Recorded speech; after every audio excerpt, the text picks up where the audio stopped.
Oh, I'm muted. Oh.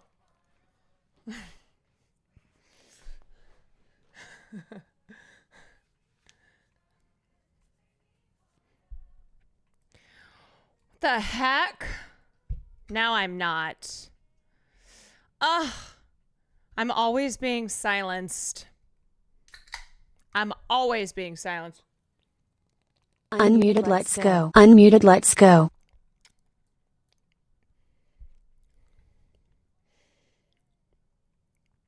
What is happening?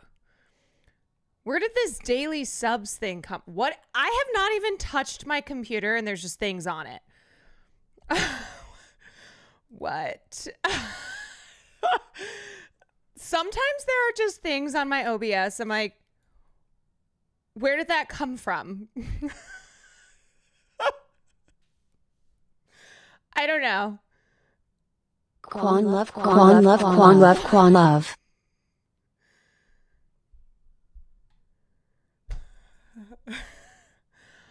All right. That needs to be fixed. How do I fix that?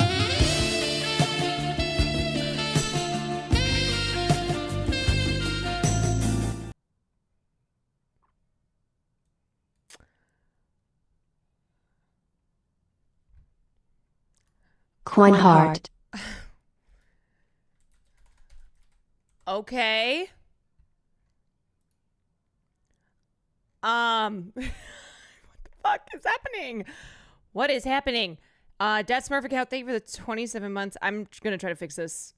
Anonymous, thank you for the 5. Sputting, thank you for the 22 months. Unjol, thank you for the 11 months. Scooter, thank you for the 14 months. What the heck? Okay, let me see what's going on. Why is this? Why can this just never be fine?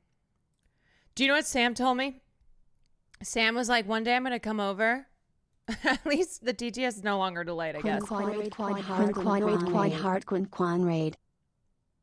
She told me she was going to come over and just like, without telling me and Will, just fix things on our computer that drive her nuts. She's like, I'm just going to go on both of your computers and do things that will make your life better. I was like, please, we trust in her. In Sam, we trust. She's like, you won't even know. I'll just come over and then I'll leave. And you'll have no idea. Okay. Maybe that worked. Let's see. Hold on.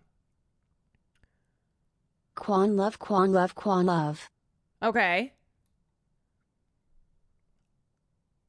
All right. Okay.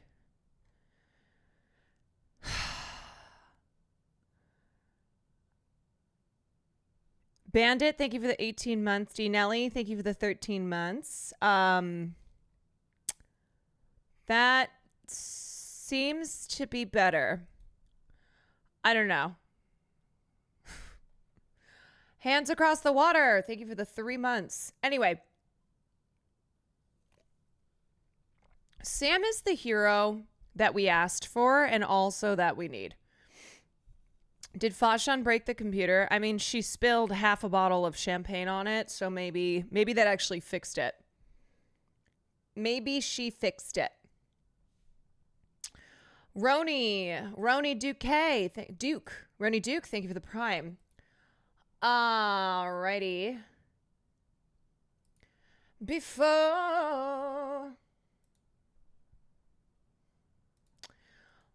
Okay. All right. Dragon Llama, thank you for the 23 months. Best way to end the day, Miss Quan and a glass of wine. Hey. I'll raise you my Red Bull to your glass of wine. Big shout out to Sam for teaching me that Patrick Stewart is gay.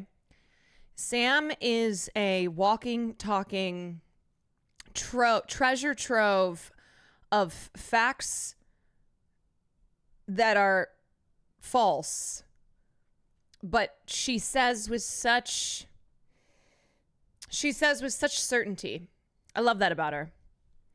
She'll teach me things that are not true and that I didn't know, but that they're also not true.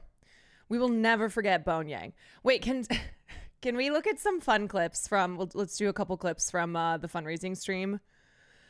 The one that especially I need to see is when I was like screaming at her when she had the marker and was trying to write down James Charles' name. I was like, I will hurt you. I am not afraid to lay my hands on another woman. I will cause you pain. Farley, oh God. Wait, I have to tell you guys, okay? Every time I start stream is when Farley smashes his bowl, okay? I start stream, he smashes his bowl to be like, mother, now. Mother, food, water, now. I'm like, you didn't want to do this before? You didn't want to do this before? And then Sam and I have been recording the podcast here, like at our little nook, without fail, within the first 10 minutes of recording, Will comes into where we're recording.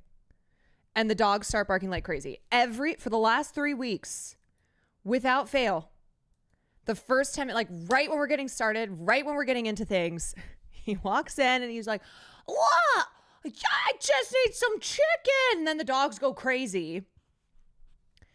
This is what we're dealing with, okay? Sam and I turned to each other. We're like, can you imagine if we had human children? Can you imagine? We couldn't get anything done. We couldn't possibly. Do you want to do a clip cue? It's not like, well, I think I can just pull them from chat. All right, here we go. Do not look at chat. Sorry, I'm Do sorry. not look at chat. Sorry, Chat. I was asking a specific question. I will put you on emo mode. I will put you on emo mode. No, help me. No. I'm just a little girl. No, you're not just a little girl who me. needs help. No. Help me. You come up with. You name a queer person right now. Get off the ground. Get up. Get up. Okay, help me. No. Oh, not me screaming. You name a queer person right now. I wish you guys had seen Sam crawling on the ground, like going into my stream room, going into the laundry room, just having an absolute mental breakdown in the 10 minutes that it took her to write down one fucking name. Okie, come here. Okie, come here. You come to Auntie. Don't you go to your mama. Yeah, away. you come here. Good Okay, girl. Good girl. That's right. No, your mama has to do this. You stand up on those feet. You put that hat on. You get your ass over here. Sir Ian McKellen. Sir. No, and I said that doesn't count actually anymore. I'm sorry, Ian McKellen. You guys have seen this. The tiger mom in me. He is gay. Yeah. But no, because that cancels out because you said Patrick Stewart. Oh my God, Crosswalks, thank you for the 8 months. Okay, let's watch another one. Is this the one where she has? Oh, this is. And a 2, and a 1, 2, 3, 4. And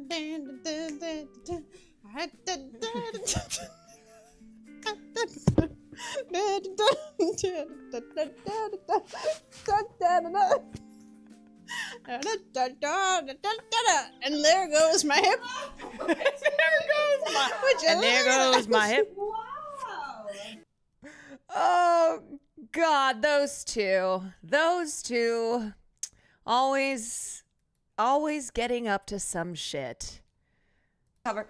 No, you're not putting. Okay, Charles. I think my favorite. Don't make me run this. Not putting. I think this is my favorite moment for the stream.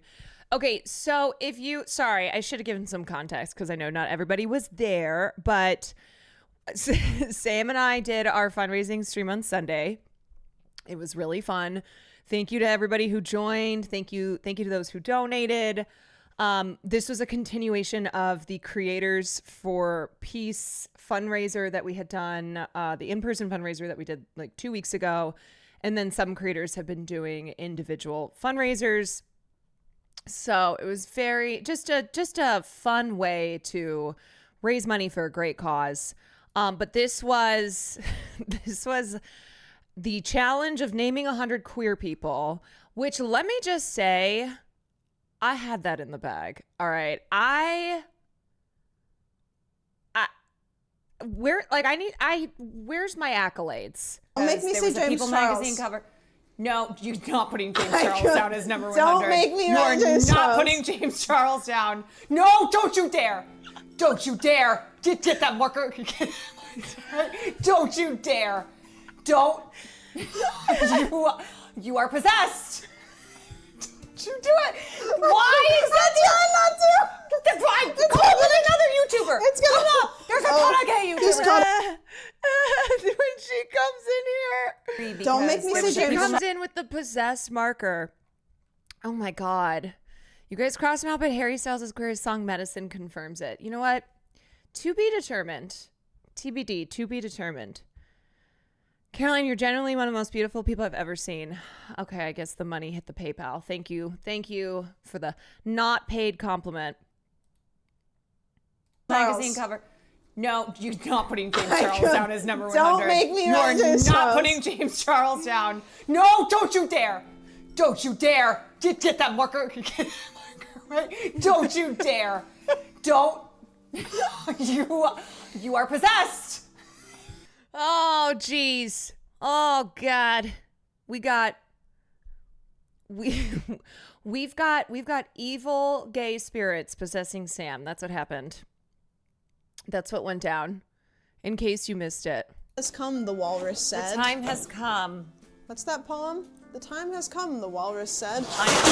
To suck my ass!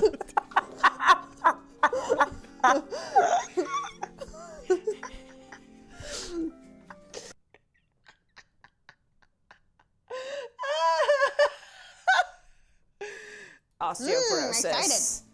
Cheers, darling. Cheers! Cheers. And cheers to you all for joining for this fundraising stream. That was so good, and I drank all of it. Did you just throw that out? I'm an old lady! Yes, well, I should have hit you even harder. This is also when we just started to get fucking delirious. Oh, gosh. You guys, after we finished the stream, we both just collapsed onto the couch. Just total exhaustion. You better eat this though. Wait, hold on. This is quick. Oh my God. Okay. All right. You better eat this though. Oh my God. You know what? Megan, I'm surprised that she did not go on a rant about how nobody watched Megan 2. You know, I'm surprised she didn't go just absolutely nuts. I swear to God, Sam only knows the most toxic queer YouTubers. Yeah, I mean, look, people did not go see Megan 2, and so Megan has every right to like go hunt Jason Blum down and be like, what did you do? What have you done? Dun, dun, dun, dun, dun, dun, dun.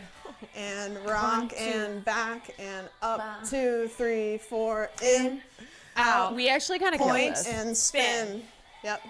Oh, I think we got it down. I think you got it. Wait, okay. Can you do that? Okay. Can you do that? And reader, no, he could not. No, he could not. I Wait, don't know close more. your eyes. Okay. Okay, I look like a demon. Hold on, come into camera. Okay, this is Miguel Jr. Can I open my eyes now? Yeah, you can open your eyes. Why do you have that still? Because this is Miguel Jr. He's part of the family. I do have. Do you want to wear it as a bracelet? No. Here, put it on your wrist. You were a hairstylist and you won't wear Miguel Jr. on your wrist. I don't know Miguel Look, Jr. look how nice that is. See? Yes, darling. This is all in God, fashion. that is sickening. Yes, I hate this. That is This is so sickening. gross to me. Like, I feel like you just gave me like a tampon and you were like, here, hold this. Miguel Jr. is not a tampon. Okay, Miguel Jr. is a part of the family. Yeah, you know what? I still have Miguel Jr., okay? Miguel Jr. lives here now. Miguel Jr. lives here, and he is here to stay. So for those of you who are like, why do you still have that? Because that's family, all right? And as Vin Diesel says, family, what does he say? He just says family. Family is family. Yeah. Family is family. In said in a Vin Diesel voice. Yep. Uh-huh. Who the fuck is Miguel Jr.? You just saw him. Will should not be invited to these types of shows. He makes a better gay woman man than most of us. You know what? He loves to do little dances. He loves to get a little gay, you know? As much as Will says he's not a theater kid, he is a theater kid. He may hate most musicals, but he is a theater kid. Because I'm seeing the. Okay, here's another clip. Thank you. Because I'm seeing the. You know what? You're kind of giving Ariel. Yeah, I look like a character Part from Splash. of your world. What would I give if I could live out of these waters? What would I pay to be gay, warm on the sand? Look at Oki. On land, they understand that they don't reprimand their trans sons and daughters. Bright young women, sick of swimming, There's so much ready to That stand down. Okay, let's go. Master. Boots and cats and boots and cats, boots and cats and boots and cats.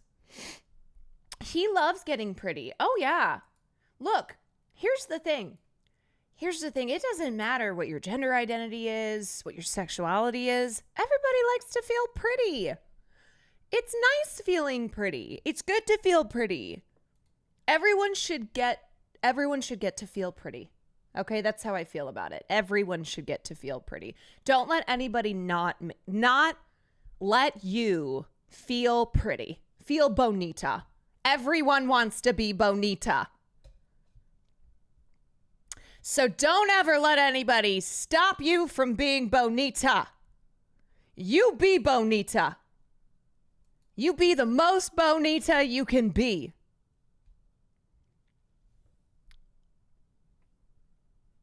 You're right. It's in the song. I feel pretty, oh so pretty. I feel pretty and witty and gay. And I pity any girl who isn't me today. That song can apply to all of us, all right? So be bonita. Be bonita, everyone. That's your advice from me today. Bone apple tea. Bone apple tea and be bonita. Literally, when he said that everyone should feel pretty, sometimes it touches something deep inside. Yes! Everyone should get to feel bonita. And I'm here. I am here. I am a person who is here to always let you be bonita. Okay? Why is Caroline Loki so good at the Disney singing voice? Well, it's because I am a Disney princess. I'm a Disney princess who decided to become a streamer. No, it's just theater kid stuff. It very much so is. All right. Any other fun moments? Those are some good ones. That was a good recap. Will has internalized theater phobia. Yes, I think because he associates musicals as theater, he like rejects being a theater kid because he's like, I hate so much of this stuff. And I'm like, look, as I have always said, there is a theater kid inside all of us.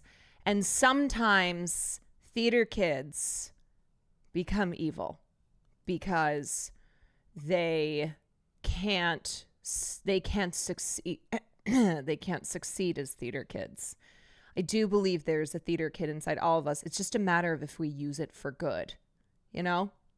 We have to use our theater kid for good.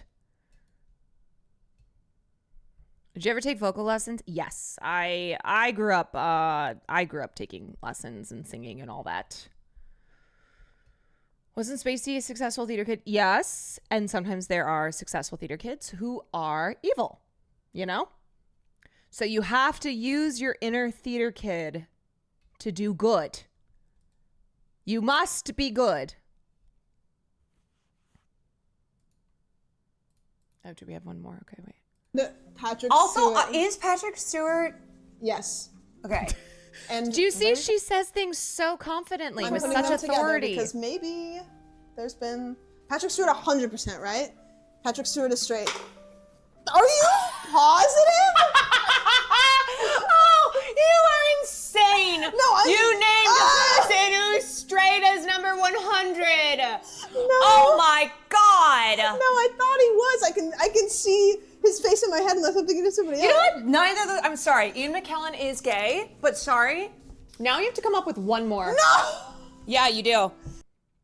You know, Sam was also doing that thing where every time I would say a name, she would do word association. So I would say a name and then she'd go, oh, and then name another person with that name. And I'm like, you can't just name people.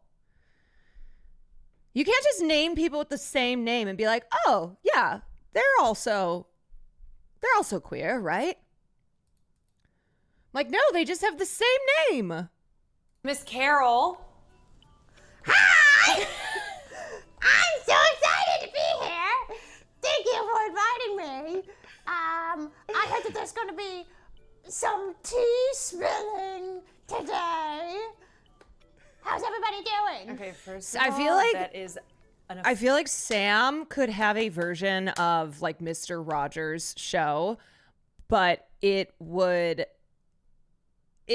be like entirely the opposite. It would just be it would be horror. It would be straight terror. It would be cursed. Oh, I'm sorry. Wow, my queen. There she is. Yes, Carol, we are gonna be spilling the tea today. It was awesome that you got sorry, that was like the spirit of Gilbert Gottfried inside of Carol. Do you have any tea for us to get things started? I do not like. Oh yeah. I Mr. Rogers, but for spreading evil. Truly. Okay, let me close mailing these tabs. Picture of a snail. Thank you for the 24 months. Anyway, that was just the best. That was so fun. What a fun day. So shout out to you all.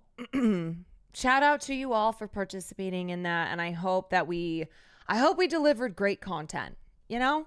Because that's the thing is like we always got to make things fun. Always got to make things entertaining. And I think a lot of times, especially me as a news and commentary streamer, a lot of times it just, things we talk about feels bad. Feels not great. So being able to like do fun things, right? Where it's like, okay, yeah, a lot of the news surrounding what is happening to trans people in this country, you know, what's happening to the LGBTQ community, it doesn't feel good. It's not good. So being able to have a joyful stream and use our platforms to have to raise money and have fun. We got to have a little fun sometimes. We do. We really do. I still think about that one chatter who faked a British accent for so long they can't go back. I also have been thinking about that chatter. That person who submitted a tea spill and said that they, like, the reveal was that they had been faking a British accent for 3 months and now they're stuck. And my advice was, I was like, you got to run away. You got to disappear.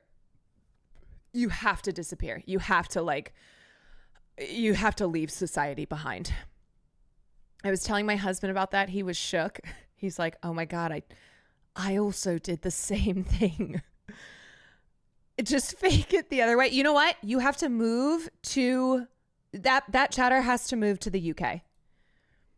they have to go. They should move to the UK, and then and then just now they're forever British. That's it. Sorry. All right, time to get serious. When are you going to primary Chuck Schumer? Honestly, by the time I'd primary him, he'd probably die. He'd probably be dead. Also, why do I need to primary Chuck Schumer when he's delivering us this? I just forced Republicans to delete their ridiculous bill name. It's no longer named the One Big Beautiful. I mean, I can't do this. Chuck has got it going on. It's no longer named the One Big Beautiful Bill. Nothing about this bill is beautiful. It's a betrayal to American families, and it's undeserving of such a stupid name. News. I just got the name struck off this bill with a move on the floor of the Senate. It's no longer named One Big Beautiful Bill. The bill is a big, ugly betrayal of the American people by the Republicans, and the American people will remember it. Like, how... This is breaking news. Like, I just don't think I could be capable of coming up with anything like this.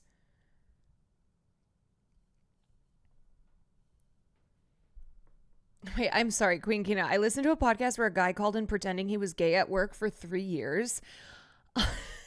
How the times have changed. Now people who are pretending to be gay, just like Chuck Schumer's pretending that he's doing anything of worth here in Congress. Chuck Schumer's like, look at this great leadership. And that great leadership is that he's changing the name of the bill. That's so awesome. Everything is awesome. Everything is awesome.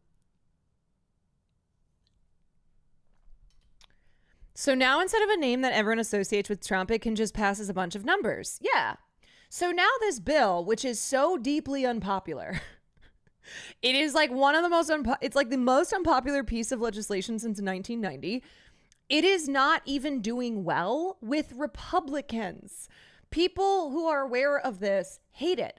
And the One Big Beautiful Bill is such a Trump name. That is such a Trump named bill. And of course, like the one thing Schumer has done is to like remove the element that like the just in your face element of this being Trump's bill.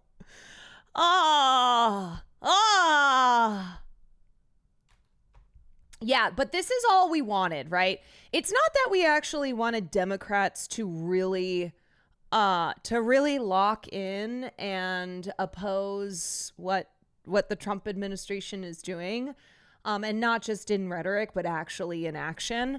No, we didn't want any of that. We just wanted the bill's name to be changed. Thank you so much. The 17 million people who are going to lose health care, don't worry, because at least we got the bill's name changed. Who needs Medicaid?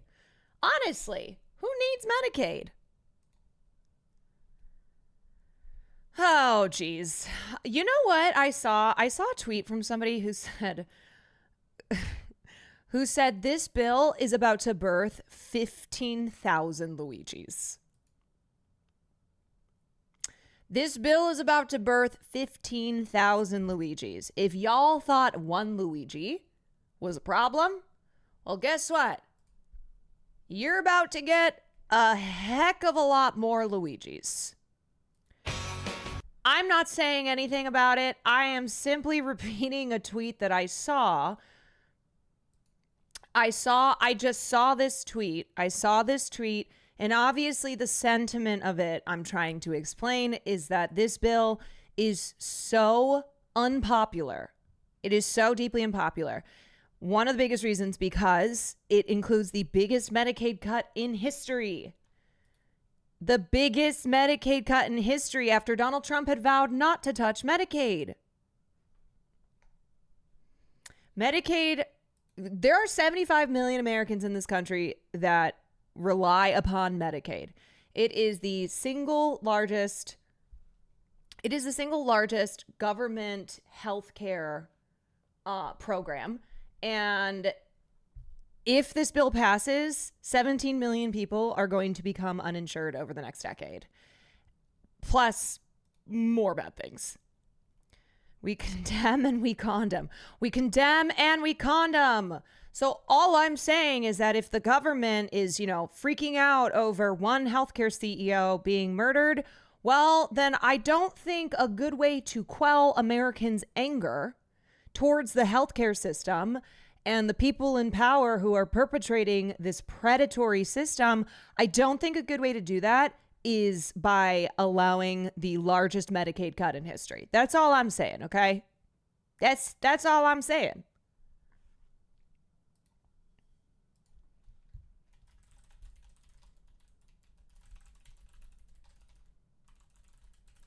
I made all my friends call my reps today, even if I'm scared.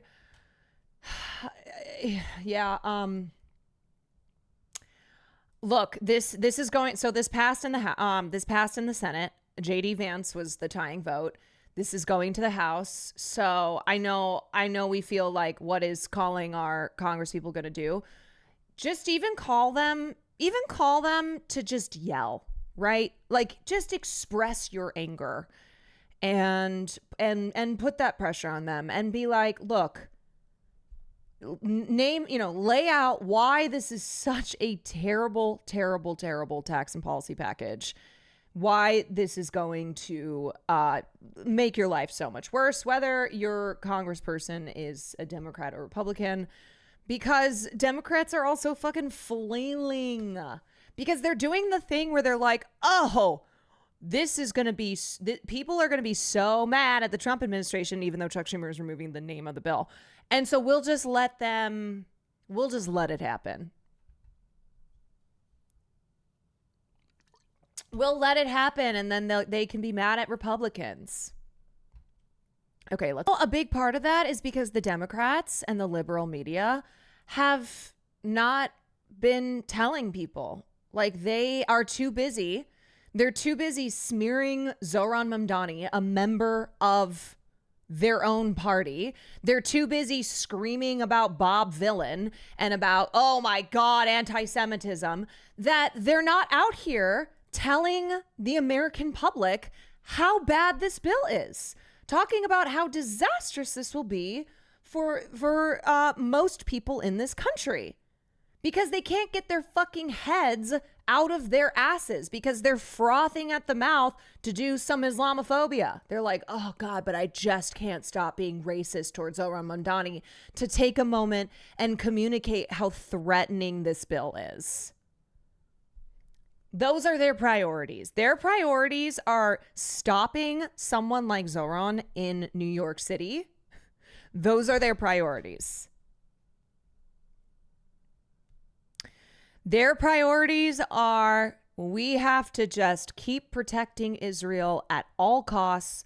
We got to make sure that we keep doing Islamophobia. We have to feign outrage about what's happening in Glastonbury Glastonbury Festival, and not talk about this massive piece of legislation that is the cornerstone of Donald Trump's 2.0 administration. Okay, let me just say, Asmongold, Asmongold's community, you're out here supporting Trump. Okay, you're just, following the lead of your streamer who sits at home playing video games, who is a multimillionaire, which you are not. They are going after you. Mike Johnson, Mr. Michael Johnson, he is coming for you. He just said so himself. 29-year-olds who sit at home playing video games, they're targeting you. They're targeting you. So whose side are you on? Are you going to be on the side of the people? Or are you going to be on the side of the guy who looks like this and is coming after you?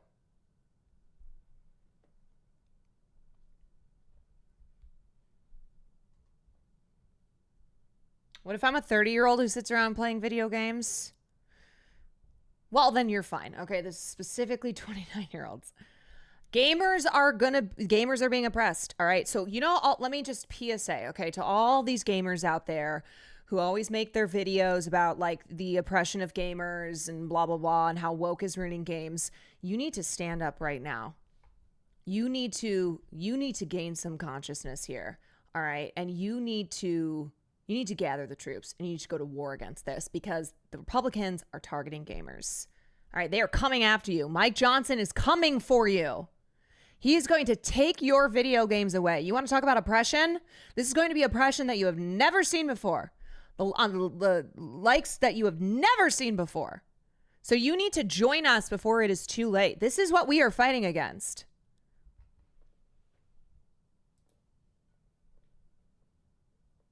Hey Carolyn Quinfart wave hi chat Quan Hart. Alexander Vibes, thank you for the 6 months. Possible that Mike Johnson always sounds so old and out of touch while also managing to look like a 12-year-old who... This dick is coming for you. He will take away League. He will take away whatever other video games you play. This dick Johnson is coming for you. Okay, for so many reasons.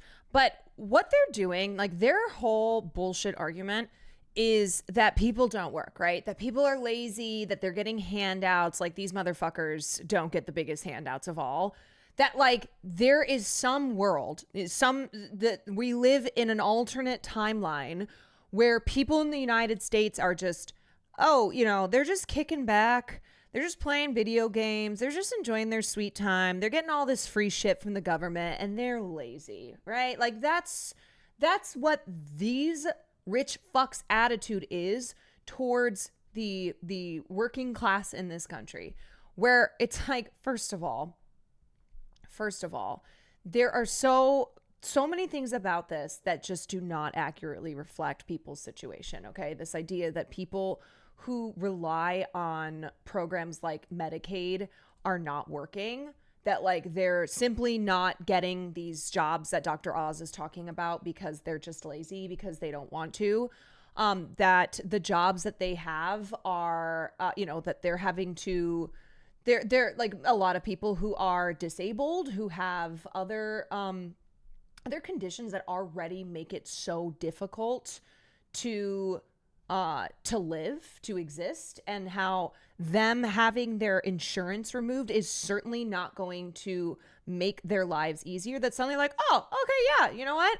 I'm going to go out and I already have a job, but I'm just going to work even more so that I cannot be this lazy hypothetical person that these Republicans are describing who are getting handouts from the government. And also like a lot of jobs being contracted, a lot of people like not even being able to get enough hours.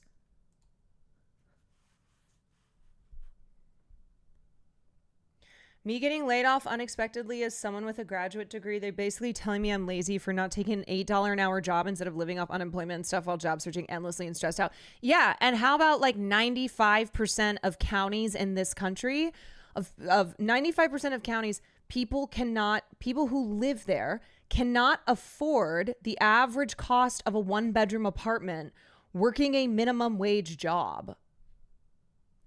That's the reality. It's like, okay, you're just telling people to go get minimum wage jobs that don't allow them to afford anything in life?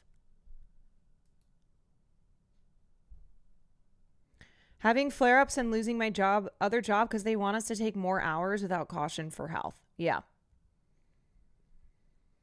Millions have gotten their bodies and inner cells broken by the abusive, neglectful system. They get punished from being overwhelmed by the stress and duress, and then homelessness is being criminalized and camps are being built and people are getting fucked up by AI being institutionalized. Prove that you matter, get agency. In my state, unemployment benefits max out at $550 a month. It's been capped at that since the 1970s. Yeah, and they're also just straight up lying. Like I have seen so many posts today from Republican politicians talking about the millions of illegals who are going to be kicked off Medicaid. That like in no world does that exist. That is just blatantly false. They're just fucking lying. They just are lying. And look at my opposition party, dog. Look at my opposition, dog.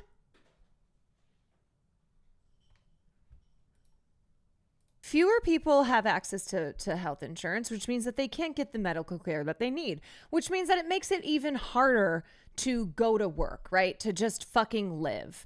And so people will die. They will die every year under this plan. And also this idea that like, oh, this will make that taking their insurance away will incentivize them to meet the hour requirement is insane. Like it will only make things more difficult. Senators all through the night last night. Didn't get a lot of sleep. I'm sure you probably didn't either. And I will tell you, there was a point where they were short one vote. And I know that there are some changes. And from the beginning, you said and asked John Thune, you asked senators to make minimal changes possible. They have to deal with the reconciliation process. That does complicate things on their end. They have to deal with the Senate parliamentarian. That complicates things. Would you say 85 to 90% it's identical? Yes, that's great, Sean. Good to be with you. 85 to 90% of this Yes, Sean, that's exactly bill correct. is the House-generated product. The Senate made some modifications to it. They made it more conservative in some places and moderated it a little bit in others. But I tell you what, as the president said so well today, this is no longer just a House bill. It's not a Senate bill. It's the bill of the people, of the hardworking American people, and we are going to deliver it. As you said, Sean. Oh, okay. Oh, my God. Medicaid is the only way I could even afford insurance right now. Do they not realize how astronomically expensive insurance is? So the argument of you are paying for a 29-year-old gamer to sit at home, play video games, and have health insurance. That's not true. And also, when someone loses their health insurance, that means that they're more likely to, when something happens, they have to go to an emergency room. And the hospitals in this country are obligated by law to treat people who are in an emergency room, even if they cannot pay for that care. So that cost then gets passed on to everyone else.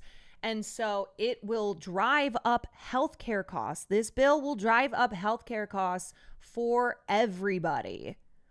I don't care. And also, yes, I don't care if somebody's playing video games at home. Everyone deserves healthcare. Healthcare, but this is like the fundamental difference, right? In people who believe healthcare is a human right. Healthcare is a human right versus healthcare is something to be commodified. Healthcare is something for those who the markets are designed to benefit, can make money off of the healthcare system in this country, rather than as a human being, your health is something that you should not have to go into debt over, that you should not have to die over because you cannot afford care. That care should be provided to every single person because that is a right of being a human being. It doesn't matter who you are. It doesn't matter what you can offer. That healthcare is something that should be guaranteed to you. No one should be able to make money off of people not being able to have healthcare. It's not a privilege, it's a right. And that's the mentality, right? Where like these fuckers go, this is a privilege. Being on Medicaid is a privilege. As if like somebody who is in a position where they have to rely upon Medicaid is like some privileged person. It's like the millions of people of whom can only get healthcare because of this government funded program are living these like very privileged lives. Why do you think that they have to rely on Medicaid in the first place? Do you think Mike Johnson and all these wealthy people in Congress, that they have Medicaid? No. By July 4th. It is so critically important. Remember, we got a clear mandate from the people in November to do this. President Trump ran on a clear set of priorities and promises. No. People do not want Medicaid being cut. They do not want to lose their health insurance. These liars. And they know that, which is why they're out there lying and saying, we're not going to cut Medicaid. Don't worry. We're not going to do this thing that is deeply unpopular. It doesn't matter what your politics are in this country. And we did as well. And this is the vehicle to deliver. Oh my goodness. So take Alabama, for instance. Okay. Alabama is a very red state. And Alabama is consistently always at the bottom in ranking in things like healthcare and education and cost or just genuine or general like just quality of life. And last year, 15% of the population of Alabama relied on SNAP. And it's like I am obviously not a conservative, and I do not live in a red state, but I'm a person who is out here like trying to advocate against a bill that is going to hurt a lot of people in this country, which includes people in very red states. So this doesn't come down to like a difference in politics, because when you are a leftist, you believe in making everyone's life better, whether they live in red states, whether they vote Republican, etc. And obviously there are also people who live in red states who did not vote for this at all. But regardless, this is something where it's not a look at all of these people in Alabama who are going to suffer, this state where, you know, they voted for Donald Trump because they're going to lose their access to SNAP. The thing is that this is why education is also so important, because a lot of people don't even know about the bill. They have no idea. They don't understand these things until it's affecting them in their life. That's their understanding of politics. A lot of people in this country's understanding of politics is how they personally feel the effects of politics, of legislation on their lives, on the material conditions which comprise their existence. And so this isn't just like, it's horrifying, because a lot of people who are struggling are going to struggle even more because of this bill, but they don't know about it, which is why like Zoran in New York City going around and talking to people and having a very effective boots on the ground campaign, and like people who are scared of the word socialist hearing what it was that he wanted to do for him, going, oh, okay, like it might not be the first time that they hear it might not be the second time, but just being able to break it down and speak to people and be like, this is what I want to do for you. This is how I want to help your life be better. I want you to have more dignity in your day-to-day, whether that is alleviating the cost of your housing, of your food, making transportation free and available for you, providing healthcare. Like this is the type of thing that like how you have to speak to a lot of people in this country who they don't understand, and they are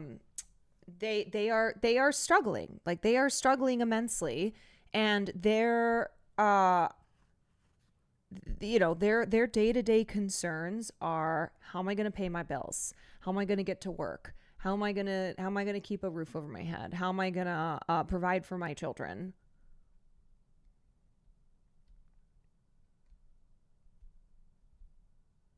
Food bank. Orlando Bloom. You know, I think Katy Perry's weird. I have certainly had my fair share of making fun of the ridiculous things that she does. But this is not a like, oh, Orlando Bloom is free. I get sus vibes from him. They're both weird. Mm-hmm. It is what. Yes, they are divorcing, and he was recently at Jeff Bezos's wedding, like flirting with Khloe and Kim Kardashian. So most celebrities are weird. Yes, a lot of celebrities are very weird. They're sussy. They're very sussy.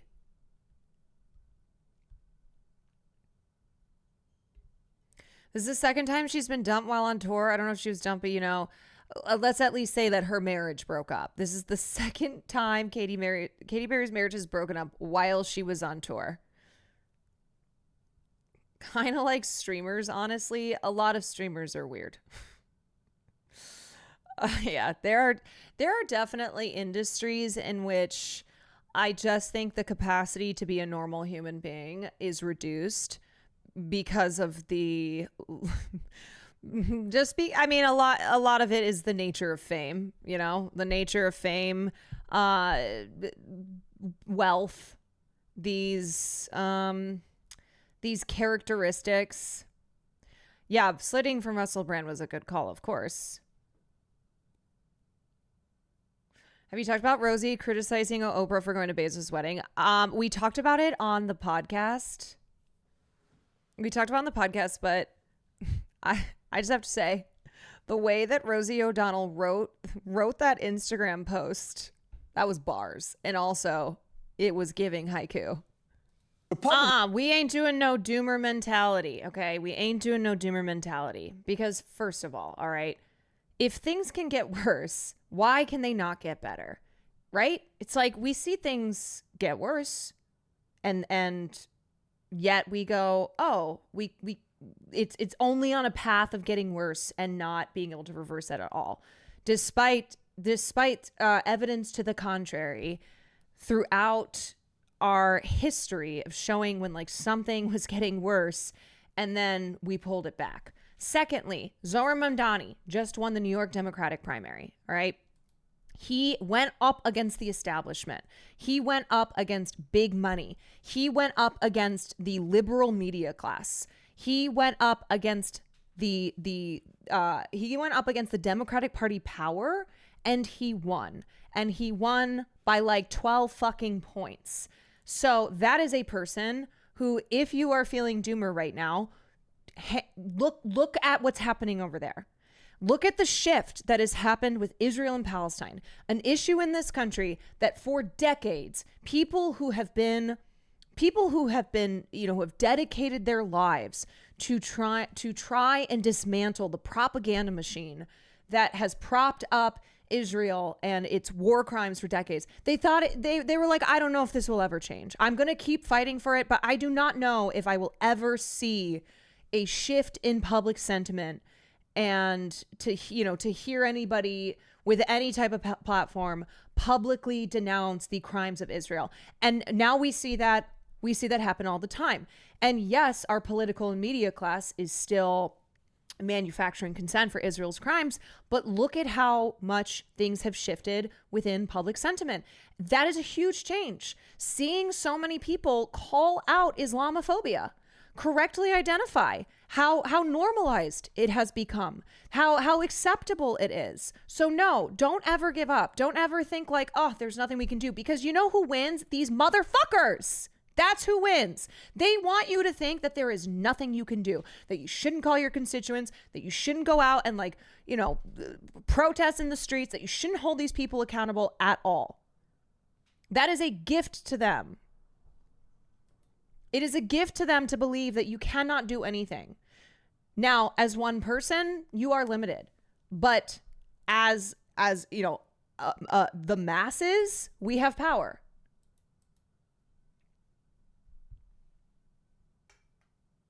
So freedom is not something that you just win one time. It is something that you fight for constantly. It is something where even when you gain wins, you are still fighting.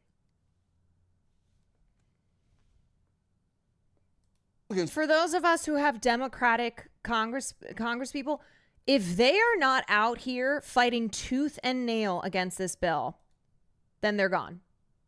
Then they're the enemy as well. All right. If they're out here spending their time, trying to ensure that Zohar Mamdani doesn't become the next mayor of New York City, especially when they don't even fucking live in New York. Okay. Like Eric Swalwell, buddy, if you say one more bullshit thing about Zohar Mamdani, like saying that he wants to intifada the Jews, which he is not even saying, you're just straight up defaming him, you're done. I mean, you're done already. I can't stand Swalwell, but this is what I mean. We're like, Medicaid cuts do not bode well with the public. It is not something that is split between Republicans and Democrats, okay? And for the first time since the program was created, it is enjoying the most popularity it has ever had. So a bill that is going to be creating the biggest Medicaid cut in history is not a bill that is popular.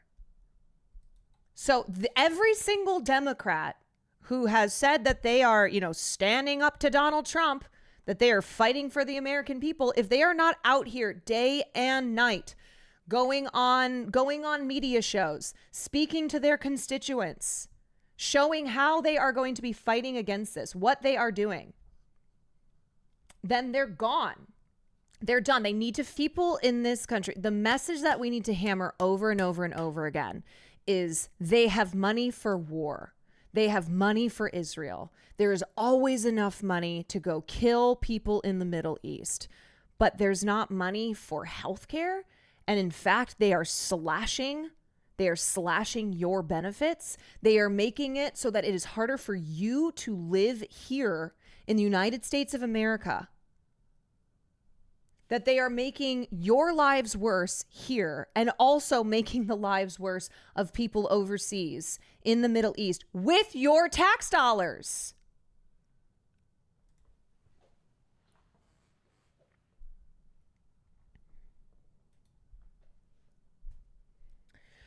This is like okay, now we are at the level of doing racism of somebody who's eating food with their hands. Yeah. So this is like, all of these racists are scrambling to find, okay, what's the next thing that we can be, how we can be racist? Like, let's figure out another way to be racist here. And the latest is Zoran eating food with his hands.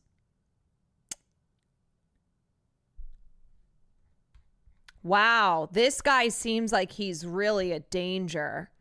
Yeah, I've never eaten food with my hands before. Laura Loomer, who literally ate dog food. She ate dog food with her hands while on stream. There is a video of Laura Loomer eating dog food with her. Okay. Honestly, though, I know, like, this is one of those where it's like, Laura Loomer is so fucking insane. I feel it's not even worth my breath to be like, look at this insanely racist bitch. Look at this insanely racist bitch. Okay, now I want to point this. I want to talk about GILLIBRAND, because Kirsten Gillibrand having to apologize to MAMDANI over her very racist jihad comments. I want to look at this as potentially a sign of a shift in what is acceptable for Democratic politicians to be saying and doing. And the pressure that was put on Kirsten Gillibrand to retract the comments that she made when she lied, when she falsely claimed in a radio interview that Zoran had made, quote, references to global jihad. That is a sign of the public shift. Okay, that is a sign of people who are calling out Democrats for the role that they play in Islamophobia, in in trying to block progressive candidates from gaining any power. So I think that this is potentially a positive shift. And this is the type, like, this should show you that the pressure that we apply to our politicians, to people like Kirsten Gillibrand, is working, and we have to keep it up. Gillibrand apologized for mischaracterizing Mamdani's record and for her tone on the call. When Gillibrand was on WNYC's Brian Lehrer show, a caller to the radio program asked about holding Mamdani accountable for glorifying Hamas. Mamdani has declined to condemn people using the phrase globalize the intifada, even though he said he doesn't use it himself, and once wrapped his support for the Holy Land Five. Gillibrand said that Jewish New Yorkers were alarmed by Mamdani's past statements. And when Lara noticed that and by the way, this is what they're doing when they should be fighting the fucking bill. Also, sorry, I know I'm doing a lot of this today. I'm doing a lot of this. This is what Democrats are doing. This is what they're spending their time on when they should be fighting tooth and nail against the big, beautiful bill, when they should be out there informing their constituents, informing voters in this country about how the big, beautiful bill is going to fuck up their lives, make their lives worse. When Lair noted that there's no evidence of Mamdani himself supporting Hamas or violent jihad, she reacted defensively and said she'd like to sit down with Mamdani and talk through the issues with him. Gillibrand also said he should denounce the phrase globalize the intifada. The senator's comments and tone were met with outrage from Mamdani supporters, some of whom protested outside her office and called for her resignation. They even earned her an apparent rebuke from Democratic Governor Kathy Hochul, which is surprising. No one should be subjected to any comments that slur their ethnicity, their religious beliefs, and we condemn that anywhere it rears its head in the state of New York. The statement from Hochul came after she was asked by a reporter to comment on the racism that Mamdani is already facing, including from New York's own Kirsten Gillibrand. Gillibrand had previously backed away from her comment, with her office releasing a statement on Friday saying she misspoke. Gillibrand and Mamdani had previously spoken by the phone on Wednesday when she congratulated him the day after winning the primary. Fucking Mamdani campaign spokesperson Andrew Epstein confirmed the Monday night call, adding that the apology was accepted and the two agreed to set a path to move forward productively. So is Gillibrand going to endorse him? He is the Democratic candidate for mayor.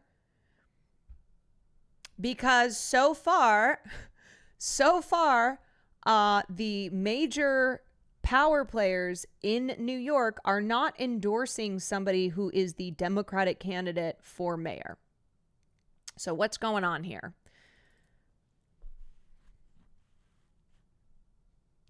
Mumblecat, thank you for the 26 months.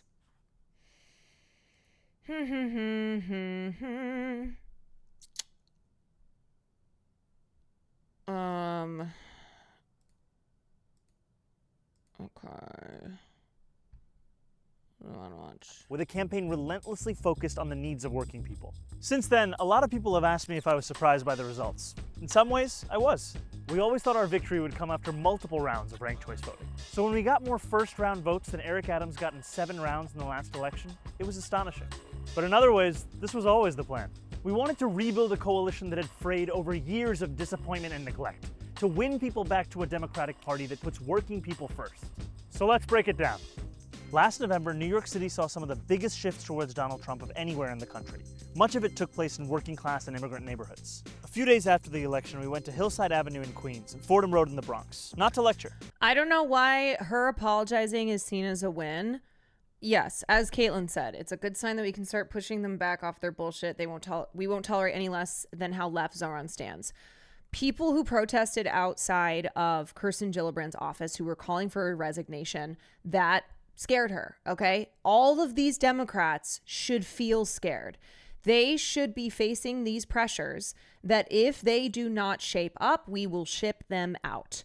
All the Dems must bend the knee to Zoran. Yes. So here's the thing. Kirsten Gillibrand said what she said because she was like, oh, I can say these things and not face any repercussions, because that's just the norm in the US. Like that's how acceptable it is to be Islamophobic. Doesn't matter if you are a random person on Twitter or if you are a Democratic politician from the blue state of New York. So her being held accountable for that and feeling those pressures, that is a good sign. Now, I'm not saying that is like, job done, etc. But I think I'm trying to point to that as a way to inspire people to keep pressuring politicians, to keep calling out how normalized Islamophobia is, to show these Democrats that if they don't get in line with somebody like Zoran, then they're gone. But to listen. And what we heard was a desire Her to bring ass down thought the she cost was of in Tel Aviv. That was our focus. Well, the truth is just that's how it goes in the U.S., right? Like red or blue, the blatant Islamophobia that's just institutionally baked into this country is one that's made a lot of people feel too comfortable with the things that they say. And so what we're seeing is real pushback against that. What we're seeing is people who are embracing, who the person who could potentially be the first Muslim mayor of New York City because of his policies, because what he believes in and what he is, what he's offering to people is popular. So, they're not being held back by Islamophobia because they like what the Muslim guy has to say. And many of those voters came back. Brighton Beach went for Trump by 44 points. Last week, we won it by 16. College Point... Even Kathy Hochul is calling out GILLIBRAND because she's about to get primary and is terrified of Zoran and AOC endorsing her opponent. Yes, AOC has power in New York. AOC is very, very popular, and so is Zoran. He has not yet won the mayoral election, but seeing how he decimated Andrew Cuomo in the primary has establishment Dems feeling scared. And so they have to feel scared. They need to feel scared. Was a plus 11 Trump neighborhood. We took it by 8 points. We saw similar or even bigger swings in Bath Beach, Astoria Heights, and the North Shore of Staten Island. The headline is clear. We can win back voters many have written off if we give them something to vote for, not just tell them what to be against. When Eric Adams eked out a win by 7,000 votes 4 years ago, he called it a mandate and pronounced himself the new face of the Democratic Party. And now he's running as an independent. But in some neighborhoods, he did put up impressive margins. Take Flatbush, for example. Eric Adams dominated there, double digits ahead of his next rival. On Tuesday, there was also a double-digit victory, except it was for us, over Andrew Cuomo. We flipped Crown Heights by 45 points, North Corona by 33, and Jamaica by a staggering 57 points. These are the outer borough voters that Eric Adams said he'd bring with him to City Hall. He served as donors instead. Whether we're talking about young voters, older voters, or just plain disaffected New Yorkers, no campaign in recent history has been as successful at driving new voter registrations, especially in the 100 days before the election. Just take a look at this graph. According to the Times, in the 14 days before the registration deadline, about 37,000 people registered to vote. That's over 10 times the number of new registrations over the same period of time in the 2021 mayoral primary. Yeah, and you know what Eric Adams is doing? He is attacking Zoran Mamdani's pledge to freeze rent. Okay, the New York City Rent Board just approved a 3% rent increase. That is the type of thing that Zoran is going to be ripping Adams over. As soon as he's already doing it, but they meet face to face at the first debate, and that is the type of thing that he's going to take him to task over, but also at the same time push a rent freeze. Talk about why that is possible and why it is popular with New York City residents. As a result, we won big with 0 prime voters, New Yorkers who had not voted in any recent mayoral primary. For instance, in Gravesend, at least 32% of all voters were first-time primary voters. Yeah, also that 3% was a 1-year lease, and it's 4.5% for 2-year leases. Most campaigns focus on triple primes, New Yorkers who voted in the last 3 primaries. But this strategy ignores most of our city. Yet we knew that we could turn them out if they saw themselves in our policies. We ran a campaign that tried to talk to every It's going to be renters versus landlords. आपकी वजह से हमने $8 million raise किया है. 6 लाख से ज़्यादा दरवाजे खटखटाए. Or just tried. Que se comprometa al bienestar. All the words are new! And the coalition that came out on Tuesday reflected the mosaic of these 5 boroughs. We won South Asian neighborhoods by huge margins in places like City Line, Ozone Park, Jamaica Hills. We won Latino neighborhoods like Corona, Washington Heights, Pelham Bay, and Woodhaven. We won many of the same Chinese voters that turned out for Trump in Flushing, Chinatown, and Bensonhurst. And in the final months of the campaign, we narrowed Andrew Cuomo's once sizable lead with black voters. outright winning young black New Yorkers. Here's the thing, okay? Landlords, real estate tycoons, they have more money, all right? And they're pouring that money into the election. But they're not the majority of voters. There are more renters in New York City than there are landlords, than there are real estate donors. And neighborhoods like Harlem and Flatbush. Andrew Cuomo and his super PAC spent more than $31 million. That's about $87 per vote. We were focused on affordability, and it cost us only $19 per vote. But what you did for us was worth so much more than what money could buy. The result? We shattered everyone's expectations, including our own. A Cuomo spokesperson put it best, saying they had not foreseen our ability to, quote, expand the electorate in such a way that no turnout model or poll was able to capture. Conventional wisdom says the left can only win low turnout elections. We rewrote the rule book by, get this, talking to New Yorkers. Politics in this city won't ever be the same, and it's all thanks to you. The next chapter begins today, New York.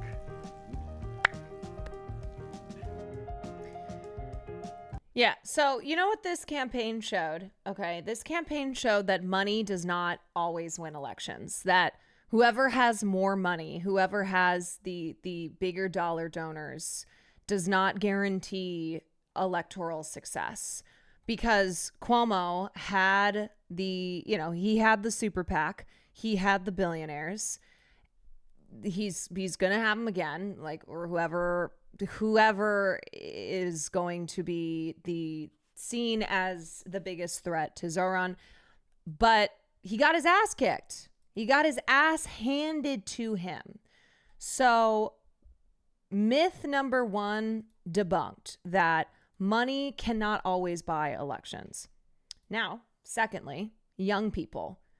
This idea that young people don't vote, right? That young people, even if they come out to vote, that it's not enough.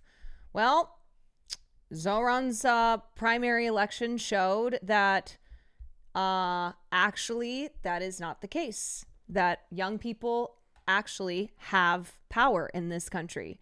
That when young people vote, they can not only vote at the same rate as older voters, but even higher. So when young people vote, the candidates that young people vote for win. And young people need to feel inspired. I mean, all people need to feel inspired. But Zoran tapped into the energy with young voters because he didn't just because he wasn't some boring entrenched Democrat, and he didn't just go, Andrew Cuomo's bad, look at this guy. He was like, hey, look at me. I'm a young person, and here's how I'm going to make your life better. He spoke to young people, and they came out and voted for him. And this happened with Barack Obama as well. So it's not like a freak accident. It's a matter of having candidates who inspire young people. So guess what? If you're sick and tired of old fucks in this country making the decisions for you, then don't let them. Do not let them. But also, we need to have candidates who inspire young people like Zoran does, who empowers them as well. Absolutely. And the third thing that this election showed is that you do not need to capitulate to Israel. You do not need to capitulate to the sanctioned narrative around Israel, and any comments, any politics that do not align with Israel, being some sign that you will not succeed politically, is simply untrue. And so this should be the bottom line, right? This should be what every single politician is, at minimum, how they treat the issue of Israel.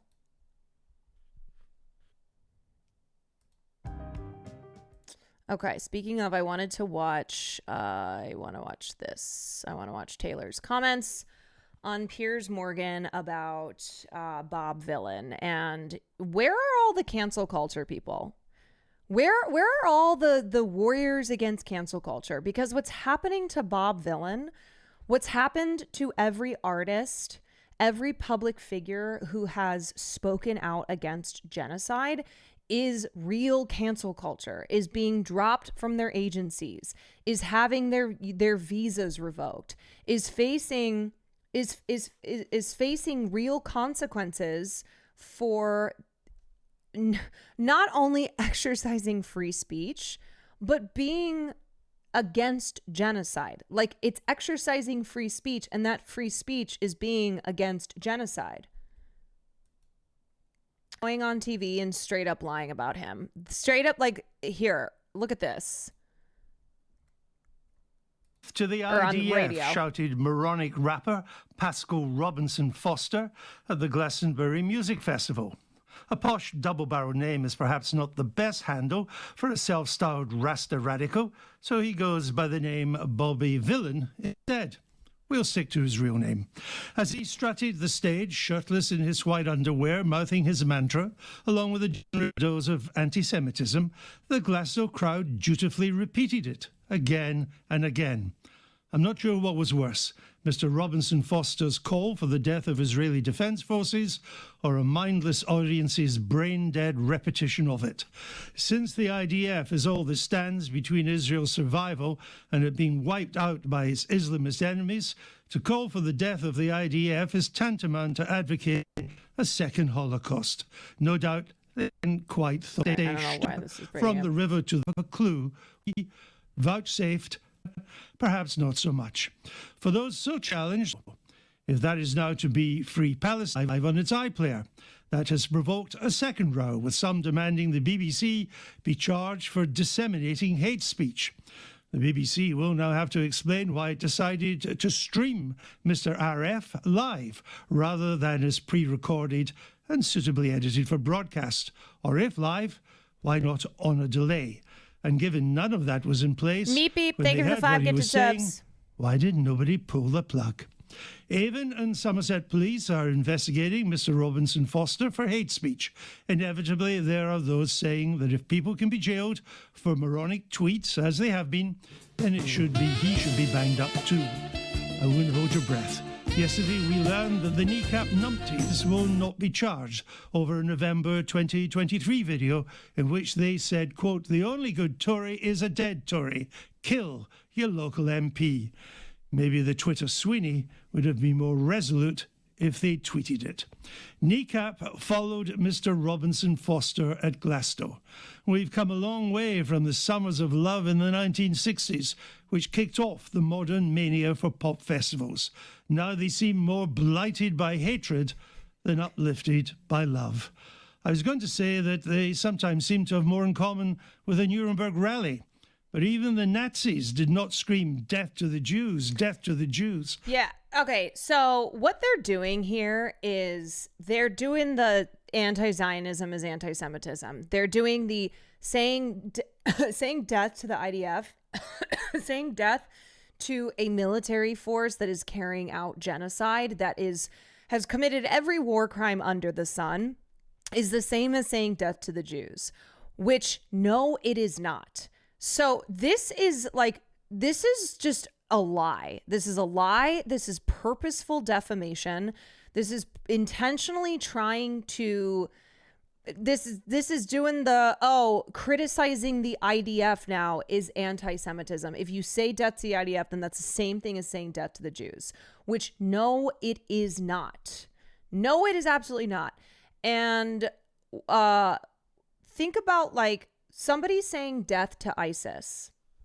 Should now we say that saying death to ISIS is being Islamophobic because death to, ISIS claims to represent that they're representative of Islam, and so ISIS being a terrorist entity, a group, a force that has committed many war crimes, saying that is being Islamophobic? Of course not.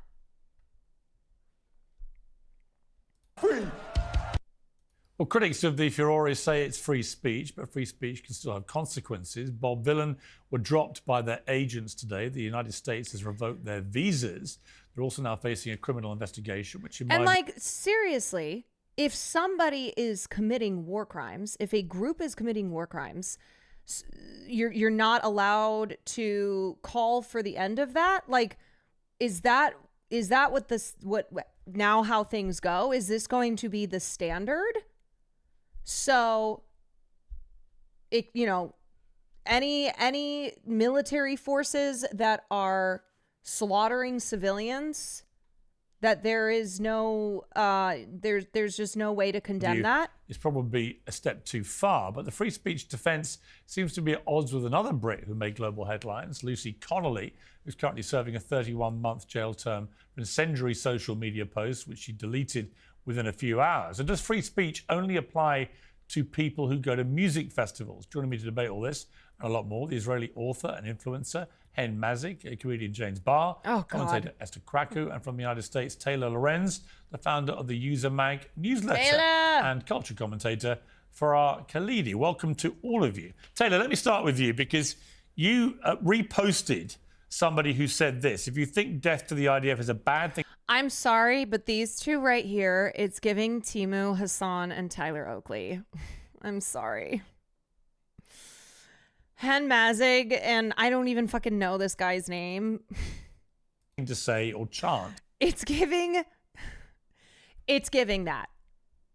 You don't get to describe yourself as anti-fascist going forward. Why did you repost that? Timu Oakley. Yeah, I repost tons of commentary on news events, basically. So I was sort of resharing, which is something that I do a lot on my meme page. I kind of just reshare a lot of discourse.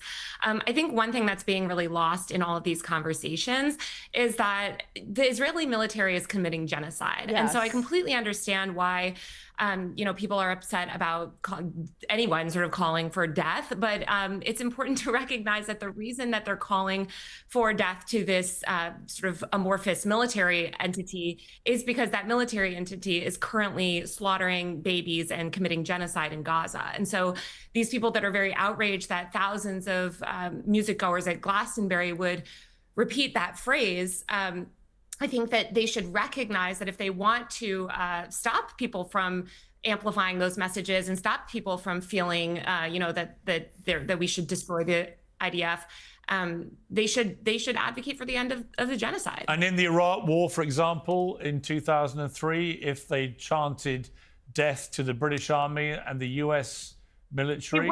People were. First No, of all, no, people if thousands- were. It's no, the visuals is because leftist visuals. That's what happens. The people had done that at a music festival. You'd have thought that was acceptable too. Well, I never said anything was acceptable, but if you remember, Piers, during the Iraq War, people were chanting "Death to America," right? I'm smart enough to understand. No, but I'm that talking about doesn't mean- specifically talking about death to soldiers, right? I've got a lot of military in my family. The idea. Well, hang on. The idea to me that you target in the. Here's the thing, okay? Here's the thing. If the IDF were simply peacekeeping, okay, which is impossible given the fact that they are defending a settler colonial state, so thereby it's just impossible to be simply a peacekeeping force. But if the actions of the IDF were not that of extreme war crimes, of targeting civilians, of genocide, then that's a different story. But they are a genocidal military entity. They are a military force that is committing genocide. So if you condemn genocide, which you should, then you must condemn the forces that are carrying out that genocide, and you must call for an end to them. The way that this rapper did. Also, Taylor cannot get a word in. She just straight up cannot get a word in here. The military who are doing the dirty work for their government, that you say death to all of them, when actually they're death to the military. Well, Death they're being instructed by their government to do what they're doing. Is my point. Well, right, exactly. So we should end the genocide. And yes, people are going to, if a military entity is committing a genocide. Yes, and what is being discussed here is calling for an end to an institution, right? Calling for an end to not individuals, but for an end to the forces, like the entire force that is carrying out genocide. Yes, they want death to that military entity. Again, that military entity is currently slaughtering innocent babies. We found out Haaretz reported just last week that they were knowingly... weren't talking about an entity. They were talking about the soldiers. They wanted the death to the IDF soldiers. No, they didn't say death to the IDF soldiers. They said death to the IDF. Again, the IDF is a military entity. If people would like the public to change their sentiments around the IDF, they should advocate for the end of the genocide. What do you think the IDF is? It's a military organization.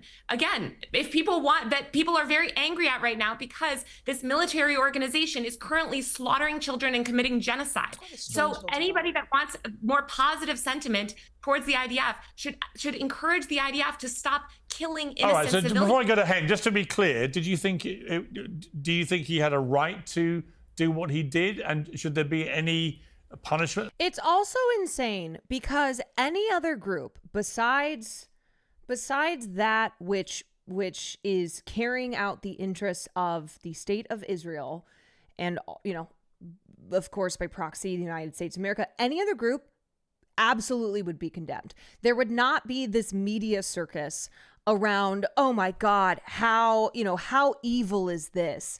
How evil is this to be saying this about a military entity that is committing genocide against a population that is half children? Like, that's the reality here. Love how she isn't straying from the most important aspect. Right, because she knows that she is right. And she knows what they are trying to do is distract from the reality here. They are trying to pivot away from the fact that the IDF has been carrying out for the last 630 days a genocide on the Palestinian people. That just today, or in the last 24 hours, they bombed and sniped people who were at a cafe. That since the end of May, they have killed over 600 Palestinians and maimed thousands more who were specifically waiting at aid centers. And they have admitted to that. They have said that they have been ordered to kill Palestinians at aid centers, that they are intentionally opening fire on crowds of desperate Palestinians waiting for aid. Like, this is the entity that we are talking about. And the way he's been dropped by his agents, he's been dropped from his visa application and so on. Do you think he was entitled to do what he did? Well, I mean, listen, Piers, you know, I'm a huge supporter of free speech. I think it's terrifying the way Even when that people talk about killing people. Oh my God. People talk about killing people when it's like, oh, what is the great moral problem here? Right? Like, what is the actual moral issue here? Is it this call for an end to a genocidal military organization? Or is it an actual genocide that is being carried out? Well, he said death to a military entity. But what I would say is the criminalization of speech that we've seen in the UK is very concerning to me. Just the way that I feel like criminalization of speech, even speech that I don't agree with in the US, is also concerning to me. I don't think arrested or charged with, these sort of speech crimes. All right, but let's go to Hen, Mazzy, your response to that. Timu Hassan. Yeah, I think she's consistent because I remember her, Taylor, posting once that young people in America don't think that 9/11 happened in a vacuum. I think that's the sort of approach that she has to all of it. But personally, I think that those people, every Jew I know felt the same way, that the Gladsbury fans were calling for the death of Israeli soldiers. What we hear when we hear death to the IDF is that the only line of defense between Jews and another Holocaust should be eradicated. And we know that it's fact because on October 7th, when the IDF wasn't prepared to what happened in Gaza, we saw the results. And thank God they came on time. What he's saying is the IDF is the only line of defense between this theoretical second Holocaust of Jews, when what is actually the reality is that the IDF is committing a Holocaust, but against the Palestinian people, that they are committing genocide in reality. But of course, that doesn't matter. But of course, to Timu Hassan, that does not matter. What matters is the protection of a military organization under the ordinance of under the orders of a fascist state to enact a genocide on the Palestinian people. 109 Palestinians were murdered today as our political and media class are talking about how what Bob Villain did and what people at Glastonbury did was like, a sign of the end times, was anti-Semitism, was like, now we're going to see a second Holocaust of the Jewish people, when like what's happening in the real world, what just happened today is the actual mass slaughter, the genocide of Palestinian people. Time to stop it from happening all over. By the way, did anyone ever chanted death to Hamas in those festivals? Oh, you know what Israelis chant? They'll chant death to Arabs. Do you know what Israeli politicians say? They talk about children of Palestine being their enemies. They are very specific about talking about death to Palestinians, death to Arabs.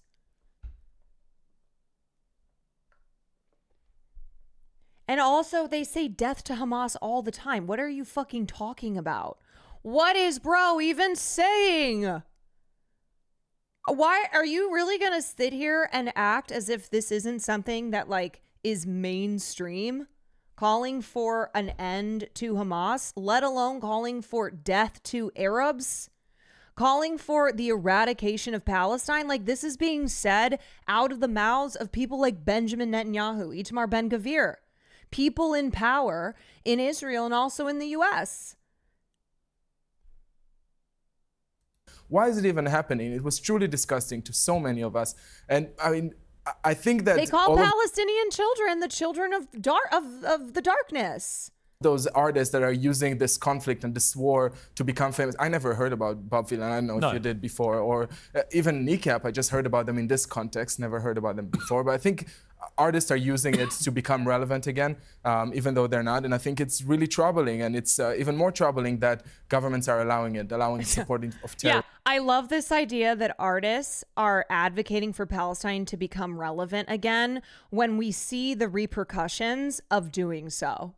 When it's like the state will bring down their judicial hammer upon you. Like, what are you even talking about? Terrorism in this way.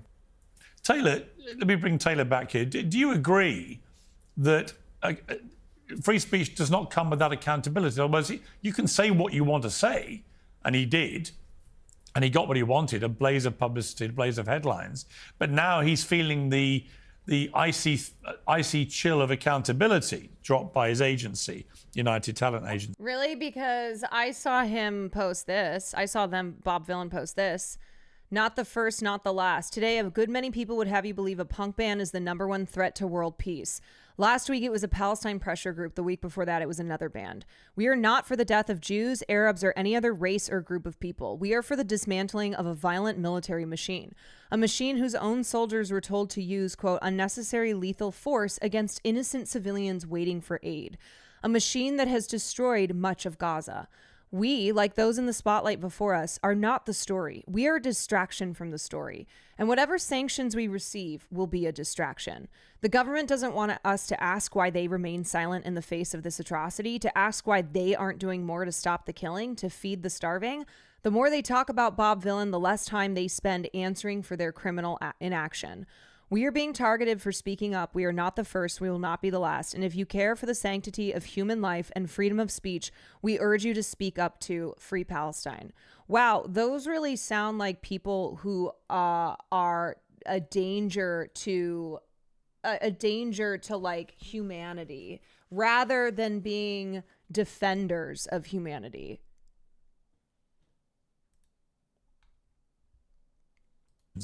Had his visa revoked and so on, which will affect the tour that he was planning to do, or that they were as a group. I mean, do you think that that is appropriate punishment if you incite violence? And it's also like saying death to American imperialism, right? Bring an end to the American imperialist machine that has caused so much suffering, so much death and suffering for people in this world. Like, calling for an end to that doesn't mean saying death to individual American people. Just like saying death to white supremacy does not mean like killing all white people. I can't believe we're even having to have this argument because this is all a distraction, right? Like that's the point. The point is to distract from what the IDF and what Israel continues to do. They murdered over 100 Palestinians just today. As we're sitting here having to be like, wow, yeah, so the IDF is a genocidal military organization. Like, oh, that we're having to push back on the fact that this is not a call to kill all Jews in this world. Absolutely not. And in fact, we are the ones who are trying to separate the actions of the IDF from Jewish people because it is anti-Semitic to lay the responsibilities, the genocide that is being committed by this organization upon the feet of all Jewish people. And all of this just being a distraction from the actual violence that is occurring. It is not theoretical violence. It is not a hypothetical Holocaust. It is real. Funny how leftists have to constantly clear things up, and yet libs and hogs can create discourse out of a brown man eating with his hands. I love how fair and balanced everything is, and then that brown man has to smile and explain something that was never wrong to begin with. I think what Hen said about how, artists are doing this for publicity, I disagree with that because it's not beneficial to their careers. I mean, well, it can be. Kneecap have seen massive ticket sales. And here's the thing, okay? They are fully aware of what their responsibility is as Zionist propagandists. They know that a televised genocide is not a popular thing, okay? They know that children being mass slaughtered and starving to death is not popular. So they know that they have to distract from it. I mean, when shortly after Israel started committing genocide against the Palestinians, there were like all hands on deck calls at major organizations like talent agencies in Hollywood, where they were basically like, look, people are going to start seeing pictures of dead children, and that's not great, right? So we have to make sure that we stay on message here. We have to make sure that we do we don't allow people to become emotionally swayed by the horrific images that they are seeing, because the images of dead kids, it's not easy to defend, even though you see people constantly still doing it. Within months of the genocide beginning, an ex-PM of Israel was sent to the States to deal with the social media uprising. Yes, because we live in the internet age. There has been, despite the murdering of over 250 journalists and media workers, preventing major media organizations from entering Gaza, like there is still so much that has come out that shows the genocide being committed against Palestinians. And that is like for Zionists, that is a difficult thing to have to counter, because people don't like seeing dead kids. They don't. It doesn't matter like the political affiliation you might have. Dead children are not something that the average person is cool with. Which is why they try to distract by saying things like, trying to make things about slogans. When I said your average person, okay, there are obviously sick fucks out there who are like, oh yeah, no, these children are terrorists, are evil. But I'm talking about your average person, which is why we have seen a shift overall in public sentiment towards Israel. Because people can only see so many dead kids before they're like, this is awful. I don't support this. I don't want this. Right? Despite being banned from various places. In fact, when you get banned, it tends to have the opposite effect, which is probably what will happen with these guys.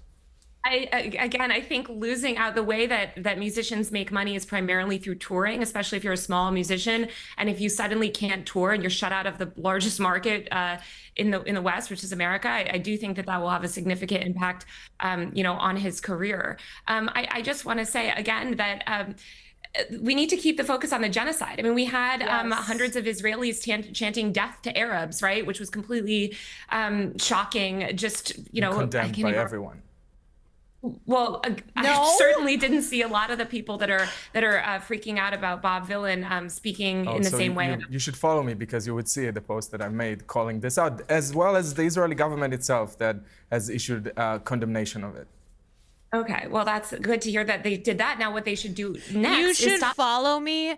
Yeah, you should follow Hen Mazzig if you want to see his obsession with Matt Bernstein.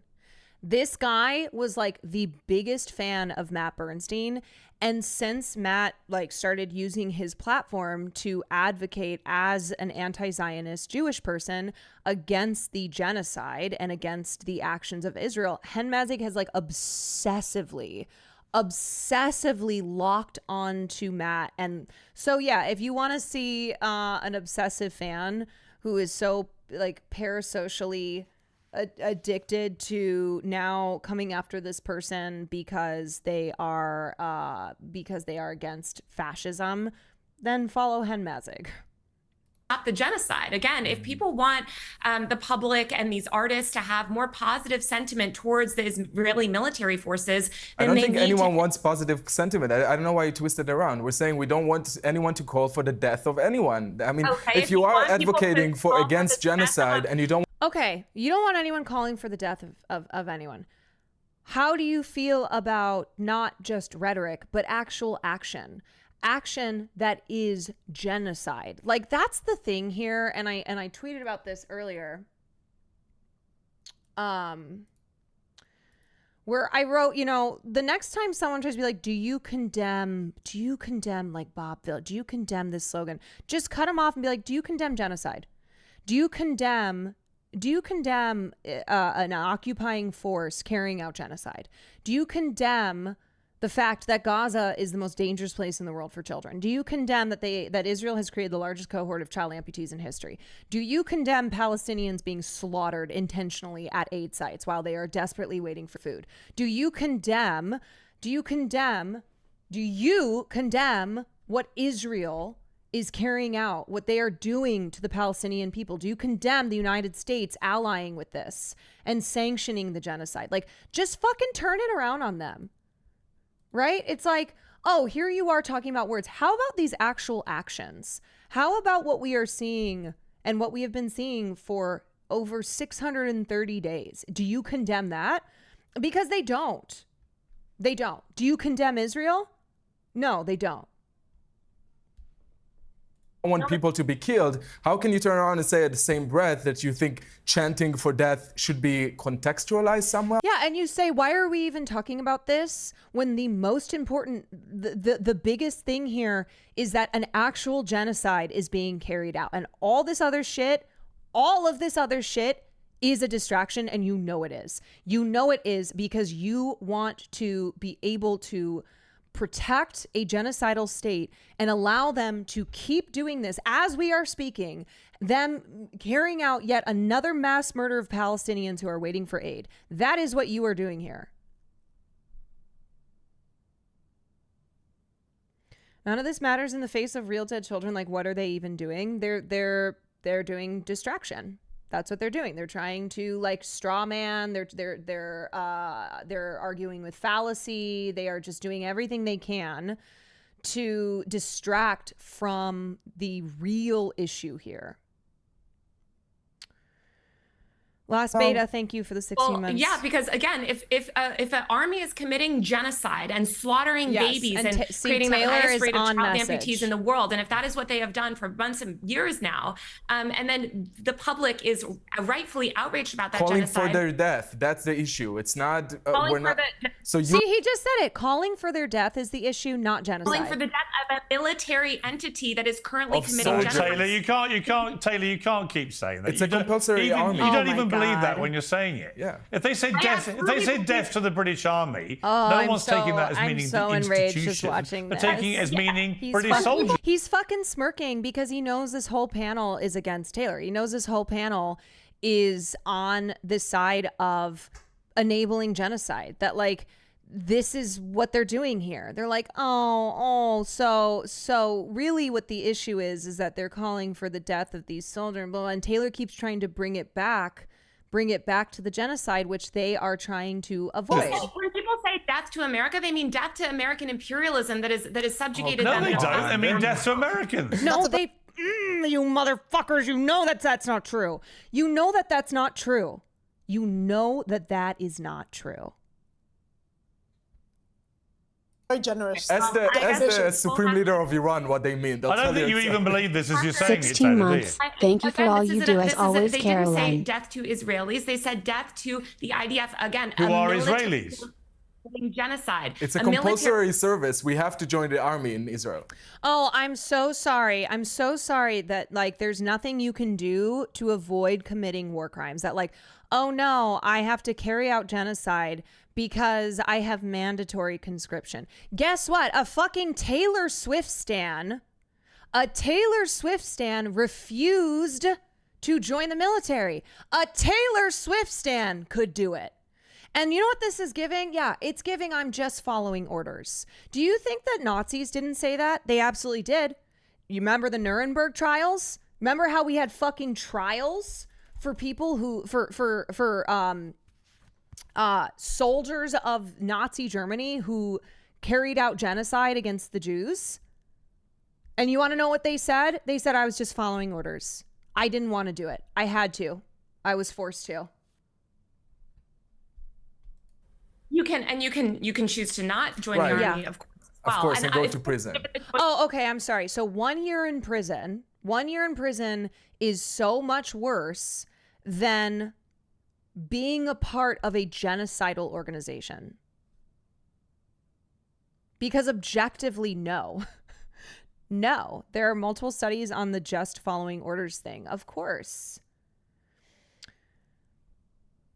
This is a key method to conducting genocide. By the way, distraction is part of destruction. Yes, this isn't it like 30 days of it's not always 1 year of prison. It can be up to a year of prison, but it's not. And sometimes people don't even get a prison sentence. But regardless, this is a moral issue, right? This is a moral issue where you cannot hide behind something like military conscription to justify conducting genocide, to like playing a role in a genocide. Like you cannot morally hide behind, oh, well, we have to serve in the Israeli Defense Forces. There are groups of Israelis, activist groups that refuse conscription. There are like Bar Raffaeli, not that she refused because she is like pro-Palestine in any regard. She refused to go. She's like, I have celebrity things to do. Bar Raffaeli refused to join the IDF because she's like, I am a celebrity and I have celebrity things to do. Between participating in a genocide and slaughtering innocent babies and consciously objecting. Yeah, but my point, look, Taylor, my point would be, I have a lot of criticism of what the Israeli government is doing in Gaza right now. I think it's gone way beyond self-defense. I've said this publicly. I'm getting hammered for it. Oh, wow. You're such an ally. You're so wonderful, side, Piers. which is fine. I don't care. I got hammered by the extreme pro-Palestinians earlier in this war. It doesn't matter. I try and be intellectually honest. And well, in this you're being case, very I can intellectually quite easily be dishonest. critical of what Netanyahu's doing in Gaza and say it's gone way too far and it has to stop. And at the same time, recognize that having a rapper on a stage... Yeah, do you know what you're doing there? You're equating those two things. You are saying that Bob Villain going on stage and saying death to this genocidal military organization is the same thing as Netanyahu, who is the leader of Israel, carrying out a genocide. Like one is a chant at a music festival. One is an actual genocide. And you are saying that those two things are the same. Like, so that's the thing, right? It's like, let's just stop for a moment. Let's stop for a moment and not even need to defend what Bob Dylan chanted on the merit of like this not being calling for the death of Jews, this not being like calling for the death of individuals, this being calling for an end to the, to this genocidal organization. Let's not even do that. There is one that is words, that is saying something on stage, and there is one that is actually happening, like the act of genocide being carried out.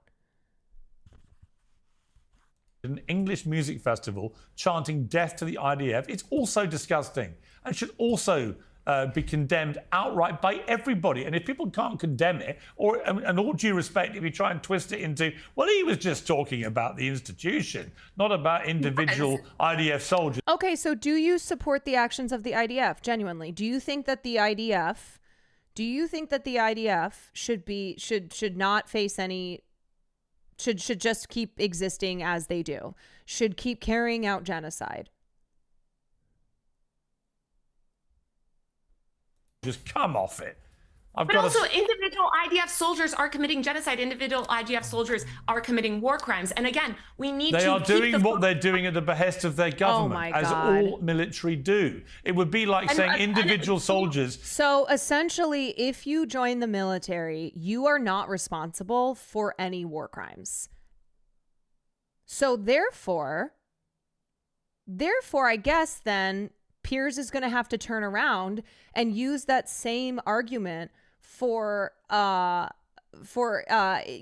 extremist Islamist terrorist groups, ones that have are founded on violence, that are military forces, and that are genuinely committing war crimes and causing harm to civilians. That like the Taliban, okay, so people who join the Taliban, they have to join the Taliban or whatever. Like, are we just going to apply this argument to then to groups like the Taliban and Al Qaeda and ISIS in Iraq from Britain were the real problem, when in fact the problem was the government that sent them? I think the problem is the government, and the problem is the people that support the government. The problem is but soldiers don't get a chance. You don't get a chance. You sign up to your military and you do what you're told.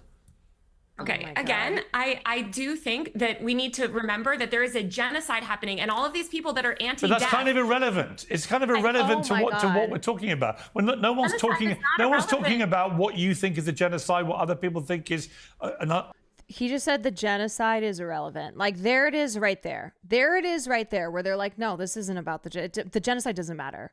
The genocide doesn't matter because that's secondary. That's secondary to this. Holy shit. Oh my God. Oh yeah. I mean, that's just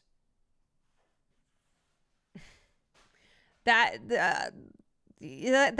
just enabling consent for genocide by being like, no, that doesn't matter to what we're talking about here, when absolutely it does. That is the point. Unnecessary slaughter, other people trying to defend it. That is one issue, but that's nothing to do with the right of a rapper. If we were to bring a case against Israel for genocide, this would be a slam dunk case because it fits every convention. If people don't believe me, they can say my Holocaust.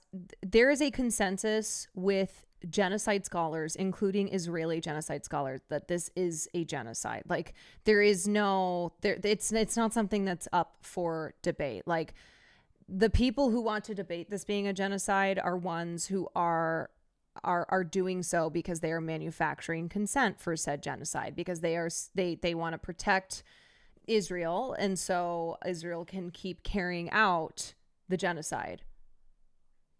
To actively call for the deaths of people. The reason why people were chanting that at Glastonbury is because there is so much anti-genocide sentiment, because people want the military to stop committing a genocide. To They die. want It's not to stop committing a genocide. They want them to die. It's to the death. IDF. Well, I think there are lots of people that agree with you. And I feel for the average Israeli who's I don't even know who watching this that and woman probably is. I think that's the most words that she got in. Wow, what's the reputation of our country around the world now? It's not good. Would it ever recover, especially amongst a generation that's now being groomed to be as anti-Israeli as possible? I mean, Okay, yeah, somebody called up The Hague. They were wrong to convict Nazi soldiers. So that argument that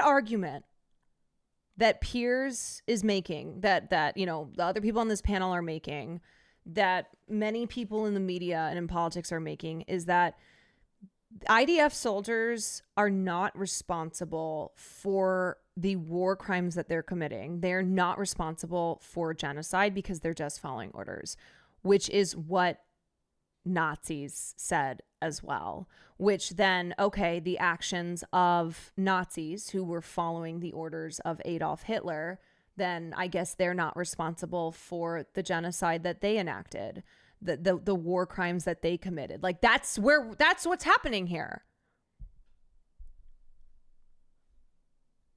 That's the argument you want to make? Really?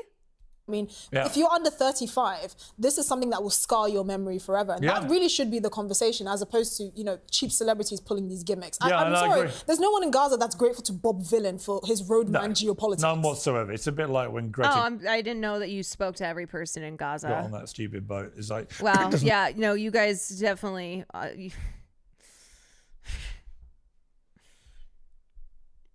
fuck off. Just straight up fuck off. Fuck off. Like, who the fuck are you? Who are you? Who are you saying there's no person in God? Like, who was that person?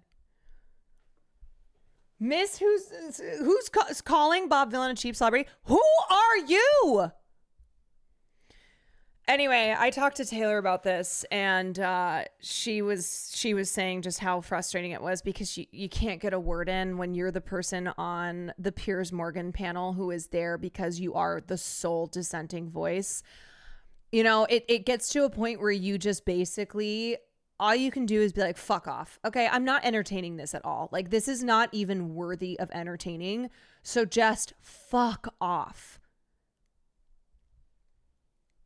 Fuck off. Here are my full comments on Piers Morgan about the chant death to IDF. The fact that Piers tried to make the Nazi argument of the IDF are just doing their jobs is appalling. The IDF is currently enacting a genocide, slaughtering tens of thousands of innocent children and civilians. The IDF is a genocidal military organization that exists to defend an apartheid ethno-state. The manufactured outrage at Bobby Villain is an intentional distraction from the deadly genocide that the IDF is currently enacting. It's completely reasonable for people to wish that a genocidal military entity currently slaughtering tens of thousands of innocent babies and civilians would cease to exist. In fact, it's the moral position. I would say is that saying death to the IDF when that army is currently committing a genocide. And that's the thing, is like, just like Zoran, you have to stay on message. You cannot back up an inch. Okay. You cannot give them an inch, because what they want is to quash this. They want to quash the growing public sentiment that is anti-genocide, that is anti-Israel. So they are not doing any of this in good faith. Listen to them. Listen to them. They are so disingenuous. They are making an argument that would then let Nazis off the hook for the crimes they committed in Nazi Germany. Like, you cannot give them an inch whatsoever. When there are recorded and verified instances of them firing on unarmed civilians while they're waiting for aid to be distributed, recorded instances of gang rape, children being admitted to hospital with sniper wounds to the skull, I think it is an appropriate expression of rage and disgust. So in this particular instance, you say, because of what the IDF has done in Gaza, you would say shouting or leading a chorus, death to the IDF is legit. That's what you're saying. Absolutely. The same way it is completely legitimate to say destroy ISIS. These are organizations founded on violence, terrorizing innocent civilians, and it is always appropriate to express one's opposition to that. I don't think that it was anti-Semitic, and nor do I think it was inappropriate for a punk band, when this is a genre associated with pushing the boundaries, to lead a chant at what's effectively a concert. Okay. Okay.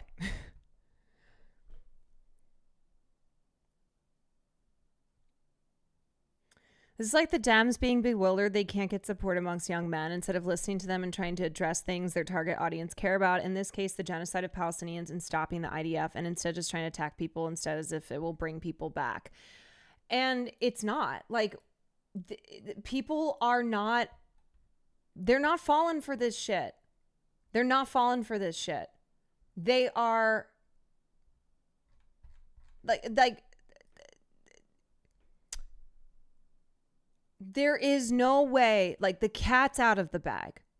Okay? There is just no way to erase people's memories and convince First thing I them, would say is that and convince them that Israel is acting morally here. Like, people have just seen too much death for the last 2 years. Like, they're not falling for it anymore. And yeah, the toothpaste being out of the tube.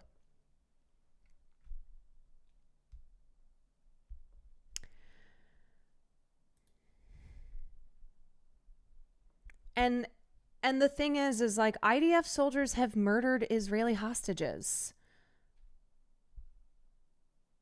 IDF soldiers have killed Israelis. Of course, they have killed many more Palestinians, but when we talk about how they are also a danger to the hostages, it's because they have literally sniped them in the head. They have murdered Israelis. They murdered Israeli civilians on 10/7. Yes, when they were carrying out the Hannibal Directive on October 7th, which meant that they were killing whomever. We know this. Like, this is not something that is that is some type of hypothetical. Like, the IDF ordered the Hannibal Directive on October 7th. And this was a way to, this is a directive that they have to keep their soldiers from being taken hostage, because they do not want them to be used for political purposes for any type of negotiation. But what happened was that, and this was revealed in documents and testimonies, that this was like people being fired on at will. It wasn't just soldiers who were murdered by the IDF. It was also civilians. Like, they were just opening fire. They were dropping bombs.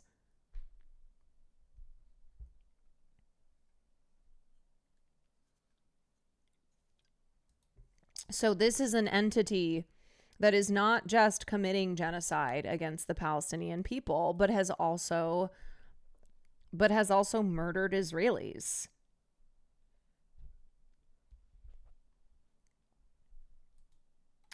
This is a video of Bobby Villain from 2023. He's been a patriot. Okay, let me watch it.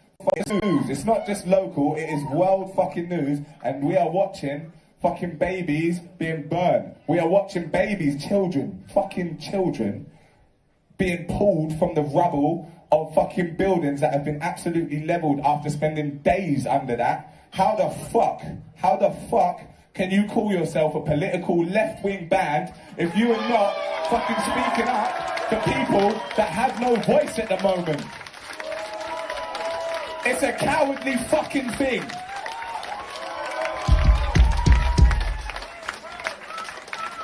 So fuck idols, fuck Sleaford mods, and fuck every single one of those fucking apolitical bands. This is punk, all right? Anybody who calls themselves a part of the punk scene, who identifies by the politics of punk, if you are not condemning and calling out one of the worst atrocities of our lifetime, then you are simply not punk. That don't want to fucking speak up when there's something a little bit iffy, a little bit touchy, a little bit sensitive, and you got a fucking bullshit album to sell. Fuck that. We can't fucking respect that at all. Fuck it. I don't get why you said the next part about the idols. They've been speaking out about the genocide. Oh, sorry. I thought he was... Oh, that's like an actual punk band. This is from 2 years ago, so that's probably why. This is the prettiest song we've ever fucking written. Because Bob Dylan would rather fucking fight, you fucking cowardly bands. I could do this all day long. Sing a song. I thought he said idols like IDOLS. Like I heard that as if like your idols are not calling out, genocide, then whatever. A pretty little song, blah blah, rah rah rah. It might be nice. I could do this all day long. Sing. Yeah, so this was back in this was 2023. So, since then a lot of people have spoken up about to condemn what Israel is doing.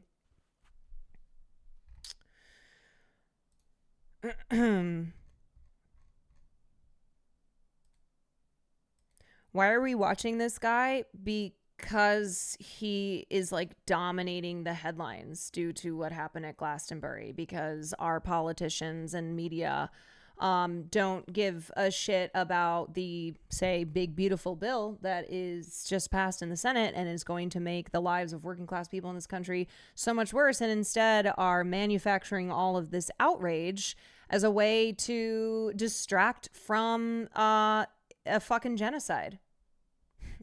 Why are you not reading a video? Why are you not reading a video? Oh, grr. Oh. Yeah, because it's what we're talking about. Because it's what's dominating news. Why are you not subscribed to the stream? How about that?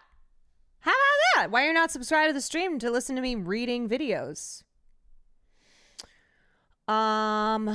Here's a... Wait, what is this?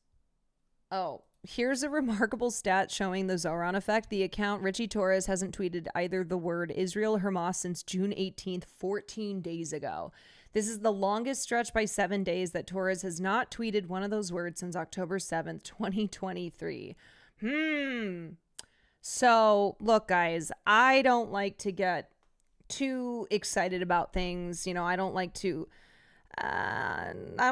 count my chickens before they hatch, but for so long it has felt like these politicians are not at all feeling the pressure from the people until really recently, until like really Zoran Mamdani's campaign.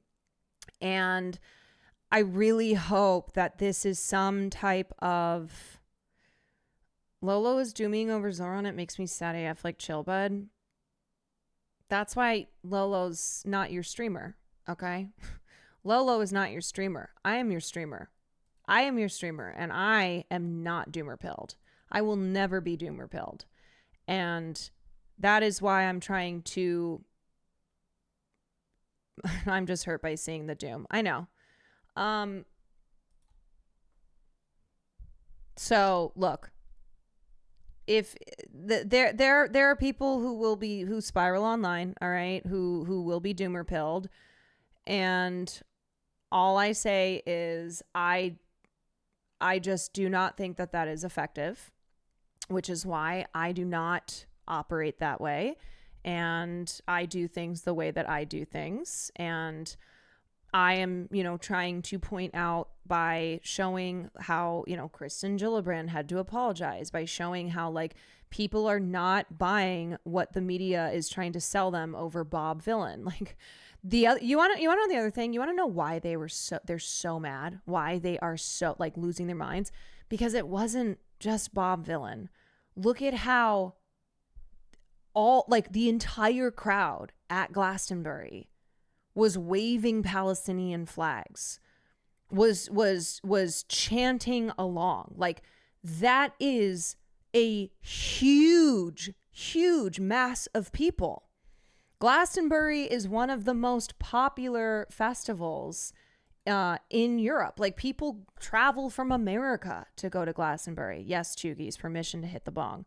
So, and then look at, like, this is not a coincidence. Richie Torr is not tweeting the word Israel Hamas right now as Democratic politicians are feeling the heat, as the voters are being like, we're going to fucking primary your ass.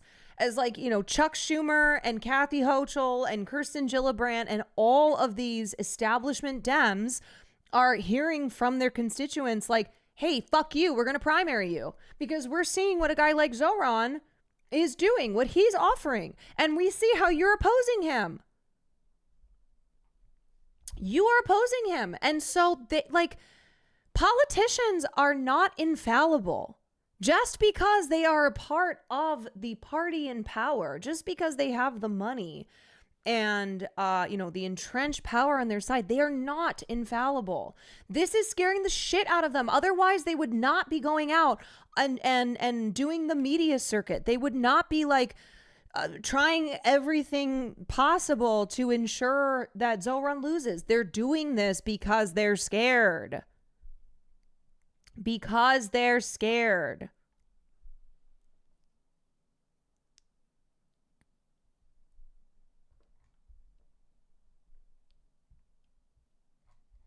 As if the crowd at Glastonbury wasn't waiting for a moment like that. Yeah. Do you think that the crowd at Glastonbury felt that way only because Bob Villain chanted that? Or because there were tons of Palestinian flags in the crowd? Because individuals at a massive festival where already their politics are anti-genocide. They weren't mad or scared about Bob Villain chanting it. They're mad and scared about that large crowd enthusiastically chanting it back. 1,000%. 1,000%. So here's the thing, this always, all of this arguing over slogans, over rhetoric, etc. It all needs to be directed back to the reality of Palestinians enduring genocide. That has to be the focus. And we know that the manufacturers of the genocide want to distract from that. They want to they want the conversation to not be about that, because people, your average person is morally not okay with something like genocide.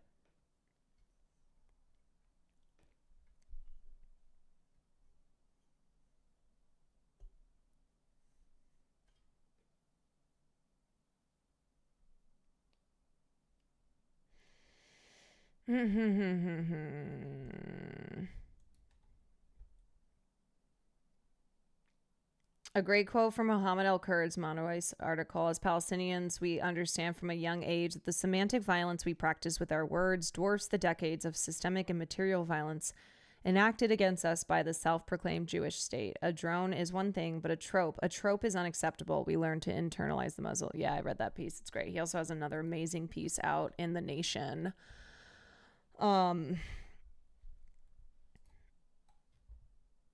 Yeah, so where are my cancel culture warriors? Where are my anti-cancel culture warriors? Because what's happening to Bob Villain is cancel culture.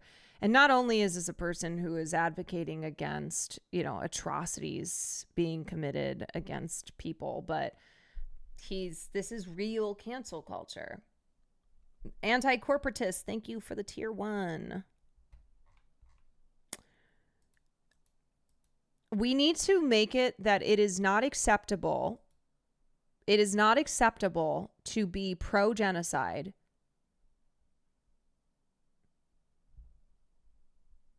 We need to make it so that people who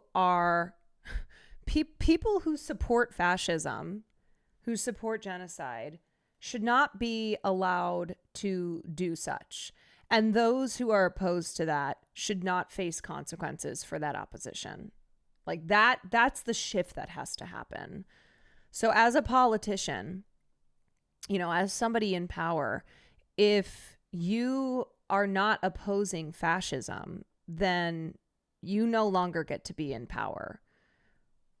Like, it cannot be the norm that fascism, that genocide is acceptable and that opposing those things is not.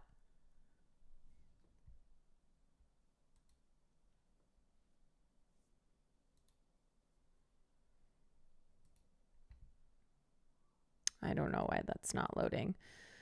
Okay, what did I want to cover next?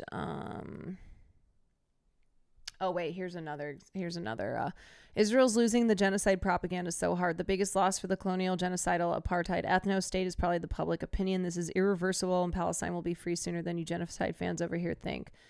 This is Amy Taylor of Amel and the Sniffers, who was also at Glastonbury. Now, it's so fucking weird. The left and the right politicians don't believe in anything at all between the two of them. They believe in nothing. I'm thinking about the people in Palestine. I'm sorry, that is an amazing...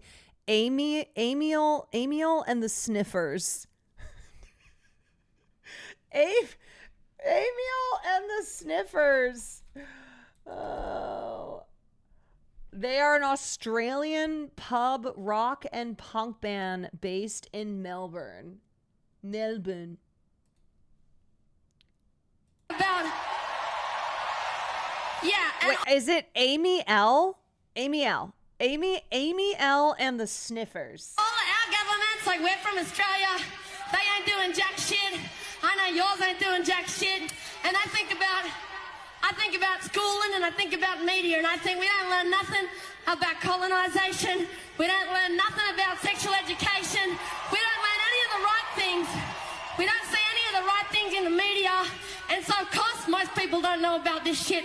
And that's what's so fucked up, because they don't want us to know and they want us to shut the fuck up. Because if we think about Palestine, then back home in Australia, we think about the indigenous people there. Oh, yeah. And we think about the fact that us as whiteys, we're the fucking colonizers, and that's so disgusting. Us as whiteys, we're the fucking colonizers. And the truth is, yeah. The truth is, yeah, because here in the United States, we are still not owning up to the genocide of Native Americans. We are still committing genocide against Native Americans. We are the power in the United States knows that calling out the settler colonialist actions of Israel that are inherently violent in nature means that then a spotlight is put on the US's violent actions, continued violence against the indigenous in this country. Trump is having the park service and museums go back and basically remove any records and stories of genocide that paint America as negatively as we speak. Yes, because they're like trying, no, that history didn't happen. It's why they've been like getting rid of books that talk about that talk about Black history in this country, that they're doing, book burning and shit. They're trying to attack education because they don't want the masses to be informed. Because when you're informed, then you organize and you seek to destroy the systems that keep you oppressed. And it's so much to hold, but that's the truth, and I thought I'd share that today. It was going to be something way more poetic, but that's just what I said. It's not perfect, but I think it's better to say anything than say nothing at all right now, because shit. Hell yeah, fucking right. It is better to say something that is, imperfect than to say nothing at all. Like, better to say something than to say nothing. And remember, the people and the institutions, the systems that benefit from your silence, from you thinking, oh, I couldn't possibly speak up against this because I don't know enough, because they're telling me it's too complicated, because I'm afraid that I'm going to be, you know, I'm afraid I'm going to be called stupid, that I'm going to reveal that like I don't know everything going on here. No, fuck that. Fuck that. Do you think that the like the people here who are extremely loud are correct? That it's like, oh, they're here shouting you down, telling you you don't know enough. Do you think that that just because they are louder, just because they are telling you that you're incapable of speaking on this, that they are correct? Well, hold on a second. Let me see. People actually in this chat saying the IDF is as bad as Nazis. I think you got to chill, girl. Hey, I'm gonna tell you something. I'm gonna tell you something. Did you know that there were connections between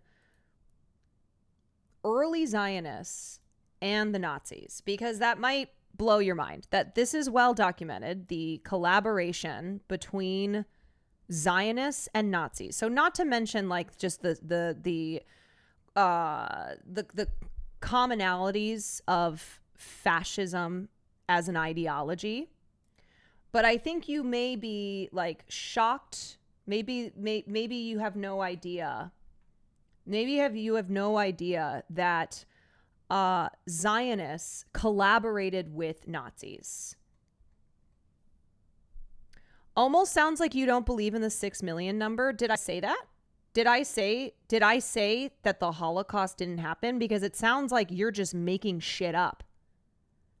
It sounds like you are making shit up because you cannot counter what I am saying. So you're trying to pretend that I'm doing Holocaust denial, you fucking twat. You're a fucking twat. Oh, some Zionists collaborate with Nazis. Oh, yeah, okay. Oh, so now I'm correct. Huh, all right. It's not Holocaust denial, you're doing Holocaust equivalency. You literally said, sounds like you don't believe in the 6 million number. Are you a Holocaust denialist? Sounds like maybe you don't believe in the maybe you're the real Holocaust denialist. You know what I'm doing? What I'm doing is making things up because that's what you do. How does it feel? Hey, it sounds like you're a Holocaust denialist. I was saying it sounds like you don't believe in the 6 million number because you were comparing those two things. No, I think actually you don't believe in the 6 million number. I think you don't believe that Zionists collaborated with Nazis. I actually, what I know to be true is that you don't believe that what's happening to Palestinians is a genocide. No, you.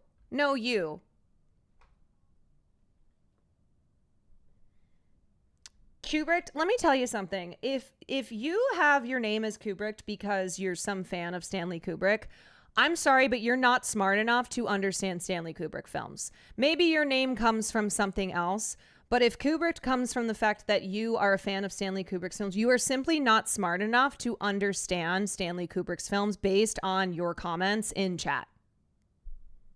So you need to change your name. Also, go watch Dr. Strangelove or How I Learned to Stop Worrying and Love the Bomb. Yeah.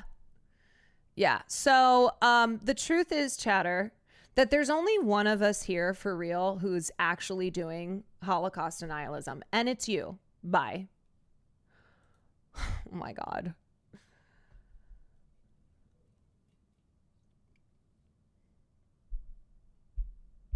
Here's a Holocaust survivor saying the IOF is like Jennifer, you know, the thing is that person, they're too fucking stupid. They're too stupid. Yeah.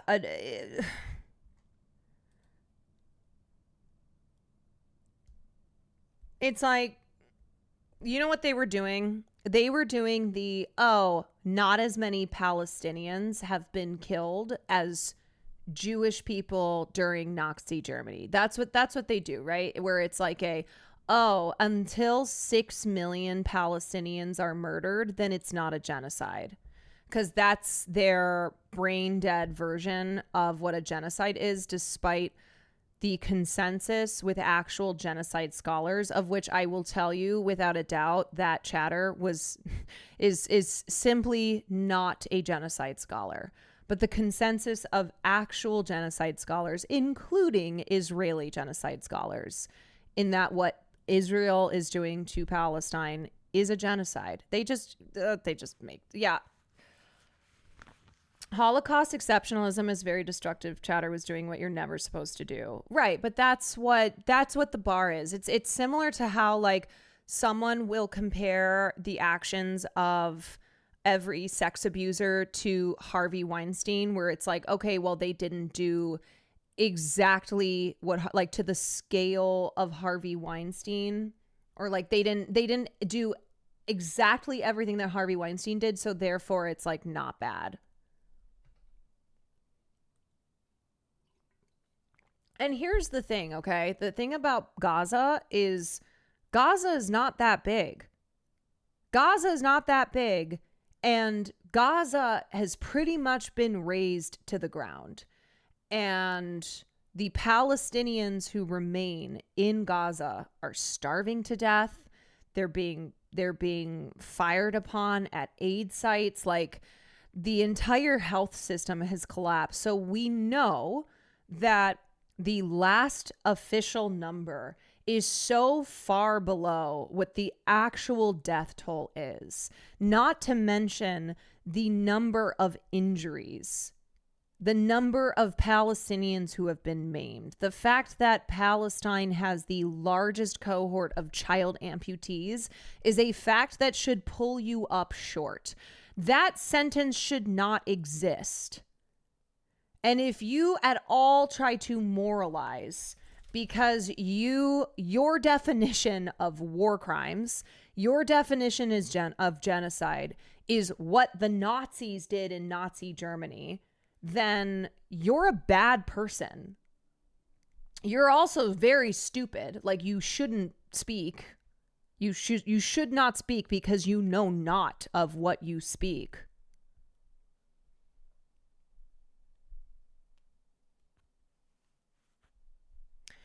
Like I say all the time, internet motherfuckers don't know what words mean. This is what happens when people just associate words with random anecdotes and try to use them by pattern recognition instead of just understanding language.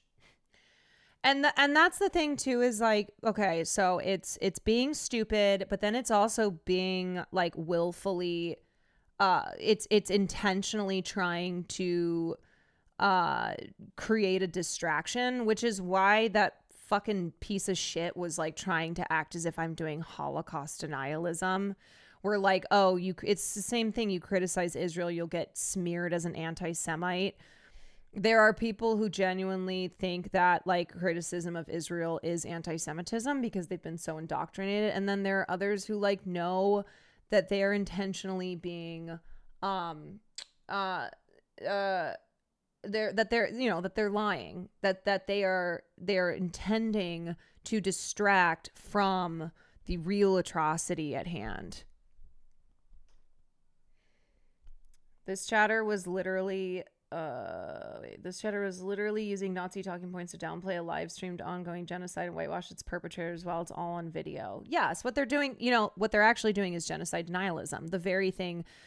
What is it? Every accusation is a confession. It's like, oh, what you're doing is an actual projection, right? Like accusing me of what you are actually doing by denying the genocide of Palestine. And, in doing so, trying to accuse me of doing Holocaust denialism. It's like only one of us is denying a genocide here, and it's not me. The Armenian genocide is estimated to have killed around 1 million people, but according to that chatter, it's not a genocide because it wasn't 6 million. Right. Yeah.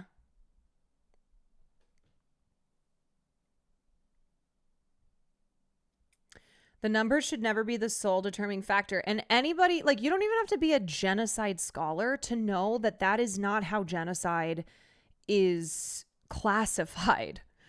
Is their destruction in whole or in part of a community that is genocide? Right. But people who are too fucking stupid, who are just repeating propaganda or who are willfully being obtuse will try and say that definitionally a genocide is based on the number, and that number is 6 million because that's how many Jews were killed in the Holocaust, and that's the only genocide that's ever happened. And so therefore that is the barometer for genocide.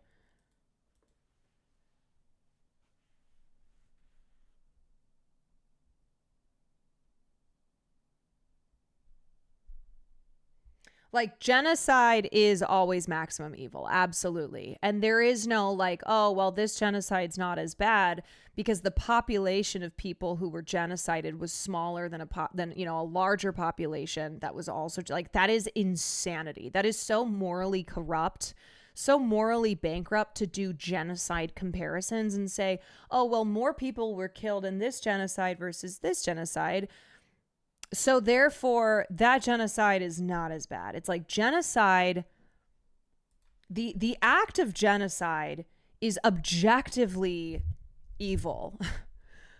Like that, just no ifs, ands, or buts. The barometer for genocide is genocide. Like it is one of the greatest atrocities that humans commit against other humans in this world. Like there is no comparing and contrasting in a way to try and reduce the evil of one genocide by comparing and contrasting it to another. But that's what people will do, right? Like that's why they act as if they'll say like the fascism that ruled Nazi Germany was unique, when it's like, they say that as a way to try and paint Nazis as uniquely evil, and therefore like any comparisons made to Nazi Germany, any parallels drawn is simply couldn't, you can't do that because of the Nazis being uniquely evil. What is this fucking person? Oh my God, what the hell? Now we just got some psycho. What the hell, man? Okay, I need to take a little break. Hannah, thank you for the 10 months. Beef Boy, thank you for the tier 1. Maybe I should just stream in the morning. I can't decide if like the freaks are more at night or in the morning. I feel like they're, well, also I stream more at night though, so that would be affecting my perception of there being more freaks at night. I don't think freaks know any type of time frame,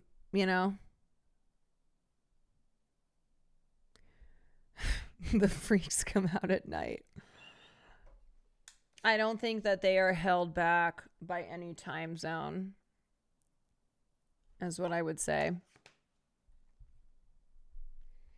I don't know. I feel like I also just have more energy in the morning to take on the freaks. Maybe that's what it is as well. There's something about it being the start of day where I'm like,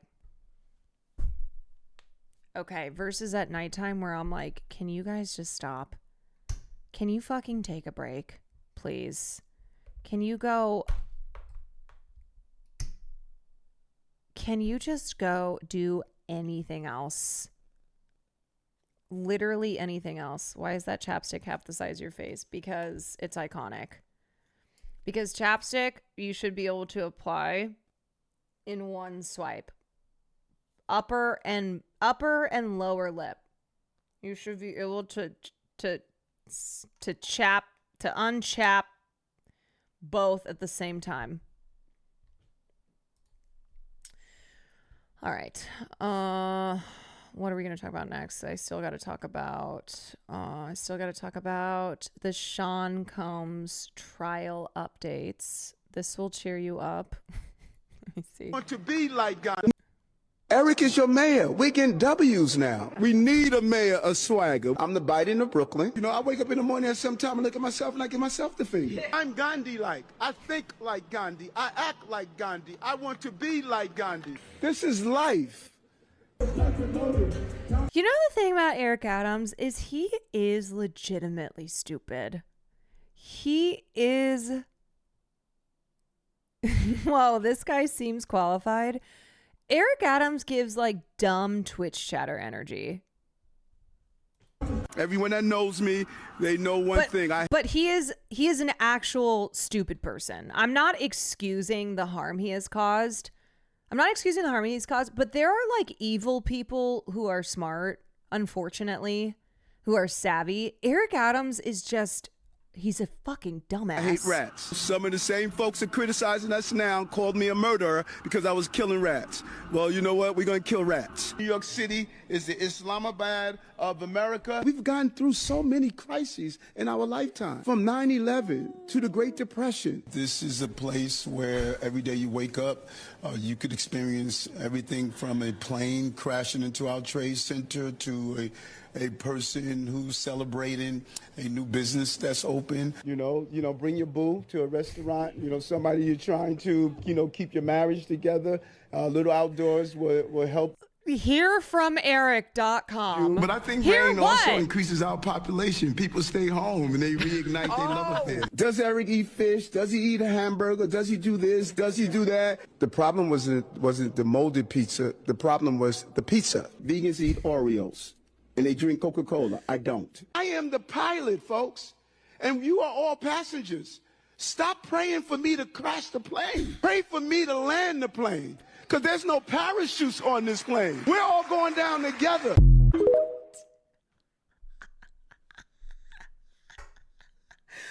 Wait, so what you're saying is that with you in power, we're all gonna die? We're all going down together? Oh, that doesn't sound good. Oh, brother, this guy stinks. You do not want Eric Adams flying the plane, is what I will say. Okay? You do not want him flying the plane. Eric is your mayor. Hogan, thank you for the the gifted sub. To Eric Adams, who, he sure could use the free sub. I think Turkey has pulled the plug. Bob Villain, short ass edit.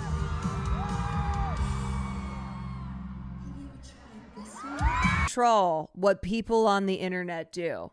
And they know that. Like the memes, the TikToks, all the posts, they can't stop it. I mean, they tried to ban TikTok. They thought they could that way.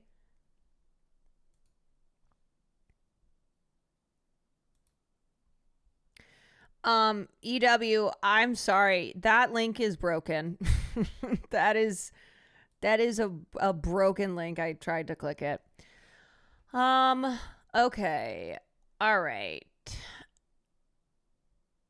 Okay, let's look at what is happening. Where did that go? Jury. Casey.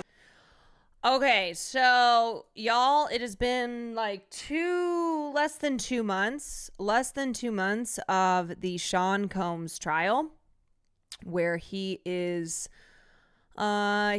been charged with multiple counts, including transportation to engage in prostitution, sex trafficking, and racketeering. And the jury reached a verdict on all but one count. Now, the verdict has not been announced yet.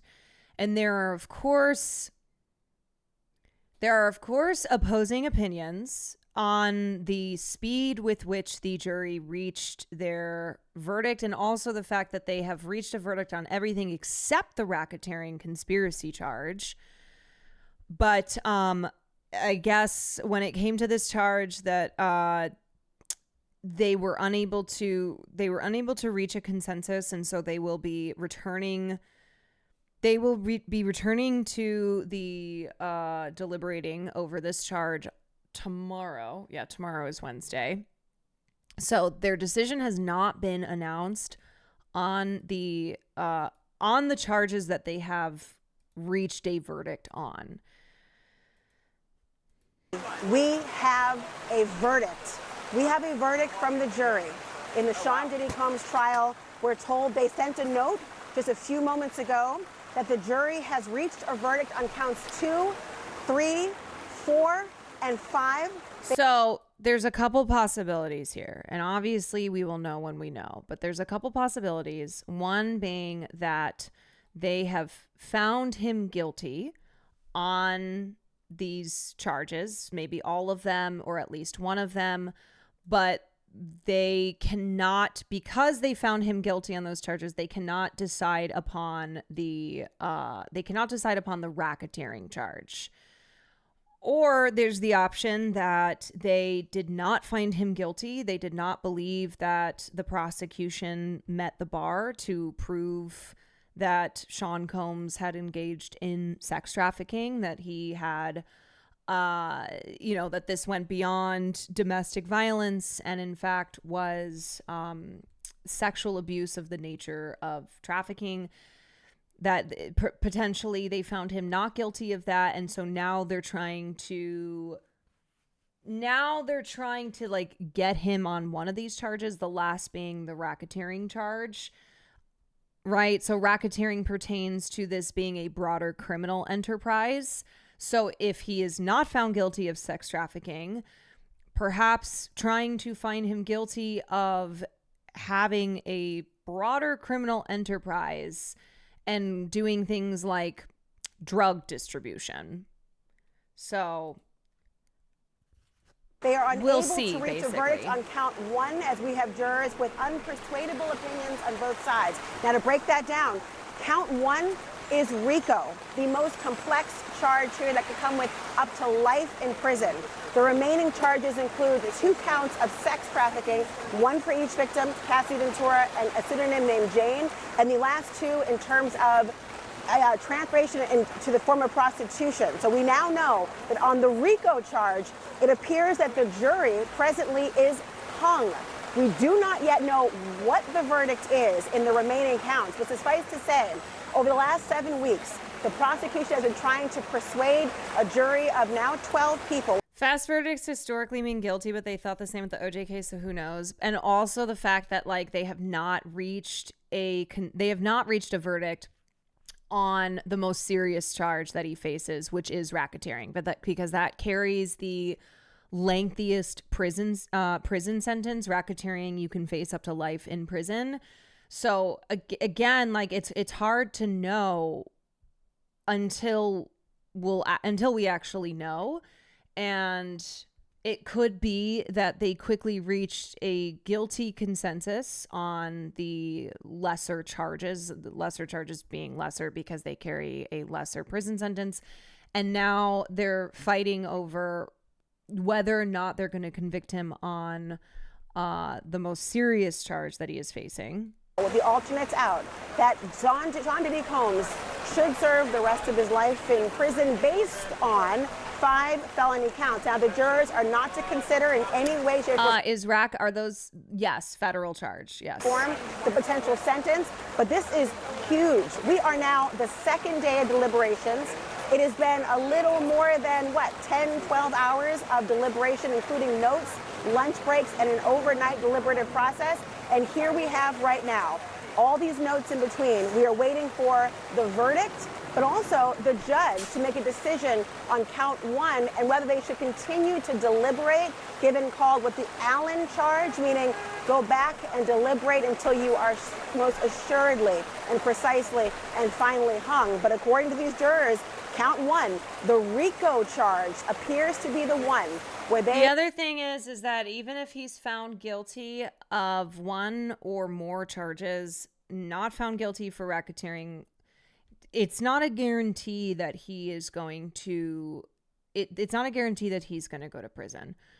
The analysis I've been seeing is that it's likely they found him guilty of at least one of the other charges, because if they found him not guilty on all the other charges, then the RICO charge would go out the window, because without the other charges, there's not enough evidence for the RICO charge. Yeah, I mean, my hope is that that is the case, but it also could be that they have found him guilty on a charge that carries the least, that is like the least serious. They do not have unanimity among the 12. Yeah, Laura, let me, thank you so much. This is huge breaking news here that this verdict is beginning to come in. And of course, I say beginning because as you've outlined, the major charge, charge 1, you say they are essentially hung. Can you explain a little bit more about, just for those of us who don't do what you do every single day, I'm familiar with a hung jury, but you seem to be saying that the judge has some options here and that this may not be the end of the story. Can you just explain that a little more precisely? Of course. When you have a federal jury or you have a jury, you want to have a unanimous opinion and decision about guilty or not guilty. And we do not yet know what that is. But jurors can sometimes say, we've reached an impasse. We haven't made up our minds. We are essentially stalled on this particular charge. And the judge may say, have you done all that you can to ensure that you have considered all the elements, that you've weighed all of the considerations, that everyone has reached their final conclusion? At that point, which is called an Allen charge, the jury might say, you know what, Your Honor, we haven't actually thought of that. We can give it one more try. Or they might very well say, Your Honor, we're coming to you about the rest of them because this is the one that we are hopelessly deadlocked on. No additional time is necessary or will yield any alternate conclusion of unanimity or a decision. So I fear that if he is found guilty of any charge, it will be charges related to prostitution, which are the least serious charges, and that the charges of sex trafficking as it relates to Cassie as well as Jane, that the jury feels that the jury may feel as if the prosecution did not prove that Cassie and Jane were forced against their will, that they were forced, that it was non-consensual what was done to them. And therefore they were not victims of sex trafficking. So now the judge has to deal with that. Like, I fear that there is still the kind of general belief that sex trafficking is you kidnap somebody a la Taken and sell them to like a secret cabal of wealthy sex buyers, versus like the situation with Cassie and Jane being that they had a relationship with Diddy, that they'll look at that as, oh, they could have left at any point and they never did. And so that's not sex trafficking. Like, yeah, he was abusive. Sure. We saw the video of him beating Cassie in the hotel room and like verbally beating her, but that's not the same thing as sex trafficking. If that's the case, if this jury says that we are officially hung on one charge and we have a verdict on the rest, well, the prosecution, who has the burden of proof and will always have a burden of proof in a trial, as they should, will have a discussion among themselves. Do they insist that they go back again and deliberate, or do they learn the verdict on the rest of the remaining charges? Right now, we do not know, but we're told from Kara Scannell, who has been inside of this courtroom, that the tension is thick, that the lawyers were surrounding Sean Diddy Combs, that he had his hands clasped in his lap. Remember, his family has been here, his mother here today. Just earlier today, Kara even overheard Sean Diddy Combs saying to his mother, just relax, it's gonna be all right. Well, now we're waiting to see what that verdict will be and whether the judge will have the jurors go back and try to deliberate further on that charge. I want to bring in, I see Elizabeth Wagmeister, who's here, and we have, of course, been covering this trial, and this is stunning to think that there is now some semblance of a verdict. I was telling Casey, we don't know about count one. That's the most serious one. It is the most serious one. And I have an update for you from our colleagues inside the courtroom right now, Laura. So, Casey, I want to update you live right now. Both sides want the judge to push the jury to continue deliberating. Combs' defense attorney, Mark Agnifilo, said that the defense... Here's the thing, too. We're coming up on a long weekend because of 4th of July.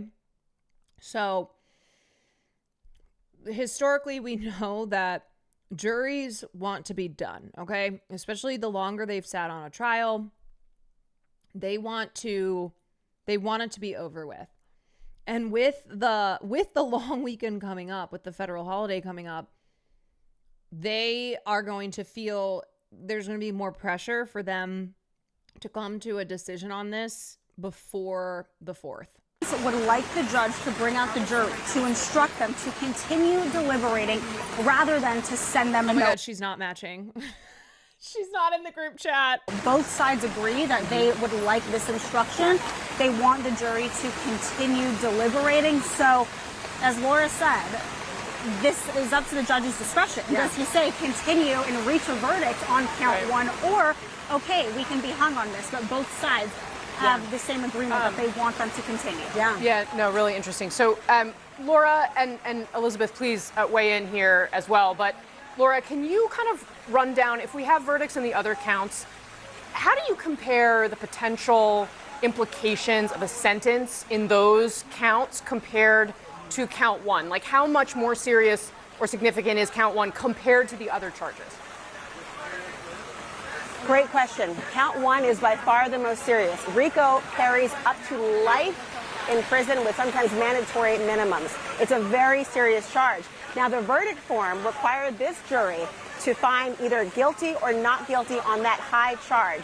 And if they found that, they had to go down the line for so-called predicate crimes. That's a fancy way of saying, well, did the government prove or not prove bribery, kidnapping, arson? The idea of this went down the line of other things, including drug distribution and even prostitution. Then there was a second part that talked about, did you conclude that there was sex trafficking proven with respect to Cassie or Jane?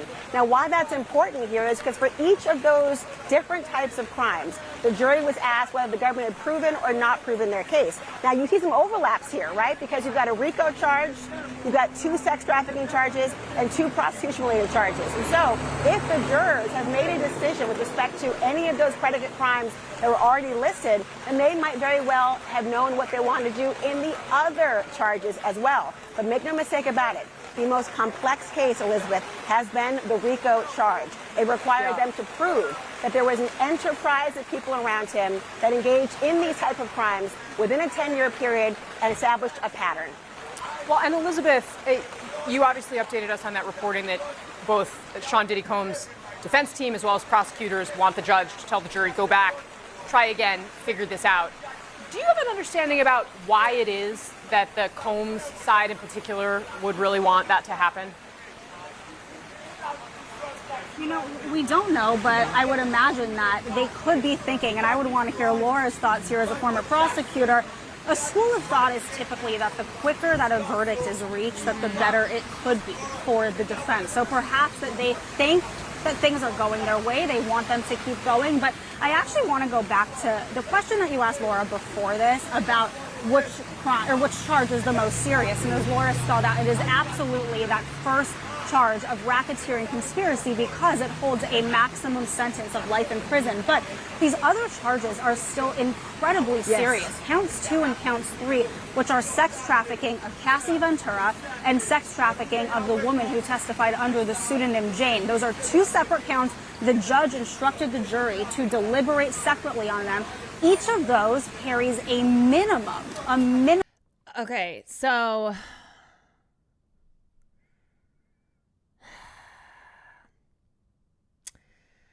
one thing that was brought up in the trial, it was reported that the jury asked a question clarifying what it means to distribute controlled substances, which is something that the prosecution, introduced, had as part of their argument to prove that there was a broader criminal enterprise.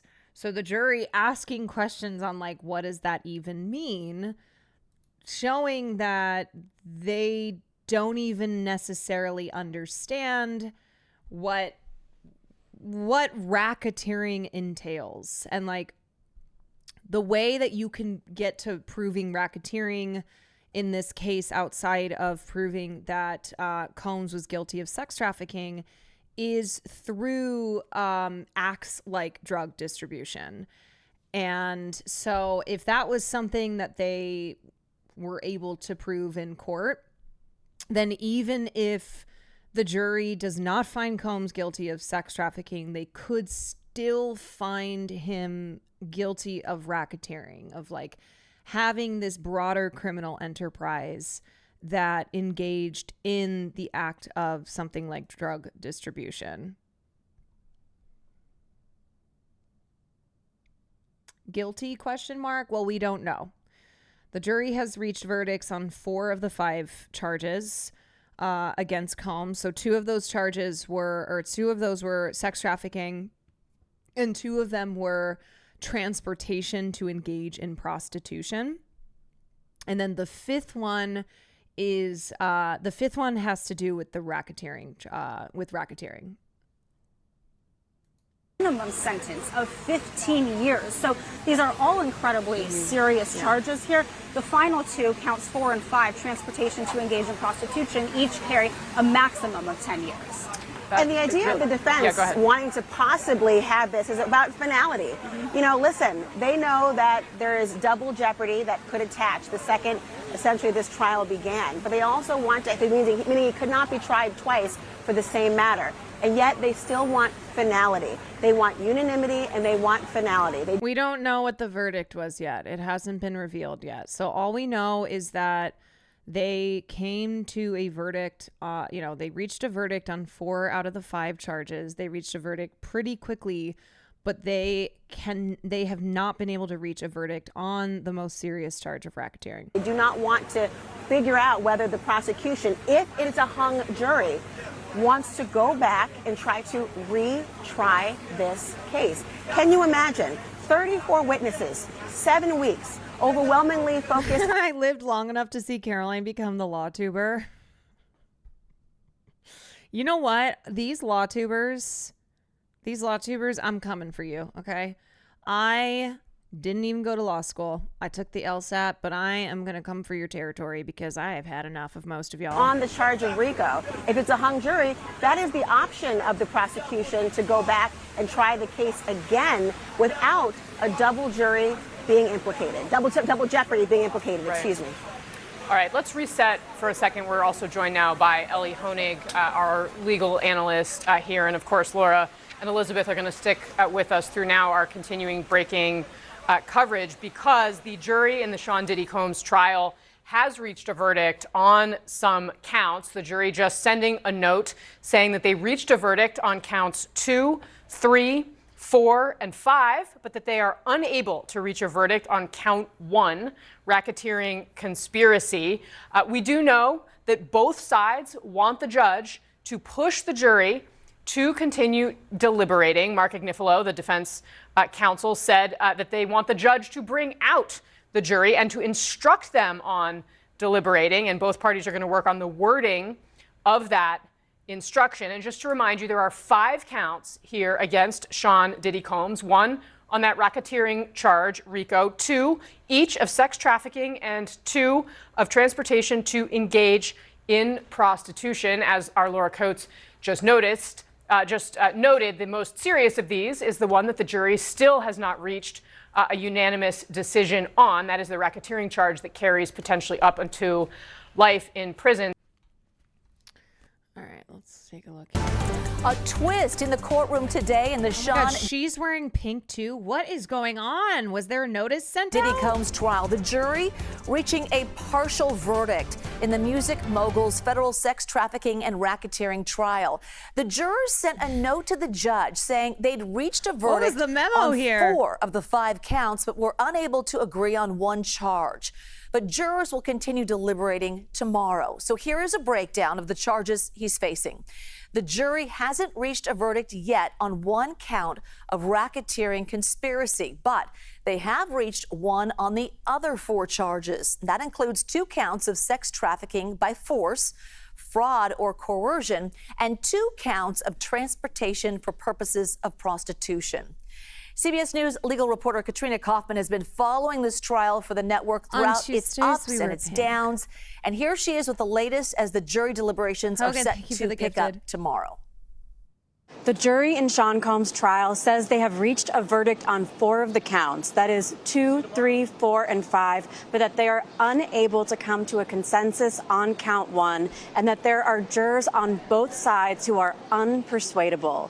The judge ultimately decided, after speaking with the parties, to have the jury continue deliberating. He read them an instruction from his original jury charge about their duty to deliberate. Now, when we got the note about this, Sean Combs was sitting. His lawyers were all huddled around him in the courtroom. Combs was very still, very somber through all of this. And it's hard to describe how ominous the atmosphere was. It had started raining outside, and there was thunder multiple times as we waited to see what was going to happen in there.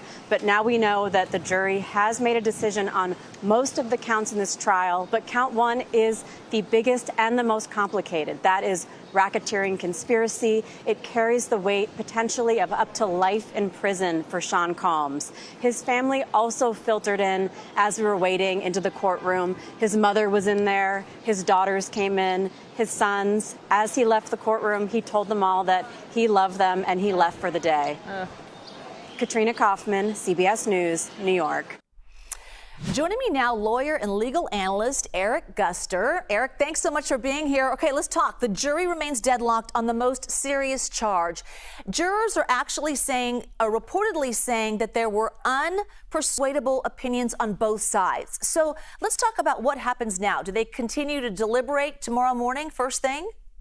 Both sides, the defense and the prosecution, wanted them to continue to deliberate. Nobody wants to try a case twice. So they want them to come back and deliberate. However, the jurors said that there are people on both sides who will not move. So it could end up with a split verdict where they come up with 4 accounts of guilty or not guilty and 1 where they're hung. Yeah, I mean, this could be because the charge is just too complex. Like, it's too...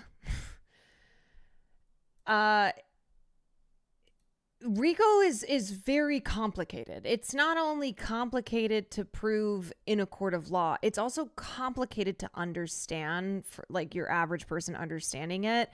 So it could be a matter of like just it being too complex of a charge that is why it's resulted in a split in the group.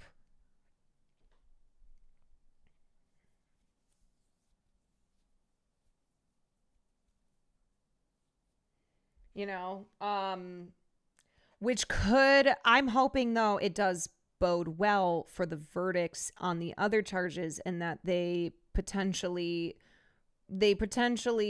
reached a guilty conclusion quickly, but then are struggling with this one because of how complex it is.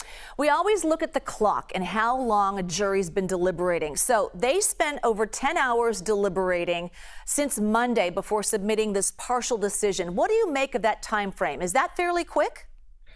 Jury decisions are very tough. I generally believe that a fast verdict is a guilty verdict in a criminal case. Racketeering is the most serious case because you have to prove that there was this big mass conspiracy where you had people doing different criminal things and criminal acts, which I'm not sure that the prosecution did a very good job of that. I expected them to bring in people who would say they blew up the car of the rapper and they did other things on his behalf, and they may not have brought all of that evidence that they needed to prove that point. But the other... Where's the guy who blew up Kid Cudi's car? For they have a verdict, and it's going to be interesting to see what the judge does. Okay, deliberations continue, but if, and I say if, the jury remains hung on the racketeering charge, could the judge consider a mistrial on that count or accept a partial verdict and proceed to sentencing on the 4 resolved counts? The judge can do a partial verdict where he can receive the verdict for 4 counts, and if Sean Diddy Combs is found guilty of any of those, then proceed to sentencing, or give the prosecution the decision. Say, hey, do you want to retry this case, or do what chat? What even is RICO? Okay, so RICO is racketeering. It's Racketeer Influence in Corrupt Organizations Act, and it was initially used, like it was created and used to bring down like the mafia, to target those types of criminal organizations, the mobs, to target mobs.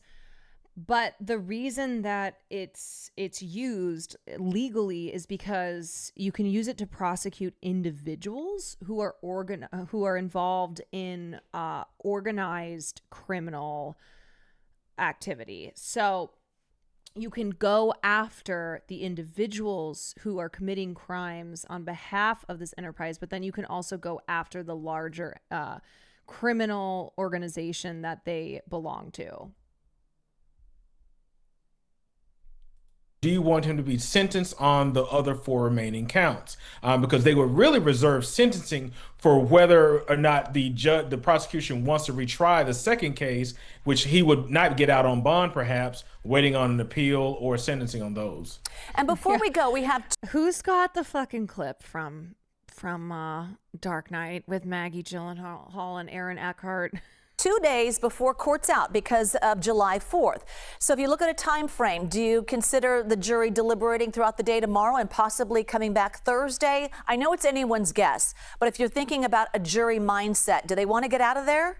Yes. Jury mindset, coming with a holiday, these people want to go home. They want to get out. They want to barbecue some chicken, not think about this case. They've been in this case for weeks. They are ready to go home. And I expected a verdict before July 4th because these people want this case over with. They want it behind them so they can move on with their lives. All right. Appreciate all of your... Okay, thank you very much. Here you go. Here you go. Look, give us the money and we'll talk about making a deal. The money is the only reason I'm still alive. Oh, you mean when they find out that you've helped us, they're gonna kill you? Are you threatening my client? No, I'm just assuming your client's cooperation with this investigation. As will everyone. No? Okay. Enjoy your time in county, Mr. Lau. Wait. I won't give you the money, but I will give you my clients. All of them. You were a glorified accountant. What could you possibly have on all of them that we could charge? I'm good with calculation. I handled all their investments. One big pot. Got it. 1 minute. Rico. Rico! If they pooled their money, we can charge them all as one criminal conspiracy. Charge them with what? In a Rico case, if you can charge one of the conspirators with a felony, you can charge all of them with it. That's great. Mr. Lau. Fucking Rico. What kind of details do you have about this communal fund? Ledgers, notes? Immunity, protection, and a chartered plane back to Hong Kong. After you testify in open court. And I'm just curious, with all your clients locked up, what's going to happen with all that money? Like I said, I'm good with calculation. He can't go to county. I'll keep him here in the holding cells. What is this, Gordon, your fortress? Will you trust them over county? I don't trust them here. Lau stays. Now that I've seen it in The Dark Knight, I'm a lawyer. Yeah, so there you go. Yeah, that tells you everything you need to know about Rico. If you can charge one of them with a felony, you can charge all of them with a felony. Okay. So the thing about Rico, though, is that it is, in the real world, it is very difficult to prove because of the legal definitions being super duper complex. You have to prove that a criminal enterprise exists, and you have to show a pattern of racketeering activity. So people might see like the employees of P. Diddy not as a criminal enterprise existing, but as employees doing things that like their boss told them to do.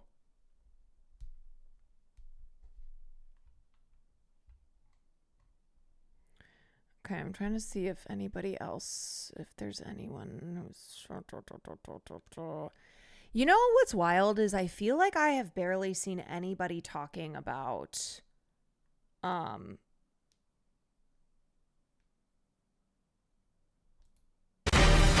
feel like I've barely seen anyone talking about this.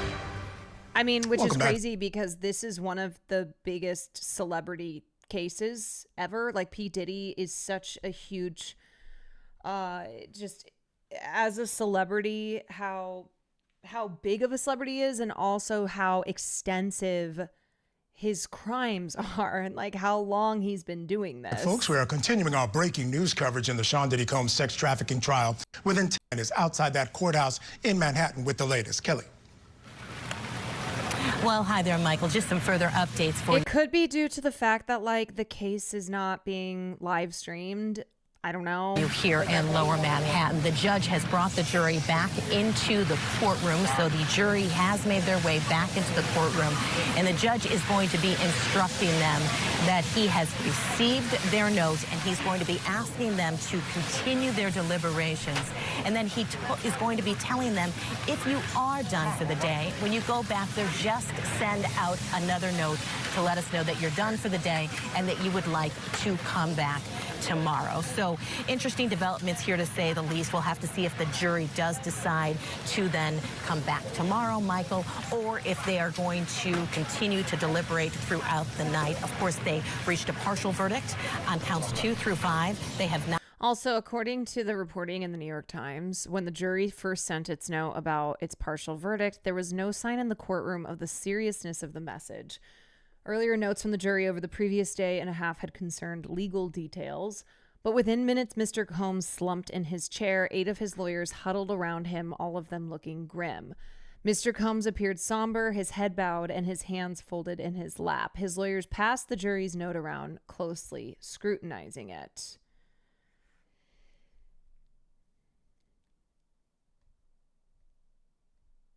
Are they sequestered? Yeah.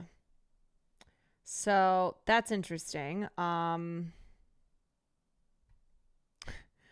Like, did the note say fuck you, P. Diddy? Not reached a verdict on count 1. That's conspiracy. That's racketeering conspiracy. And Michael, earlier when we were talking, I was trying to go through my notes when you were mentioning that they only had to find one instance of sex trafficking, for instance, or one instance of transportation with intent to commit prostitution. During the other thing too is that Mark Agnifilo, who is Diddy's lead defense lawyer, apparently he asked the judge not to press jurors towards a verdict and said that they had only been deliberating for a day and change, which is potentially a sign that the defense was concerned that they hadn't deliberated long enough, that like a longer deliberation in this case would be a better sign for Diddy. Rebuttal close from federal prosecutors. They made that extremely clear. Comey made that very clear in her rebuttal close. And one of the instances that she mentioned, she was talking about, and I'm not going to read it in too much detail because it's very graphic, but it related to Jane. And it was talking about Jane not wanting to perform a sex act on one of the male escorts. And then he said to her, and this is how Comey read it in her rebuttal close, you go back there and you blank some blank. And so if people were following some of the testimony, they know exactly what I'm talking about, but it's talking about a woman doing something to a man. She was saying to him, per the testimony, she did not want to do that. And then Sean Diddy Combs, according to the federal prosecutors and according to the testimony, they hammered on this in that rebuttal close, go back and do blank, do blank. She then said, Comey said, that is sex trafficking. So read into that what you want. But have you told Chatters who was the first DA to utilize RICO charges? Are you talking about Rudy Giuliani? So technically, he was not the first DA to use the charge of RICO. He just is associated with it being a popular legal tool. Like, yeah, Rudy Giuliani says that he was a RICO pioneer, which is actually not true. Like, he has claimed, that's been one of his claim to fames, is that he was the guy who discovered RICO, which is actually not the case. He does say a lot of things that is true. That's something that she left the jurors with, Michael, when she was delivering her closing. Yeah, I think that's something that prosecutors did extremely well, sort of breaking down and simplifying some of the charges in this case. Do you think this is a wag the dog situation, distraction from global affairs? No, this is a very serious case involving sex trafficking, and no. I think that people are not paying attention to this case because of other news that is ongoing, and also because this is I don't know, this is just like when the Amber Heard and Johnny Depp case happened, like, people were more tuned in to Blake and Justin, and that hasn't even gone to trial, versus like this actually being at trial. Like, the jury has reached a verdict here on 4 out of the 5 counts, which can be a bit complicated. Yeah, this would be the worst distraction of all time. No one is even covering it. Getting word now that the jurors have left the courtroom to go back and continue to deliberate. The judge said, though, he will remain on the bench just in case he gets a note or a note comes out from that jury. So as of right now, they've gone back to continue to deliberate on that particular point, on that racketeering charge. And one point I want to make clear. Let me go back to Kelly now. Kelly, I understand we have something breaking. This case is a lot more clear, so people can't shit on the women as easily. You know, I cynically agree. I feel like maybe the reason that this is not getting as much attention is because it's harder to paint the women as the villains in this situation, even though certainly the defense spent time not necessarily painting them as the victims, but saying that they consented to it. That they were like, look, Diddy, he's a domestic abuser, but he is not a sex trafficker. All the sexual acts were consensual. Yes, I'm getting some information right now. They are done for the day, Michael. So they are going to go home, and then they are going to come back tomorrow. I'm just reading my notes to make sure I don't want to say anything on air I'm not supposed to. Let's see. Okay, interesting. 30 now. They're ready to go home, start fresh tomorrow. Probably not a bad idea. One thing I wanted to check in with you and let our viewers remember. Yeah, also, Diddy has had to admit that he was an abuser. Is that we're talking about these charges and we're using words, but this jury got to see a lot of video of these freak-offs. Take us back to some of those instances where the jurors were looking at it. I got mixed reports on some of the reactions of some of the jurors, but we have to remember what was going on in those rooms while it was going on, and, you know, the defense tried to claim that this was just part of their swingers lifestyle. Some of that stuff was pretty heavy. We can't forget that they were looking at these videos of what was happening and what was going on in those freak-offs, correct? Oh, Michael, yes, those videos. Now, during jury selection process, they did make it very clear to the potential jurors that they were going to have to be okay with viewing very, very personal, intimate details of someone's private moments inside their... I also cannot wait for this to be done, not just so hopefully the victims receive justice, but that we have to stop hearing the word freak off. Bedroom, and the jurors that were selected indicated that they would be okay viewing that kind of footage. So we saw them throughout this case, defense counsel showing longer clips of the videos than the prosecution, especially wanting to show, according to the defense counsel, that these women were into it, that these women were going along with it, that they were all about the money. In fact, defense counsel called Cassie Ventura a big winner in this case.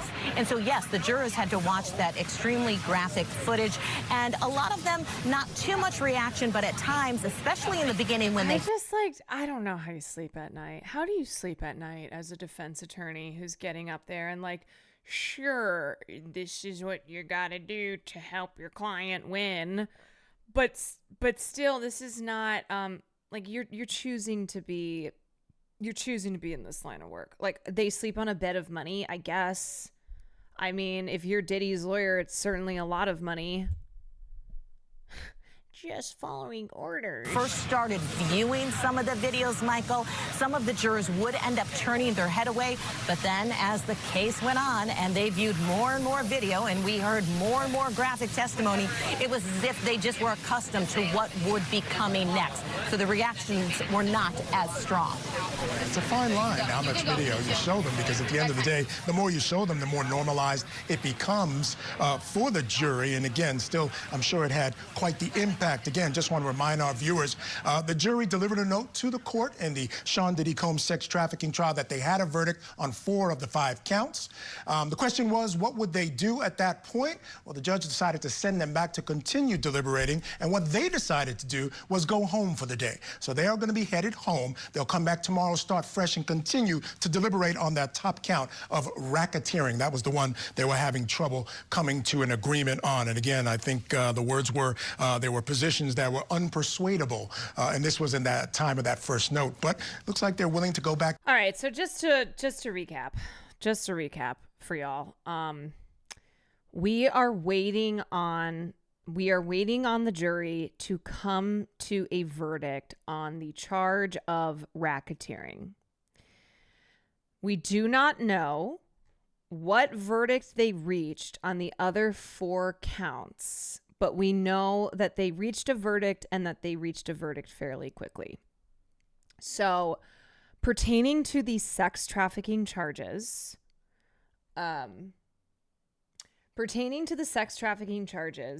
prosecution laid out an argument that Combs used violent means, that he held, held his financial control over the heads of Cassie and Jane, 2 of his ex-girlfriends, who the prosecution called as witnesses to show that he manipulated these women into very, very physically exhausting, non-consensual sex activities with men that had been hired. And this is what was referred to as hotel nights or freak-offs. And again, I cannot wait to never have to see this fucking word ever again. Hear people say this word all the time. So they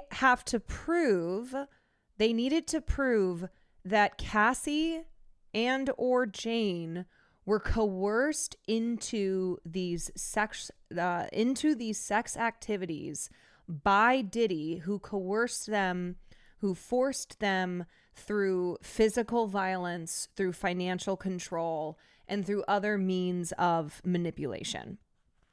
Okay? And these women were a big part of the prosecution's the prosecution's line of witnesses that they brought forth to try and prove this. They testified for a combined total of 10 days. And what the defense said was that, no, these women weren't coerced. They were willing participants. They could have left at any time.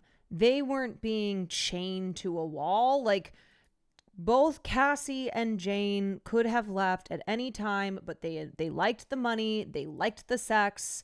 They were willing participants. Case closed.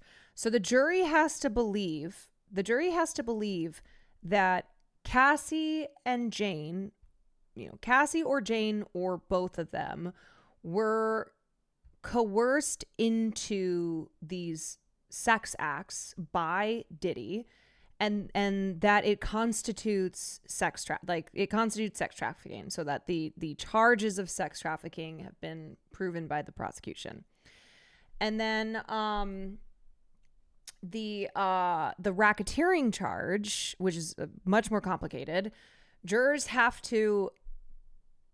essentially have to agree that Combs knowingly joined an unlawful conspiracy, that he and or co-conspirators had committed criminal acts to, on behalf of this criminal enterprise, to like, to further this criminal enterprise.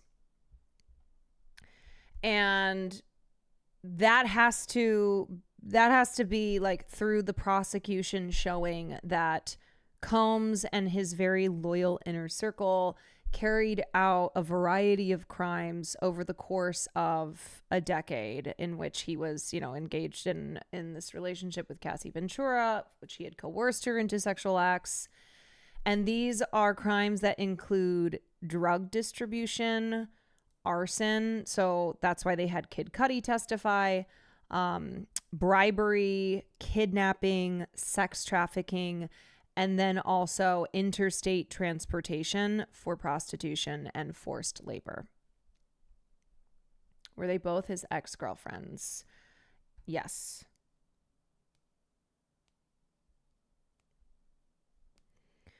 The video of him beating her should be enough evidence of that. Right. But essentially what happened is that video was used by the prosecution to show how Diddy is a violent man, that he is an abuser, that Cassie was fearful that he used violent, coercive means. But the defense said, look, yes, Diddy was a domestic abuser. Yes, he physically hit Cassie. He verbally abused her, but he never forced her to do anything sexually. And had she not wanted to do any of these things, then she could have just not, like, she could have left. And the reason that she did them, the reason that she stayed, is because she enjoyed it, because she liked the money and the lifestyle, blah, blah, blah, blah, blah. So it's up to the jury to like make the connection with that video being such a big piece of evidence, that if Combs is capable of this, then he was capable of these other things that there's not video evidence of. Now, there was evidence of like baby oil and that kind of thing, but the video that was taken in the hotel was the most damning evidence as far as like painting him as an abuser. But the threat of already established violence would be enough to coerce someone. Well, that's what the prosecution was trying to prove. That's why they used that video, and that's why they had Cassie's testimony be a centerpiece of the case.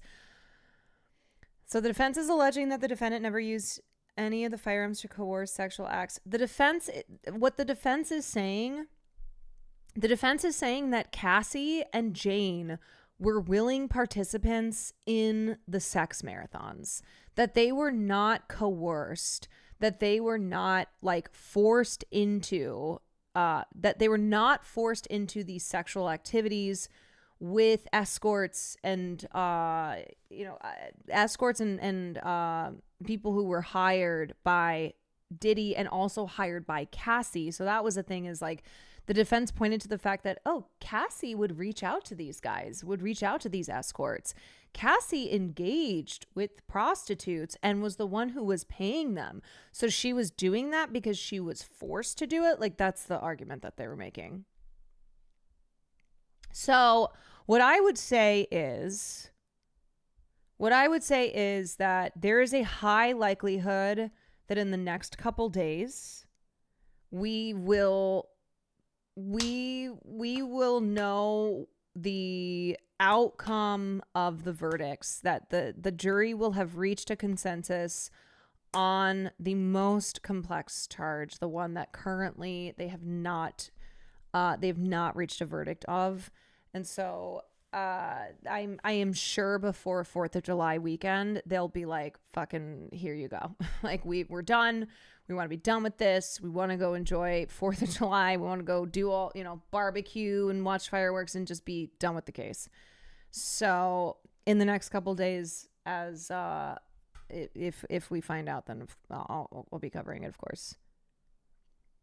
The video is damning not just because it shows a pattern of abuse, but that when the women try to leave, he assaults them to enact physical intimidation to make them stay. Yes. I mean, to us, like those of us who can see this, who understand this, it is clear. But this is a matter of like dismantling public, dismantling societal beliefs around victims of abuse, where people will see a video of Diddy hitting Cassie and recognize like that is abuse. But will they understand that her staying in this relationship for 10 years, her feeling like, oh, my career will be threatened, that, he is physically violent, that he holds financial control over me, over my mother, like, will they understand that all those things contributed to why Cassie felt she couldn't leave the relationship? And also the fact that like abuse is complicated, right? Victims of abuse have they do not behave in any one way. Like there is no correct way to act when you are the victim of abuse. But that is still something that like we have a ways to go in like how the general public understands abuse and understands victims of abuse.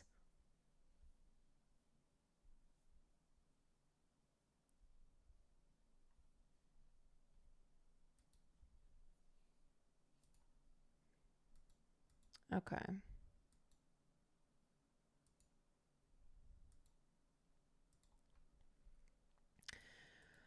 Okay. Oh my God. That was, you know what? We actually got through all the things that I had in my title though.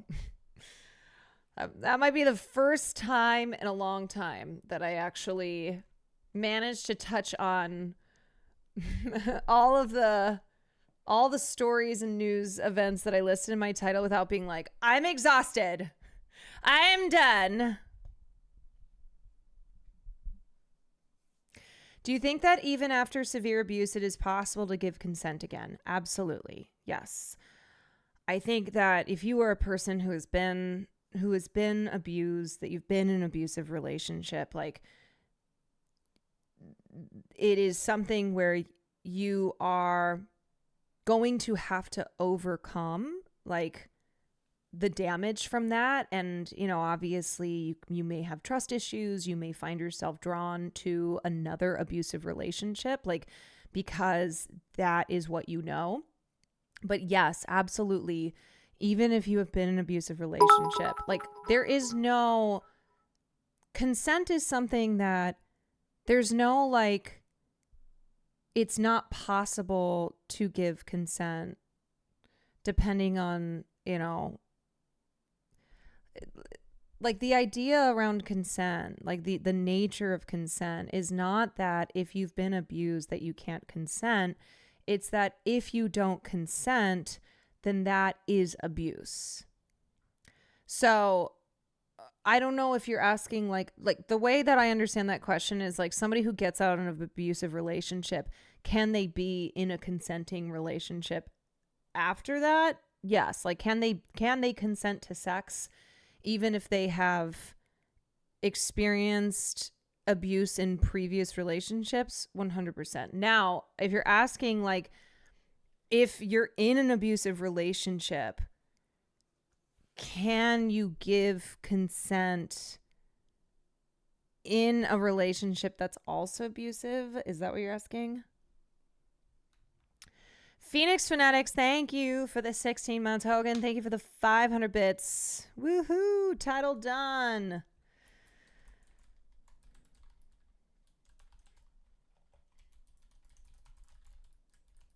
We did it, Joe. We did it. We did it.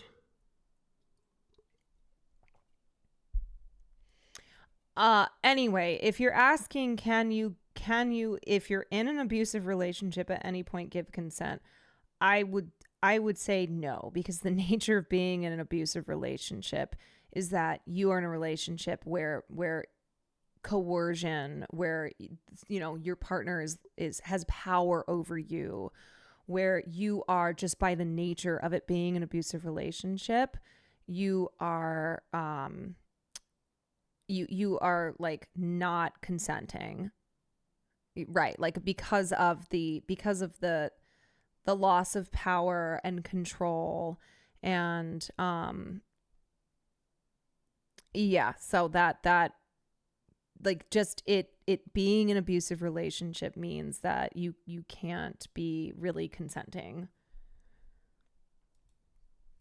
Okay.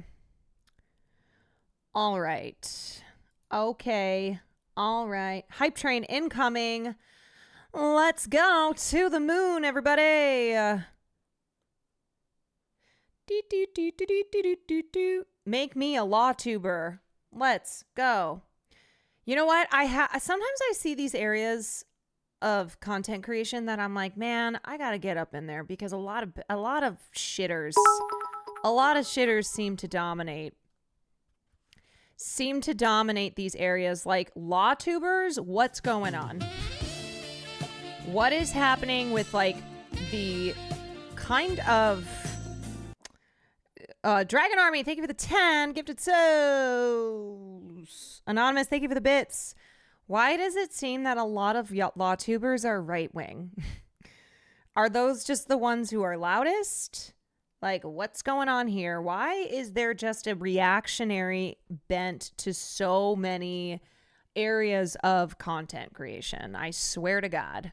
I'm like, okay, great. I'm going to have to go be a wellness influencer. I'm going to have to go get into LawTube. I'm trying to do pop culture out here. Leftist lawyers are busy at work. Yeah. Dude. Yeah, they're busy working. True crime. I got to do all of it. I got to do all of it because I feel like it's being dominated by people who are so reactionary. Who are just like really gross. I'm going to have to go be a crystal mommy. Yes, I have to go be a crystal mommy. They got huge audiences during the Johnny Depp Amber Heard trial, sadly. Yes, you are correct. You are correct that a lot of specifically law tubers gained notoriety and a fan base during the Amber and Johnny case. Is there anything positive happening in pop culture? Yes. You want to know what's happening in pop culture that's not like doom and gloom? Well, this was my Let Me Know segment. Damn it. Production has started on The Devil Wears Prada 2. Now, here's the thing though. Adrian Grenier's character is apparently not going to be in the sequel. So who's the villain going to be? That's my question. If Adrian Grenier is not in The Devil Wears Prada 2, who's going to be the villain?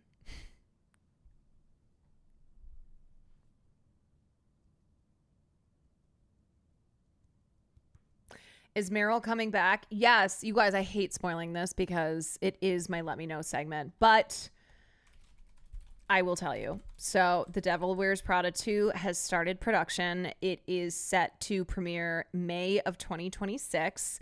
Kenneth Branagh has joined the cast, but returning actors are Meryl Streep, Anne Hathaway, Emily Blunt, and Stanley Tucci. And the plot details are pretty under wraps, but capitalism is the villain this time. The plot details are pretty under wrap, but essentially Miranda Priestley, who Meryl Streep plays. She is dealing with the changes in the decline in print. So print magazines not being what they used to be, and Miranda Priestley, who was at the forefront of print, having to kind of like figure out what her next move is. And apparently Emily Blunt's character is like some high powered, she's like some high powered executive now, something like that. And so she is going head to head with Miranda Priestly. I don't know what Anne Hathaway is doing. She's just still working at like the New York Times. I don't know. Do you have predictions for the plot?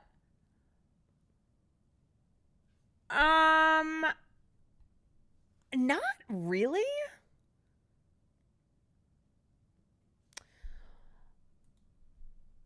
Because I'm confused. I am confused how Anne Hathaway's character is gonna factor in, because what we have seen is that Miranda Priestly is facing off against Emily Blunt's character, so that kind of seems to be like a big part of the sequel, because Emily Blunt works at a luxury group, and Miranda has to, like, she really needs their advertising dollars, and so she's gotta like deal with Emily Blunt, something like that. Miranda deals with cancel culture. Miranda is figuring out the worst fit and haircut combination for the Met Gala. That's right. It's interesting too, because Anna Wintour has stepped down.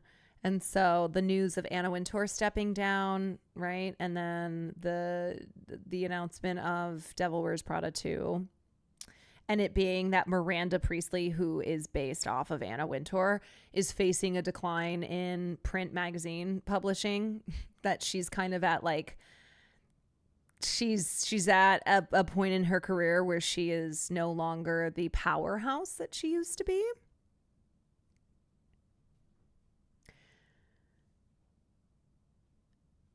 I will be seated. I will be seated. I will be seated. I will be seated. Oh, I will be seated as well.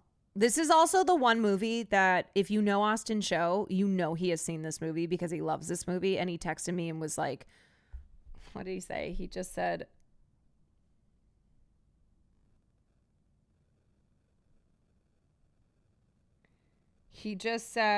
Devil Wears Prada 2. And I was like, oh, baby, I know. I know. You think I don't know?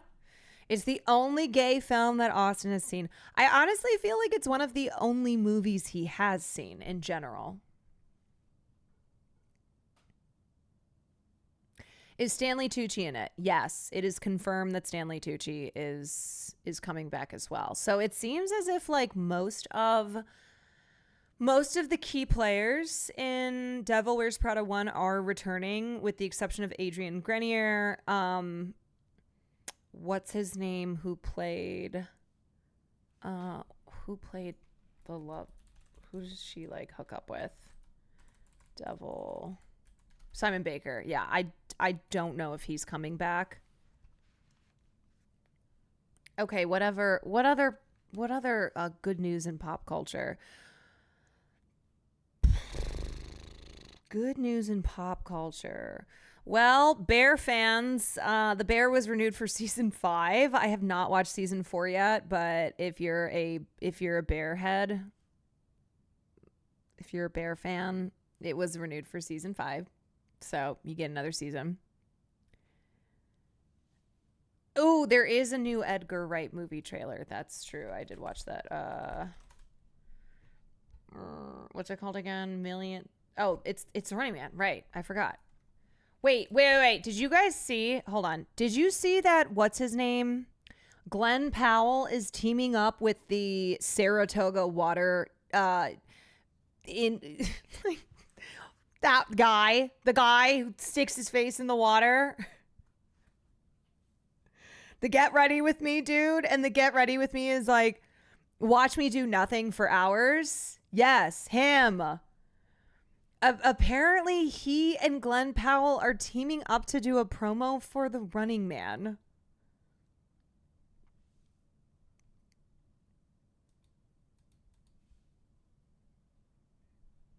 I don't know why. I don't know why. They're going to do at least 10,000. Yeah. They're going to do at least 10,000. Yes, and then there was a leak of Christopher Nolan's The Odyssey. So the first trailer surfaced online after it was exclusively shown in select cinemas across the US. And despite efforts to keep the footage exclusive to cinemas for now, low quality recording of the trailer was leaked onto Twitter shortly after the screening. You know what? You cannot trust people. All right. They are always going to leak shit. They're always going to leak shit if they can. And it's online already. It's not it's not formally online, but it's a shitty. Here, you want to watch it? It's somebody who recorded the trailer while they were sitting in the theater. Zeus's law is smashed to pieces. A kingdom without a king since my master died. He knew it wasn't an unwinnable war. And then... Oh, wait. No, actually, I'm not going to watch this. I wasn't even thinking about that. Just kidding. JK, I didn't know. I didn't fucking watch anything.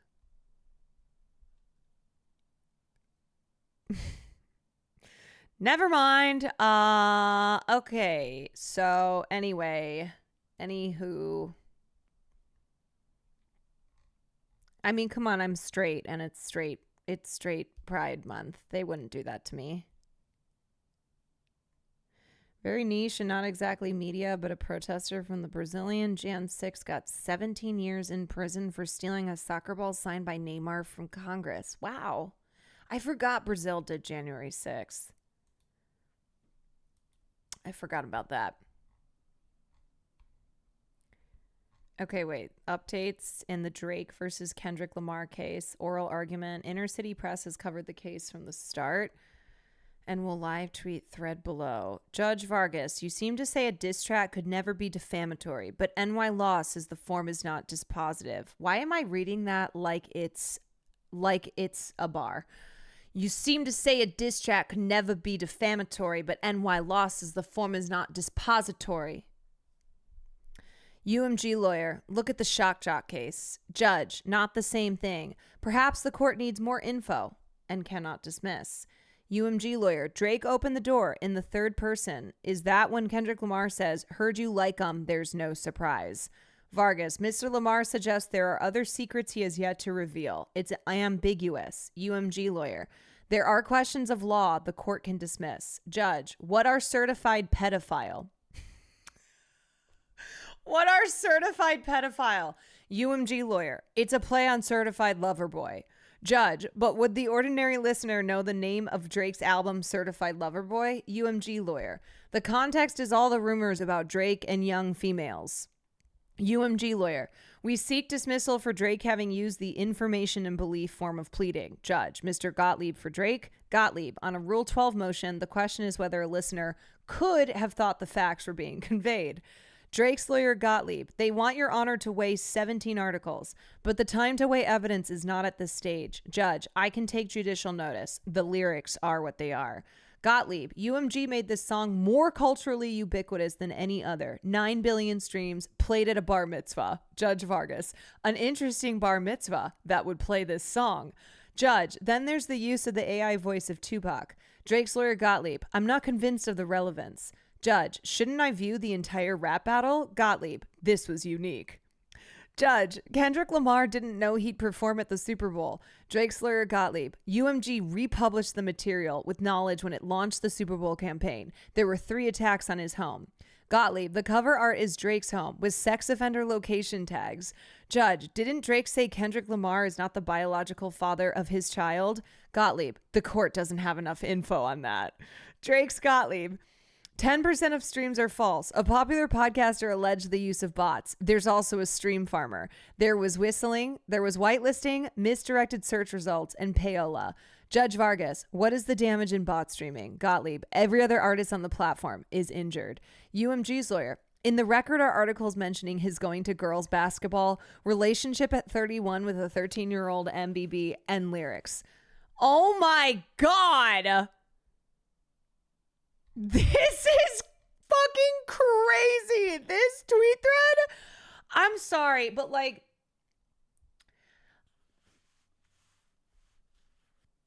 I'm sorry, but this is insane. This is so ridiculous. It does feel like satire. The judge saying, "What are certified pedophile?" And the lawyer going, "It's a play on certified lover boy." And then the judge saying, "But would the ordinary listener know the name of Drake's album, Certified Lover Boy?" And the lawyer saying, "The context is all the rumors about Drake and young females." Oh my God. Can you,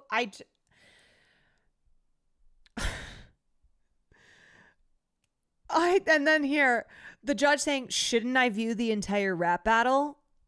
This was unique. This feels like a bit. Genuinely feels like a fucking bit. This is so insane. And then Drake's lawyer trying to be like, a podcaster said that they used bots. Oh yeah, source, trust me, bro. Trust me, bro. He is citing a fucking podcaster who just was like, yeah, I'm pretty sure Kendrick Lamar used bots. That's his evidence? Because a popular podcast, who is he referring to, by the way? Is that, no way. Is that DJ Academics? Is Drake's lawyer referring to DJ Academics saying that? No way. DJ Wackademics? Is that who he's citing when he says a popular podcaster said that he used bots? Wow, calling DJ Wackademics a podcaster, that feels like a stretch. Source, I made it the fuck up.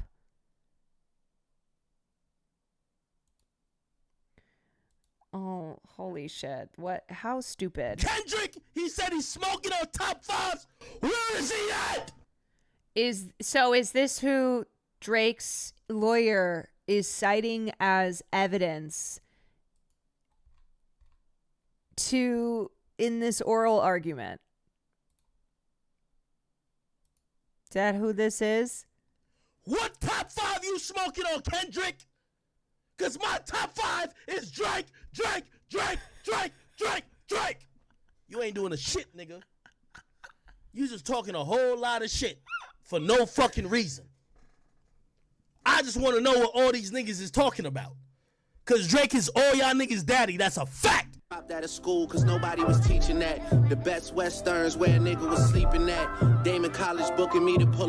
I was known for snapping when I chat before the app. Stood on everything I said and never took it back. Whoa, no friends in the industry. I had to draw the line between my brothers and my enemies. A fact. Niggas let us start the beat, don't want to keep it rap. Yeah, you hit us up and now we owe you something back. See you, I was young angel, but these niggas turn me evil. Yeah, I know you, but you really ain't my people. Yeah, I heard some people say they know him as my equal. Truth be told, I son these niggas, girl, I don't compete with them. Ask about the boy and they gon' say.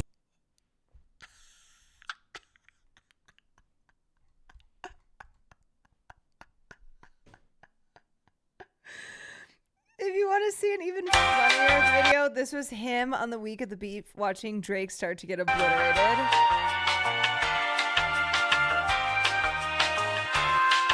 Let's get the real shit popping.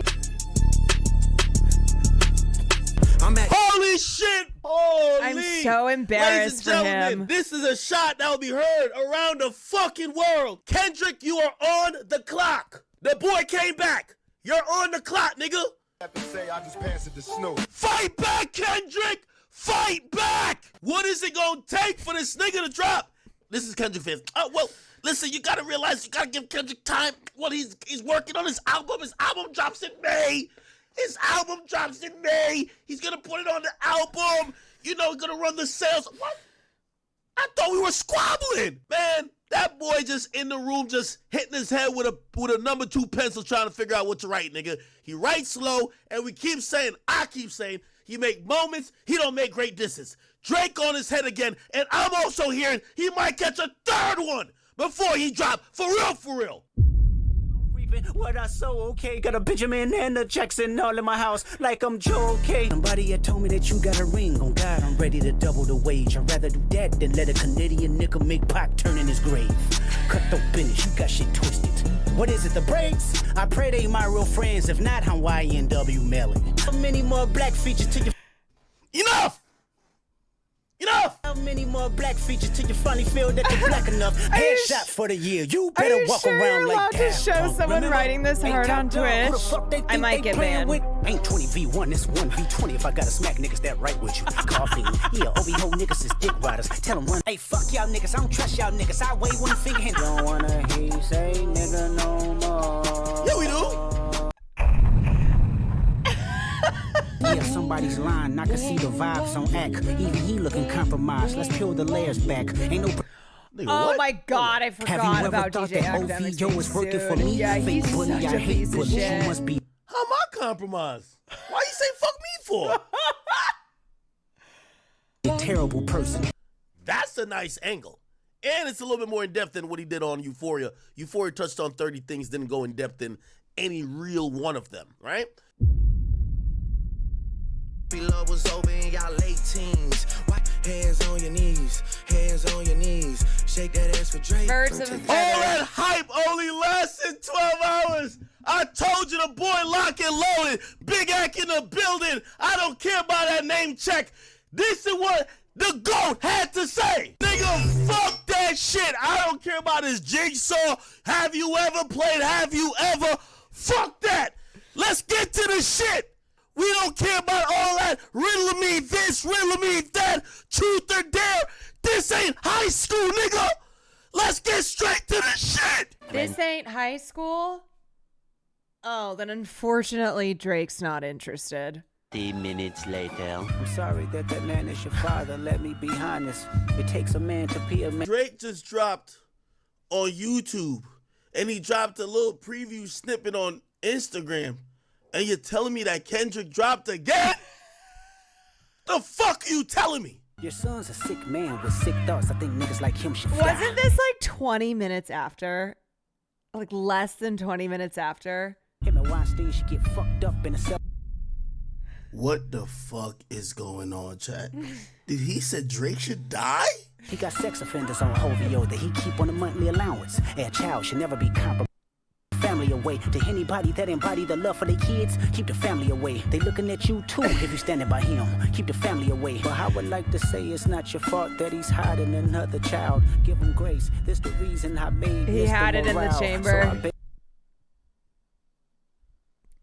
This really was Whackademics 9/11. What the fuck, man? What the fuck? This thing is coming some random shit like this, bro. What the fuck? Bruh, the fuck is he talking about? What the fuck is he talking about? What the fuck is this nigga talking about? I was vibing. Drizzy responded. I'm cooling. Having a good time. I was about to go get the Henny.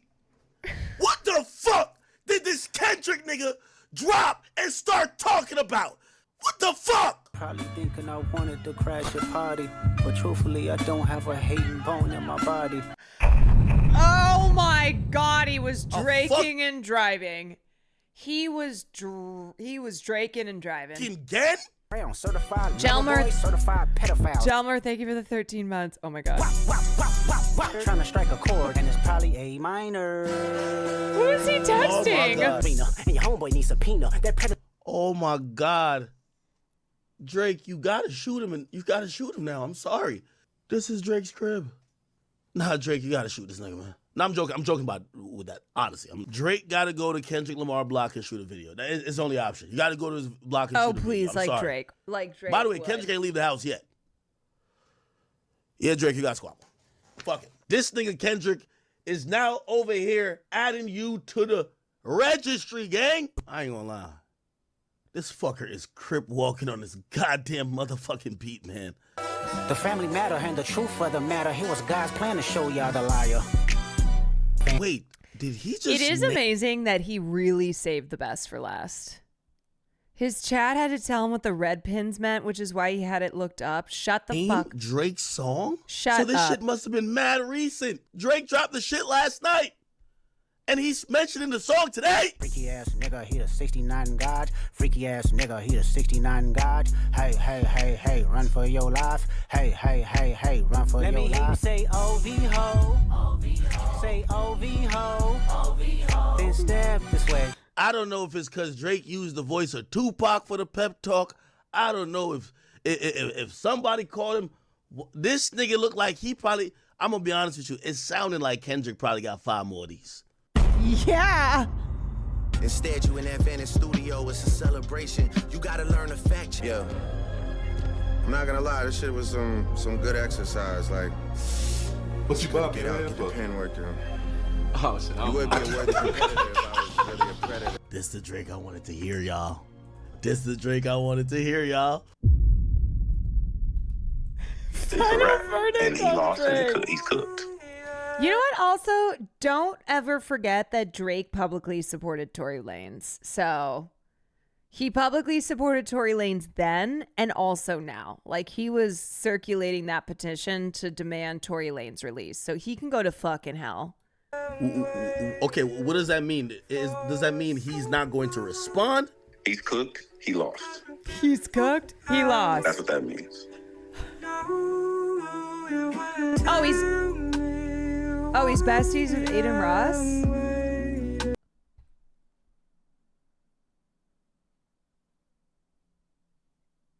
Cool.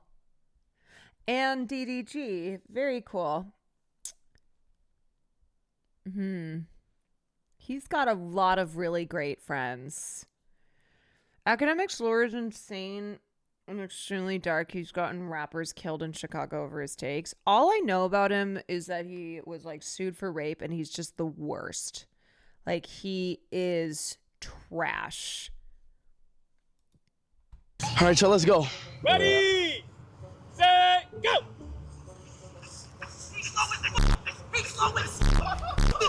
I'm out, boy. You a fraud. He a fraud. You are a fraud. Oh my God, he needs more Saratoga water. Ready, set, go! It's too slow. It's too slow. Leave Florida, my gang. Leave Florida. He's done. You're done, bro. You're done. They want to see one more. You're done. They want to see one more. You're done. Come on. You done. Give them what they want. Ready, set, go!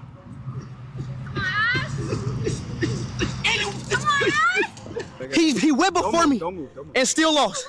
I'm ahead of him right there. Here, one. Yeah. Get out of here. There's no tie, bro. Ashley, That's crazy. Ashley, you lost, bro. You lost, bro. Run it back then. Ready, Run it back then. Go. He lost 4 times. Bye. You guys, this is what happens when you do not get to 10K at least. Clear. Okay? I need at least 10K. All right, y'all, let's go. I need at least 10K. All right, and this is what happens when you don't get at least 10K. Oh, man. Are they bare feet? Yeah. He got so mad. Also, how old is Ashton Hall? He's 29 years old.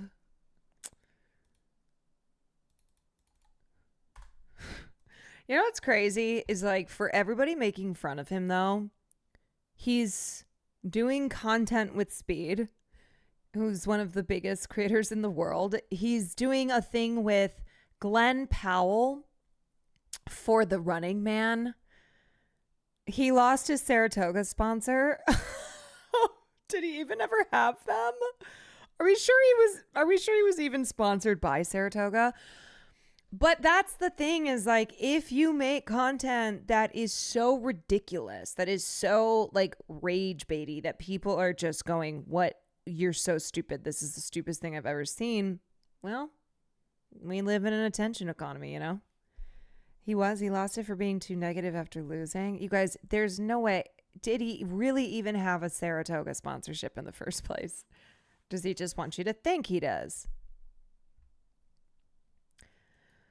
What's more likely, they sent a cease and desist. They're like, Stop using our water in your videos.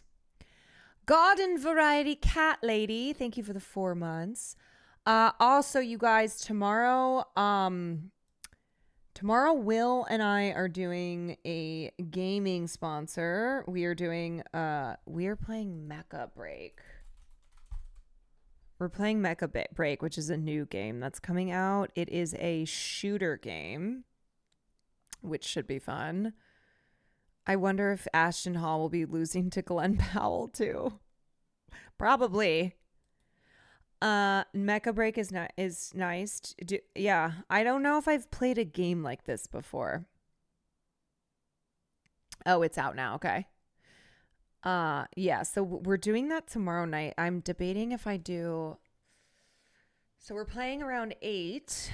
I'm debating if I was going to stream in the morning, but then I'm like, do I stream in the morning and then stream again tomorrow night? I don't know. I can't decide. Big Mecha Break advice from a player: drink at least 5 Red Bulls. Shit, really?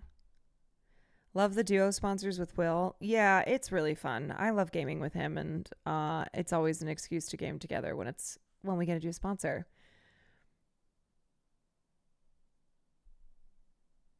Evening only stream. I know. My sleep schedule has been fucked up again.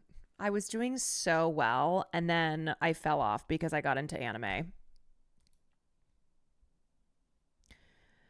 How does this make you feel? Shook, you are my Ashley when she has gone to bed. You are my Ashley when she has gone to bed. Did you finish Pluto? Yeah, it was so good.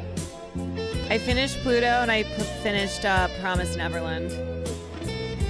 Is that a cat corn dog? Is that what that is? Is that a cat corn dog? That's what that is, right? Is that a corn? That's. Oh my God, that was right in front of me. That was a corn cat. That was a fucking corn cat. How did I miss the chance to call that a corn cat?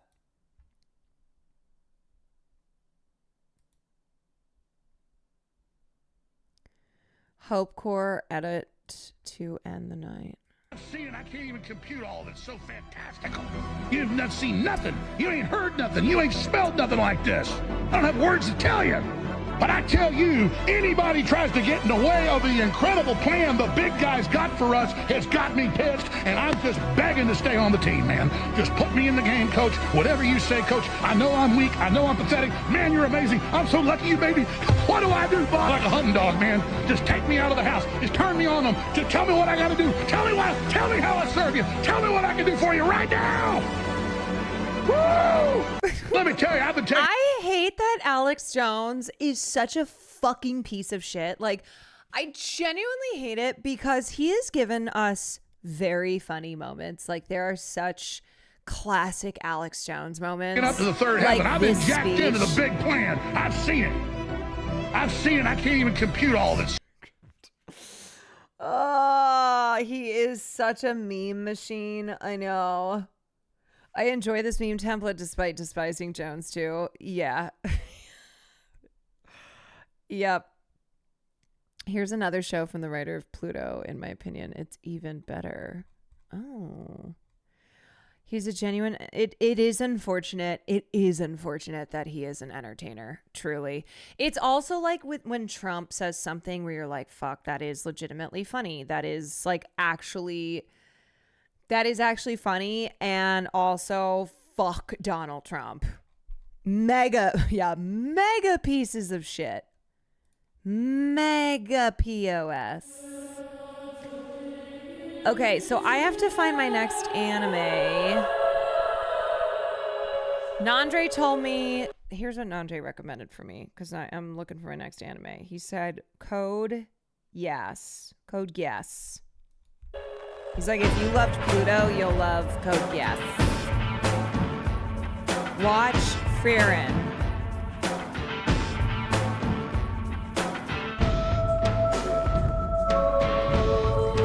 isn't Frieren the anime that you guys are always trying to get Will to watch? Celestial King, thank you for the 12 months. 1 year, that's crazy. Thank you so much for the great streams. Well, thank you for being a member of the community.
Like the classics.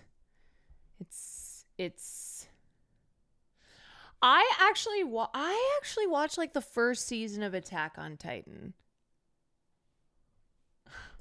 I know Will wants me to finally watch Cowboy Bebop.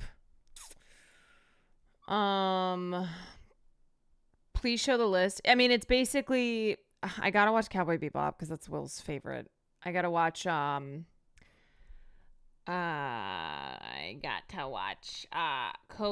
Geass. I gotta watch Full Metal Alchemist, Berserk. Actually, I was told to read the manga of Berserk. Say you hate it just to stir the pot.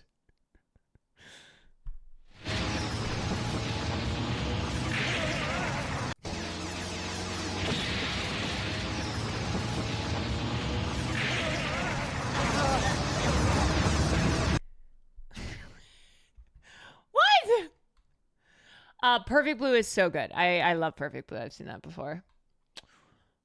Code Geass.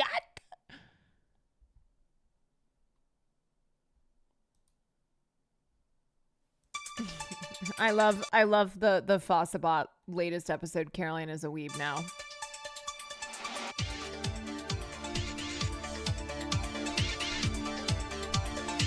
Here's the thing. I'm drawn to like dark fantasy. I'm drawn to horror. I like things that are really fucked up. You know, I really loved Promised Neverland because it was great storytelling. I mean, I loved Promised Neverland season 1, season 2. We don't talk about season 2. But I like that kind of anime.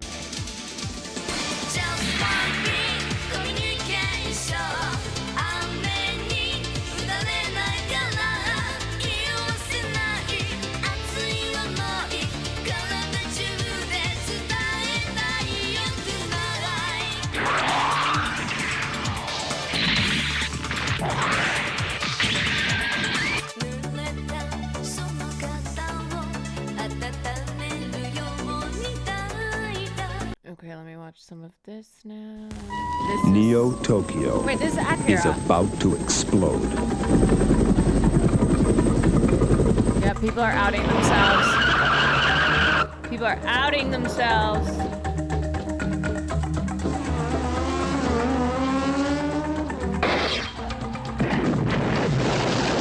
Streamlined Pictures presents a state-of-the-art adventure. Sleeper weeb cells. Akira.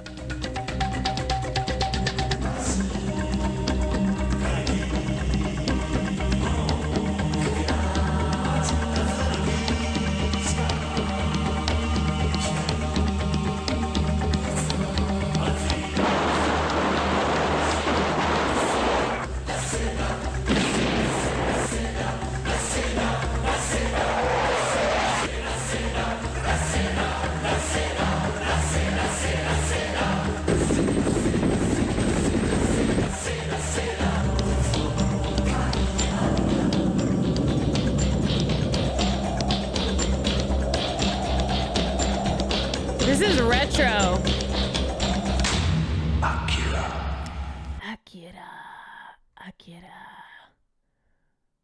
I do like the cyberpunk aesthetics as well. So tired of people praising Akira having never read it. Is this one of those like you have to read the manga? The book is so much better than the book is so much better than the anime. Also, like, that's okay if people love Akira. Akira. Why am I pronouncing it like the car? People, let them like Acura. let them like Acura. Listen, these 29-year-olds, they just want to sit home and play Acura and get free health care. So, we're going to make them work again, okay? No more Acura, no more free health care. Okay?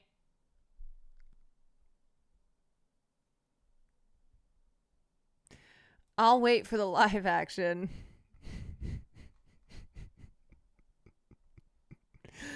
I will read neither the manga nor watch the anime. I will wait for the live action.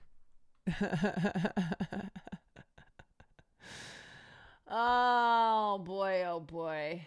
Okay. Any gaming for tonight? Well, I have big gaming coming up this week. I don't know. I feel a little bit cooked.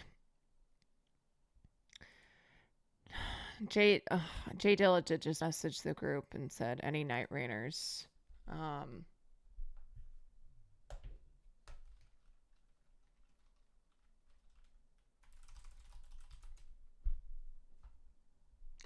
Will, I was literally just about to read you. What are you doing, you silly goose? William Neff, you guys, you just missed out on the weeb conversation. You missed out on the big time weeb conversation. We were talking mad weeb shit.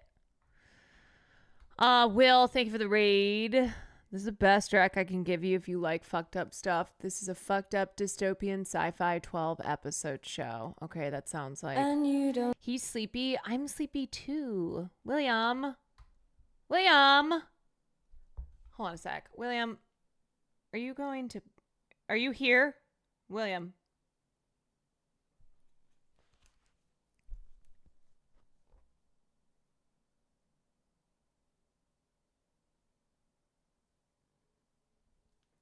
The hell? Oh, we have, frequently we struggle to get service. Frequently we struggle to get service here in French Polynesia. Cool. It says I have no network.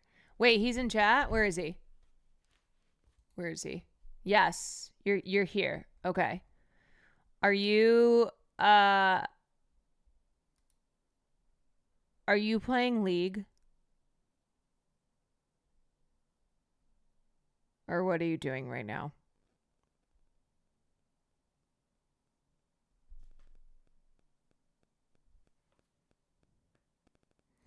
I'm working on setting up my stream for tomorrow. Oh wait, for Mecha Break?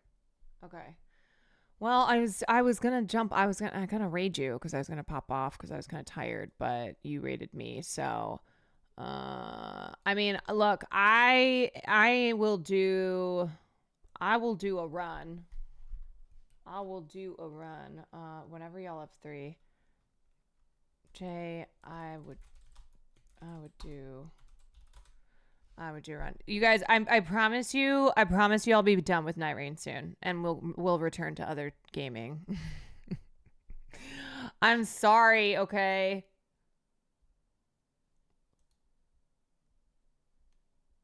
Let me see what this is.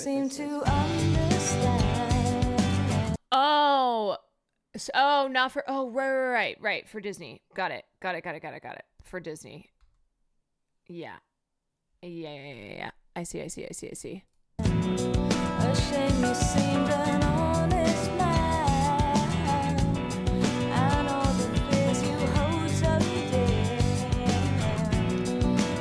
I don't want Night Rain to end.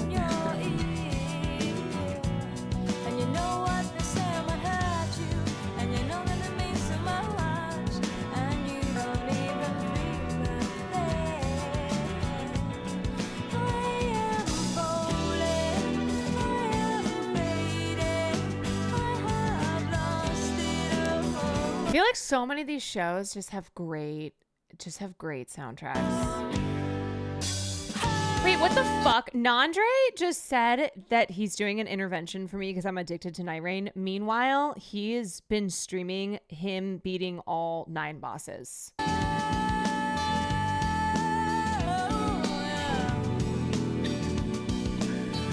As you said that, I got a message in chat. If I recall correctly, she also recently got into anime as well.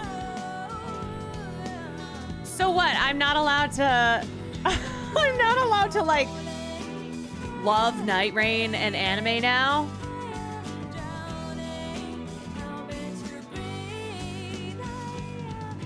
I don't even think I've played that much. God forbid a woman has hobbies. God forbid.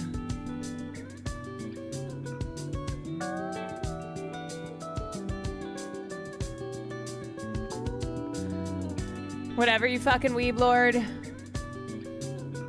Yeah, well, takes one to know one. Weeb lord. All right, are we doing this?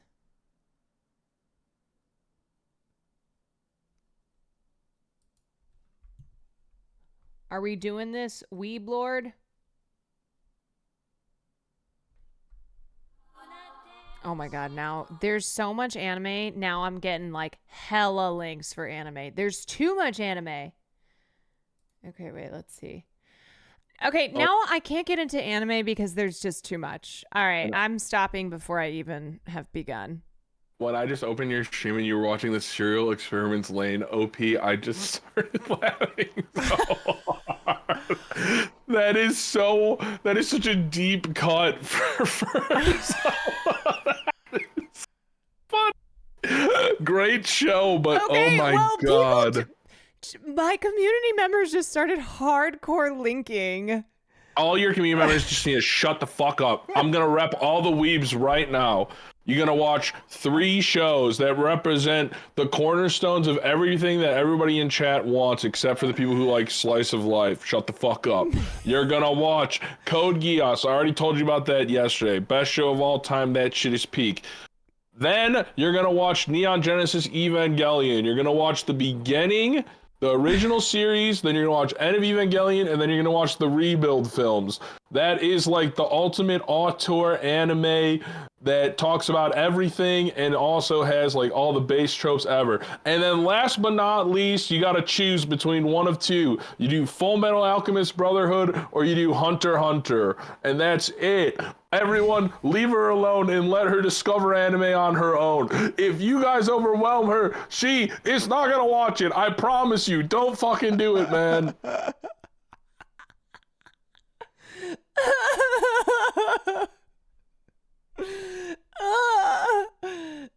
Tell me I'm wrong, chat. Tell me I'm wrong.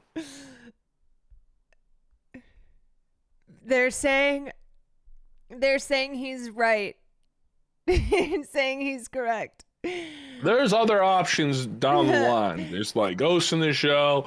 There's Fate Zero. There's One Punch Man if you like superheroes and stuff. Champloo, which Jay likes. Like, there's a bunch of good stuff. And then the last thing that you're gonna have to watch is Seinfeld. No, fuck. The anime. Seinfeld, the anime. Yeah. Maybe Nana. Nana's actually a good shot. Did she watch Chainsaw Man? No, you guys, this is like similar to me with gaming, where when I say Chainsaw I'm new, Man's kind like of sick. I watched Pluto.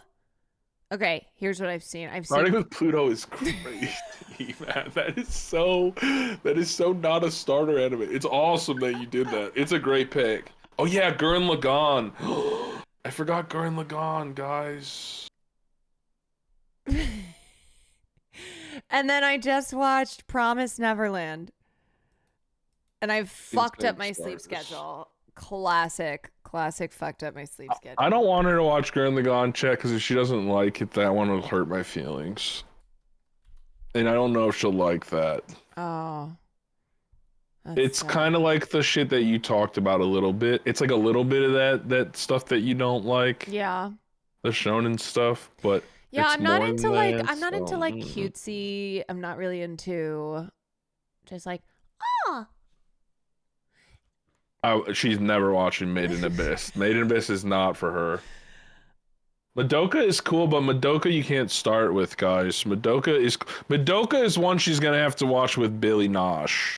Black Lagoon is one of my favorites, but I could pitch you Black Lagoon. Black Lagoon it's an island in the middle of fucking nowhere, and all the worst criminals on Earth have like a town set up there. And it's like an actual functional town, but everyone's a scum fuck. And this guy, he joins a private mercenary company, and it's about the shit they get hired out to do. It's kind of sick. I love that show, actually. she's not like the other girls because I said I don't like the cutesy shit. Yeah, it's true. Ooh, It's so Psycho-Pass true, was a you good guys. shout too. Psycho-Pass actually you would fucking love, but you only got to watch one season of that. In parentheses, eventually list every anime. Oh yeah, you like anime? List every anime ever. It will be like it is actually gonna be like that. Every single one. This Why was would you link the honestly, Psycho-Pass this was movie kind of similar to when I was like, what Metal Gear Solid should I start with? And Yeah, then that's divisive. there was an explosion in chat. And then the funny thing too is that like Will and you have very strong opinions on this stuff as well. And so it's like you guys chat. Well, I have similar anime opinions though. We're much more divisive with movies. You are. You guys are Yeah, divisive but with movies. You guys are also with divisive anime, we with agree. games. A little bit. Yeah. Not as much as movies, but you Movies is the 50-50 split. Games is 75-25, and then anime is 90-10. Yeah. Legend of the did Galactic start, Heroes. Shut up, guys. She's never watching Legend of the Galactic. She's not watching a 150 episode anime. We're not doing Guys. this to her. Do you want me to keep straight? Like that's the thing is that Actually, Caroline, your What? chat just had a really good shout. What? Like I never played the game, and it doesn't fucking matter. But Netflix did an anime adaptation of a spin-off story from Cyberpunk. That game, Cyberpunk.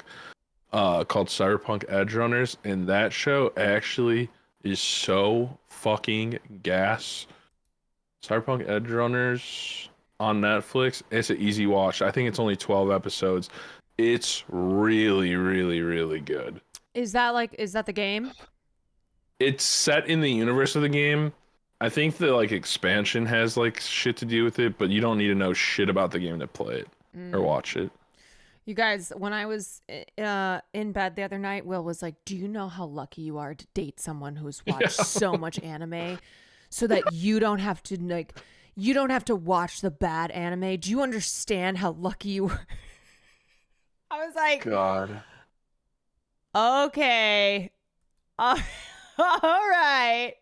You give me like, I have watched hundreds of hours of terrible anime to get to the good stuff. And you're so lucky that you don't have to watch any of that. I was like, honestly, that is true. Yeah. Where's the lie? True. You know how Sam and I made you the video games Rex list? Mm-hmm. I might have to make you an anime one. Oh, shit. I don't want to overwhelm you with it. I'll leave it to like 20 shows with little descriptions, and you'll find something With good. little descriptions. I like that this video also says anime 9/11 and the preservation of media, but it looks like an anime about 9/11. It is. Is there an anime about 9/11? There's a lot. Really? Is there Yep. basically an anime about everything? Yep. Okay. Also, where the hell is Jay Dilla? Jason Dilla. Paging Jay. Sorry, y'all. I'm on a run. Almost done. Okay, I'm gonna go grab some water. Chad, I'm not gonna recommend her Attack on Titan. I'm not gonna do it. That's a no-go. No fly on AOT. We're going to skip to start. I'll tell you guys what we're going to skip. We're going to skip the sports anime. I love them, but they're great. Okay? They're not going to be good to start. If we're going to do slice of life, I think I'm going to make her watch like Beck or Nana. I think those will be good. Okay? So Nandri said there's only Somebody keeps pinging me about JoJo's. JoJo's is awesome. Monster I don't really like, even though I watched it twice. Wait, you know what I watched? I really liked Blood of Zeus. If you like Blood of Zeus, then you would like this one called Fate Zero, which is about these magicians who fight each other, but they all get to summon a hero from like history or stories to also fight alongside them, and whoever wins gets the Holy Grail and gets a wish granted. Shit. It's pretty badass show. The longer you go down that franchise though, it gets kind of crazy. But Fate Zero, you could just watch that alone and it's pretty cool. If you liked Blood of Zeus, you probably like that. It's a I really love Battle Royale, the film. That's what that is. It's Okay. Battle Royale, but with magicians, and it's anime, and it's got like one of the badass characters is Alexander the Great gets summoned, and he's a fucking absolute machine. If you like Battle Royale stuff, then Fate Zero would be good. Okay. Wait, didn't Nice I try, watch Void Invader. Will, did we watch Pantheon? Pantheon is so good. Wait, but did I watch Pantheon's that? not Japanese, but Pantheon is great. No. I know Will has. Wait, you tried to show me it? You should watch that show. That show was awesome. Oh, that's the one too that you've tried to get people to watch and they. I don't know why nobody watches that show. And it's contained. It just ends. It's great. Oh. Best other wholesome and inspirational queer anime, Yuri on Ice anime about gay figure skating. Is there any other type of figure skating? Yuri on Ice is actually a fucking awesome show. Vampire Hunter D is pretty, but it's, I don't know. Oh my God. Okay, so I have discovered two things that no matter the community on Twitch, everyone is going to have so many offerings and so many opinions. Video games and anime. I think anime is an interesting one for Twitch too, because like, chat, type 1 if this happened to you growing up. But like when you were growing up, you would go on all of those websites that had like hacked downloads of anime, and you would watch them like streaming off of random ass websites in like middle school and high school, and that's how you got introduced to them, because you used to only be able to watch it pirated, and now anime is like one of the most contested pieces of media for all the streaming services. I feel like that was like a fundamental experience for a lot of Twitch viewers. Wait, you like having to pirate anime off the dark web? That's what you used to have to do as a kid. You'd find like these sketchy ass websites, like it would be like called like Anime Go Go Boo Boo, and you'd watch all of your show, and it would be missing like 5 or 6 episodes, and you have to find them on different websites. It was a pain in the ass, but it was awesome. No, I've never seen Airbender.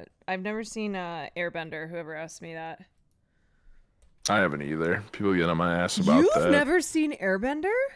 No, I haven't. I like to tell people, and this is true, the only Avatar: The Last Airbender stuff I've watched is clips on TikTok and the M. Night Shyamalan movie. No. Not the M. Night Shyamalan film. Mm-hmm. No. I know, Chad. I know. You would literally cry when a site you used for a while got taken down. Oh no. Yeah.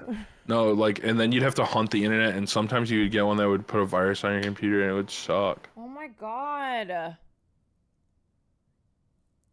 Hassan knows I haven't seen it. He got mad at me last time I brought it up. All right. Well, Hassan hasn't seen like everything else, so of course he would. Of course, the one thing he's seen is anime. Chat learned that I hadn't seen that show when somebody drew fan art of me as Uncle Eero, And I you was didn't know? like, yeah, I haven't seen it. Oh. I know who he is. No, Sean, no, Sean. Iroh, whatever. Whatever. You've seen Black Swan, right? You know Black The Swan is... Aronofsky film? Yeah, you know that's adapted from an anime, right? Which one? So there was this really incredible director who died from cancer very young, named, what was his name again, chat? Why can't I remember his name? Wait. That's from Perfect Blue? I've seen that. Yeah. Perfect Blue and Black Swan are very, very close. Satoshi Kon. He had to buy the rights for it to make Black Swan, even though he denies to this day that it's a remake. Inception was based on Paprika too. Yeah, that one's not as cut, but Paprika is very good. Paprika is better than Inception. Andre loves this show. God damn it. Farting on my roommate's door. That's not a show. I'm telling you right now, that's a guy ripping huge fucking fart on a doorknob. Did you see it? We watched this on Meme School. This is Andre's favorite anime. I have watched this video a lot in my life. Nardy GG, thank you for the 2 months.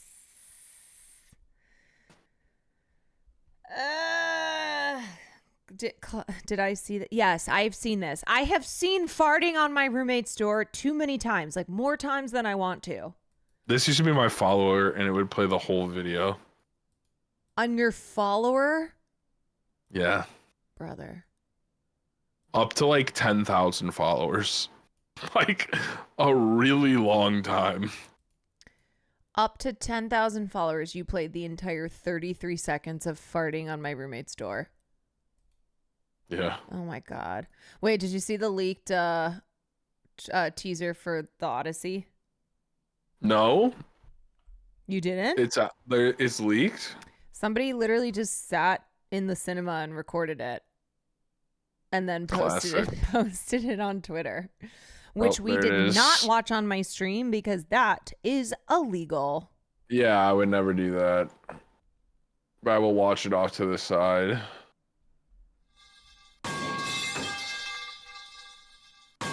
Okay, can I be so real? I think I just clicked it and it started playing the Karate Kid trailer. Nardis Heart. Maybe. Oh no, it's in the middle. It's in the middle. I see it. I see it. I see it. I was about to say this looks like ass. Maybe there's Karate Kids in The Odyssey. It's like Jaden Smith is in The Odyssey. Big question. I'm sure was already asked 1,000 times. Have you started watching Attack on Titan? Yes. I'm way more interested in this than anything Nolan's done in a long time. I'll be honest. I think it looks good. Like this looks way more fascinating than Oppenheimer.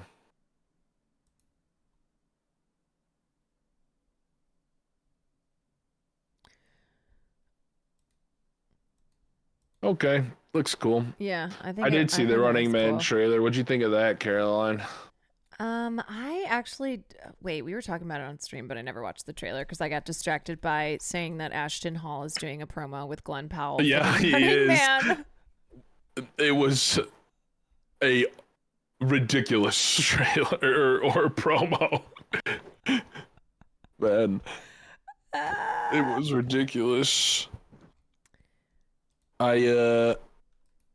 Man, Edgar Wright needs a winner, man. Edgar Wright needs a winner. It's been too long. Was his last one Soho or whatever the fuck that was? Last Night in Soho? What was his last film? I know he did that Spark Brothers documentary. Edgar Wright. Baby Driver was awesome. Baby Driver's not for me, but I respect it. It was Last Night in Soho. I think that was his last film, and I did not think that was like very, it. I did not think that was very good. Wait, you know what Will and I watched last night? What? We watched Friendship. What'd you think? I don't think it really worked. Yeah, it's got problems. Yeah. But there are some scenes that are really strong. There were some there were some really great moments. Some moments that The trip out was so fucking funny. I almost feel I was a little confused because I felt like it was kind of too I felt like it was too scattered. Like I thought it was mostly going to I thought that film was going to go in this direction where Paul Rudd breaks off the friendship, right? And then essentially he escalates to just this absurd level of insanity, like trying to get him back. You know, I thought that was really going to be the focus of the film. It kind of felt like one long sketch, but also like not as funny as some of the like amazing I Think You Should Leave sketches. The line about never pulling out of Afghanistan was hilarious. Amazing. Connor O'Malley is so funny. One of my favorites. He's hilarious. It needed to just like have some really crazy effects and editing as soon as their like relationship started to deteriorate more. It just was like very sterile. Yes. Yeah. It came off as kind of flat because of that. Yeah, and it was a film that was like under an hour and a half, but it felt really long because it just kind of got stale. I'm trying to find. There was something that came out around the same time as Friendship that I saw. Oh yeah, it was The Rehearsal. I thought The Rehearsal was a much better meditation on a lot of the stuff that Friendship was trying to talk about, which is a little bit unfair for that movie, but kind of got dwarfed by it. And I felt the same way about Bring Her Back in 28 Years Later, where Bring Her Back was so good and 28 Years Later was kind of uneven. But much better on the whole than Friendship. I liked it. I liked 28 Years Later, but I love Bring Her Back. Yeah, I think that was one of the best films of the year. Yeah, it was really good. Yeah, I don't know. Friendship was kind of disappointing. It was kind of disappointing. It's got the bones to be something a lot better than it was. It should have worked better than it did. Like basically a version of I Love You Man, but one that is incredibly like the evil version of it. And it just felt like a feature-length sketch, but also it very much felt like a feature. I will say, sketch. like, when the film was funny, when it had its funny moments, it was some of the best comedy of the year. That's for sure. I'm looking right now to see what my big ones left for the year are. Eddington, I'm very excited for. My friends who've already seen it mostly didn't like it, which I find really interesting. Wait, but I felt is it? that's the same way about Beau's Afraid too. The Ari Aster movie. The Ari Aster. Yeah. Wait, when is I'm excited for Naked Gun. Hell yeah. I'm excited for Weapons. This Eddington has a 67. Oh, I'm so pumped for Weapons. I got a copy of the script for Weapons. I read it. I spoiled it for myself. But I really wanted to read the It's so hard to script. resist. And then Paul Thomas Anderson has his movie in September with Leonardo DiCaprio. Did you say you're gonna go to some wedding or something with Leonardo DiCaprio? I don't remember. You mentioned something in passing. Yeah, I couldn't make it. It was all the way in Venice. Mm-hmm. It's gonna be interesting to have like Ari Aster's back to back, Beau's Afraid and Eddington, and I wonder if he's going to like return to. If he's gonna try to return to form. I like Beau's Afraid a lot. I'm a truther. I'm a truther on Beau's Afraid. I did not care for it. I think it's messy, but I liked it. Now, it's not even remotely close. I mean, I think Hereditary is straight up perfect. I don't think there's a thing you can change in that movie to make it better. I would have actually more old people naked. More flappy vagina in red pen at the bottom of the last page of the script. Yes, more loose labias. I do think it would be nice to see him return to something that is more immediately grounded in horror filmmaking. Bro, but I feel like I haven't I'm even not seen picky. any. I feel like I haven't even seen any promo on Eddington, and this comes out in 2.5 weeks. Going bed? Yeah.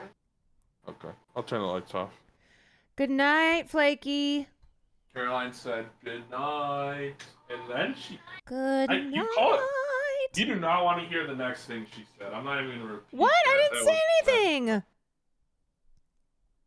I don't even want to tell you. They just put out the trailer for Eddington 2 weeks ago. She called you a weeb. She called you a weeb. I trust her more than you. Yeah, no. He's a liar. No, I'm calling myself. I'm calling myself a weeb. She's on her anime journey. You know, you should join her. She just started. She's on her 3rd anime now. What is up with things coming out and there being no marketing? Like how? Okay, tell me Squid how. Game. How could Squid Game apparently have broken the record for Netflix viewership, and I haven't seen anyone talk about it, or I saw no promo on it? 'Cause it's ass. Like, is that just a lie? Squid Game season 3 is essentially Matrix Resurrections. The creator knows that their beautiful story has been corrupted and by the capitalist machine and lacks integrity, so they intentionally tank the shit out of it. And to be honest, it's fascinating to watch, even if it's not good. I was saying that to Will, where I said, I feel like the creator of Squid Game did this on purpose. I agree with you. But how is this possible? Squid Game season 3 breaks Netflix viewership record with 60.1 million views, and this show was like not advertised. I haven't seen anybody, with the exception. Well, Netflix doesn't release their statistics for their Are they viewership. just lying? They could be. Like, I know that that's like a huge criticism of them, is that all of their statistics and stuff is internal stuff. It's not publicly released. Yeah, because this feels like a lie. Like, I don't even know if anybody even knew it was out.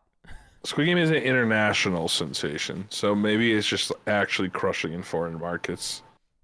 Yeah, I guess that's true. And maybe they just did no marketing here. It's season 3 is bad. I would not be surprised though if Netflix were also cooking the numbers, if they were just fucking lying about that shit. Chad, season 1 of Squid Game was so fun and interesting, and I'm not saying it was the best thing ever, but it was fantastic popcorn television. You got to give it at least that. 2 and 3, just very uneven. Yeah. They're very uneven. No, but like literally, how did season 3 have no promo? Season 3 had no promo, and 2 was shoveled down our throats. Like, that was one of the most oppressive advertising campaigns for something in so long. Yeah. You know? Oh, and then of course they have the American Squid. Hold on, American Squid. I need you to just watch the last like 3 minutes of season 3. I need you to see the insanity that is the final 3 minutes of season 3. It made my jaw drop in just like I felt like my medulla oblongata fly out of my skull. God. Well, I'm gonna watch the whole season. Yeah, you should, because I think the B plots are actually okay. Just the A plot is kind of dog shit. I can't believe my mother, Kate Blanchett, is going to be playing the frontman in the American Squid Game. I'm like, did she need to do that? Is she is she playing the front man chat, or is she playing the? I think she's playing like the recruiter. Oh wait. Sorry. Yeah, she's playing the recruiter. Sorry. I don't know who's playing from it, and it's Fincher. Like, Fincher's doing that, and Once Upon a Time in Hollywood sequel, right? oh, I forgot about that. To show What a is going comparison, on? the show on Netflix had more viewers and was nominated for 17 Emmys. Yeah, it's Fincher chat. Squid Game was nominated for 17 Emmys? Is it Nick Cage? You're lying. It's not Nick Cage. It's the front man. No. If it's Nick Cage, I'm in. You put Nick Cage in it, I'm watching it. Oh, 2 I months have ago- thoughts on Social Network too. I talked about it a lot already. 2 months ago, Kate was like, I might retire, I'm serious, and now she's tied to Squid Game. Like, Yeah. please, this cannot be her last. How old is she? Kate? 50s? She's gonna. No way is she retiring. No way. She can't. She's gonna act till She's she's got to 80. do Tar too. Lydia Tar has to come back. Tar 2. More Tar. Tar. Too. More Tar. Tarred and feathered. God. Tarred and feathered. I will say Tar has fundamentally changed how I view video game concerts. It's sorry. really changed it. Maybe she's Tar in Squid Game. It's kind of giving Lydia Tar. Have you seen the memes where it's like Lydia Tar is in Fortnite and they're like announcing her for Fortnite? Do you know that people thought that Lydia Tar was a real person? Like, still think that she is?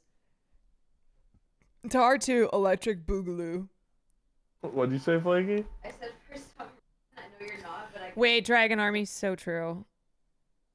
Kate What? needs. Kate That's needs what we're to come talking about. back. We're talking about Tar. Kate needs to come back for the Borderlands sequel. Yeah, you haven't seen that meme where it's like Lydia Tar's in Fortnite? Here, I'm gonna post it. This shit is hysterical. I sent it to you. That was a typo. Fallout was nominated on Amazon, not Netflix. Oh. Fallout was fun. Fallout Fallout was is fun in the fun. same way that Squid Game is fun. I don't want it to be the best show ever. I want it to be something that I can throw on at the end of the night Yeah. and chill. This is so funny. God, Fortnite, Lydia Tar. that's gonna get you dropping on Greasy. A Borderlands sequel? There's no way they're doing a sequel. The Borderlands, the first one was so bad. Like We they need, they can't possibly. They cannot possibly. We need Julianne Moore and safe in Fortnite. Just shambling around. That's what we need. When is Fallout Season 2 happening? Beats me. Yo, is Jay Dilla almost done with this run? I don't know.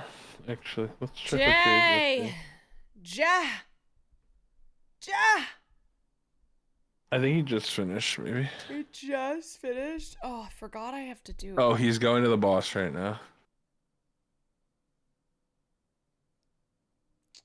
You go to the boss right now. I What'd you forget? forgot I have to tape an audition tonight. Oh no. Will is going to be so mad. Just send them the reel from Chicago. Should send him that. Be like, I'm offer only. I'm offer only. Here's my work.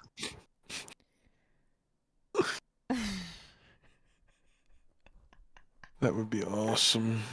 There are Tar fan cams on. When is this due? Tomorrow at 6 p.m.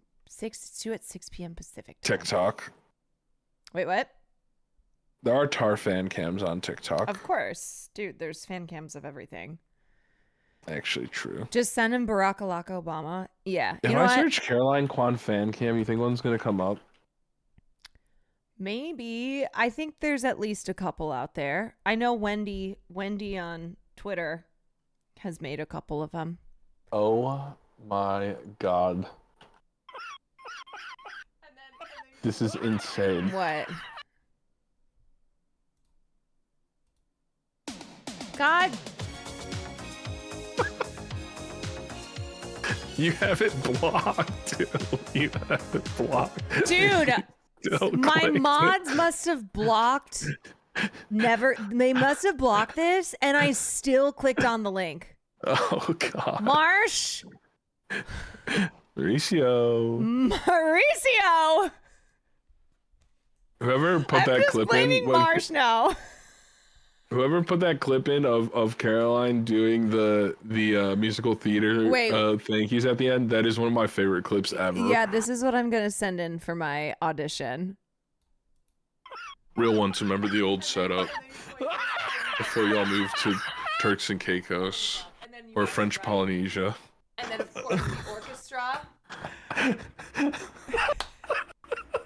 And then one final bow, you all grab hands. God, all time.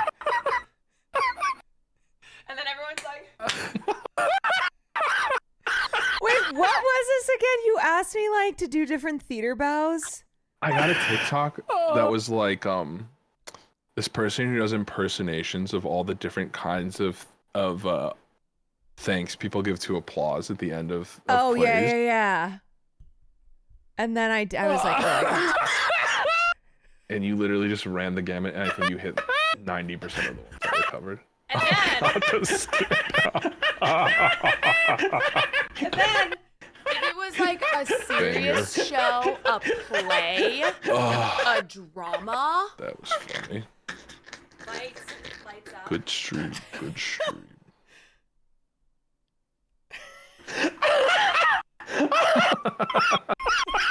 And then chin up, curtsy. if it's a serious one, a drama. Wait, is Marsh still here? Marsh, when the fuck are you getting on Night Rain? The fuck Mauricio doesn't play hard games. He only plays games Marsh that is not a deteriorate gamer. his psyche. Yeah, he's not a gamer. We should do a stream where Mauricio and I teach you Heroes of the Storm. Like the good old days. Yeah, Marsh just loves politics. That's it. He hates gaming. Chat, who saw the clip of Theran ripping on Mauricio for having painted fingernails? Wait, who In saw Pride Month. Wait, but also who saw the compilation of everyone in Fear and be like, Marsh, pull this up. Marsh, pull up this photo. Jamie, pull that thing up for me. Marsh, come on. Marsh, pull it up. The guy with the huge black penis for me. Marsh. I'm a politics streamer. Marsh, pull up this gay porn. Marsh, come on. Mauricio, you are Wait, a who has that React link? streamer. Where was that on Twitter? Somebody show us. Somebody find that, because Will was watching it. The shit I've had to pull up, I'm definitely on a list. All right, here it is. Hold on. Marsh, do you like show stuff so the viewers Discord. can see? Marsh, you want to look that up real quick? Marsh? Pull this up. Does it all? Marsh. Marsh? Marsh. No, Marsh! I've seen this. God damn it. God damn it, Marsh. Marsh, if you'll pull up start. So let We me have a give you- PowerPoint. Marsh, will you pull up the lyrics? You show the gay picture that Will posted. Wait, what was gay about it? Can you please pull up the One Punch Man mosquito? Damn, Ted, you're pale as hell. Photo? Just look up Dick Cheney penis. It's taken. Marsh, pull it up. Pull up Trump's pussy. Can we talk about how Will looks different in every single one of these? Just take a look at this. Pull up a clip of me after I shedding played his 25 straight hours. He's also a liar. No. Pull up Ludwig's latest short. He's tan. Hey, pull He's him not up. tan. Pull up He's the a ginger. basketball He's not robot. a ginger. He's got a beard. He's got ballroom hair. He's dressed up like he's gonna jump you in a back alley. Hold on, He's I'm dressed gonna- like a car Now he's salesman. invisible. He can do it all. Full Neff's stream. What real is quick. this? I mean, I don't know. Look up like can non-Muslims attend Hajj. Look it up. Let's pull it up. I want to see this. Oh, you haven't seen this? This Billy, gives me Billy, PTSD. pull this up. Billy Rave Brains. Billy Rave Brains, can you please pull up a list Damn. of animals in the Amazon rainforest? Levy Grossman Billy Rave Brains. is the only Can you person. please pull it up? Marsh, pull up an asshole right now. Yo, Marsh, you pull up Dream Gun called the that asshole. one when he calls it Billy Let Rave Marsh Brains. Google it. Olive oil in your ear. No, it's a giant bottle of alcohol. Go ahead and pull that up, Marsh. It's what is it? Oh. March, pull it March, up. Who you might- demands Oh, the most yeah. Marsh Just to pull-ups? have a It seems bucket like in your Will. Marsh, it showed I earlier. think it's Click Billy. your bucket I don't at understand Disneyland. this. March, can you pull up Balenciaga mannequin? Pull it up, March. Pull it up. What? Show it. No, show it. Osama bin Laden going viral on TikTok. It's Will Herson. Pull it up. Santa Cruz Seattle steel surfboard. This is so good. Yeah, what are the March, comments underneath that says this? I feel like Marsh it's- gets paid $20,000 a month, $240,000 a year to search things on YouTube, and the comment back is not true. He also searches things up on Twitter.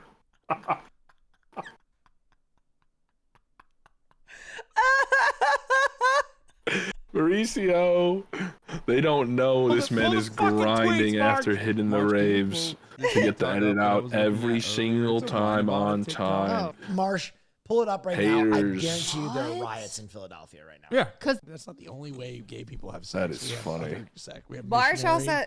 has to put up with these Hello? people. Marsh, pull up gay people. Oh, Yes, Jay. like, that's it. What do you mean?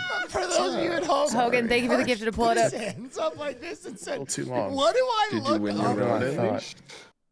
Nah, we got RNG'd. Oh, Jay, yo. You guys, We hearts. gotta go fast. Caroline has an audition. Yeah, I gotta do an audition, even though honestly I think I might just send in the Marsh. Can you pull that up?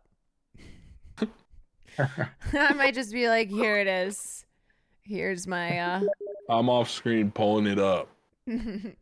here's what I have to offer you. Oh, I will say, I like it. I can already tell you. Mauricio did text me really excited that they're bringing back is his name Brian Walker for the last Fast and the Furious movie, and I had to break it to him that not only is he dead, he is a pedophile. Oh. So that was a big L for him today. Wow. Well, then. Shook. I saw what you Very linked for my audition tape. I saw what you linked.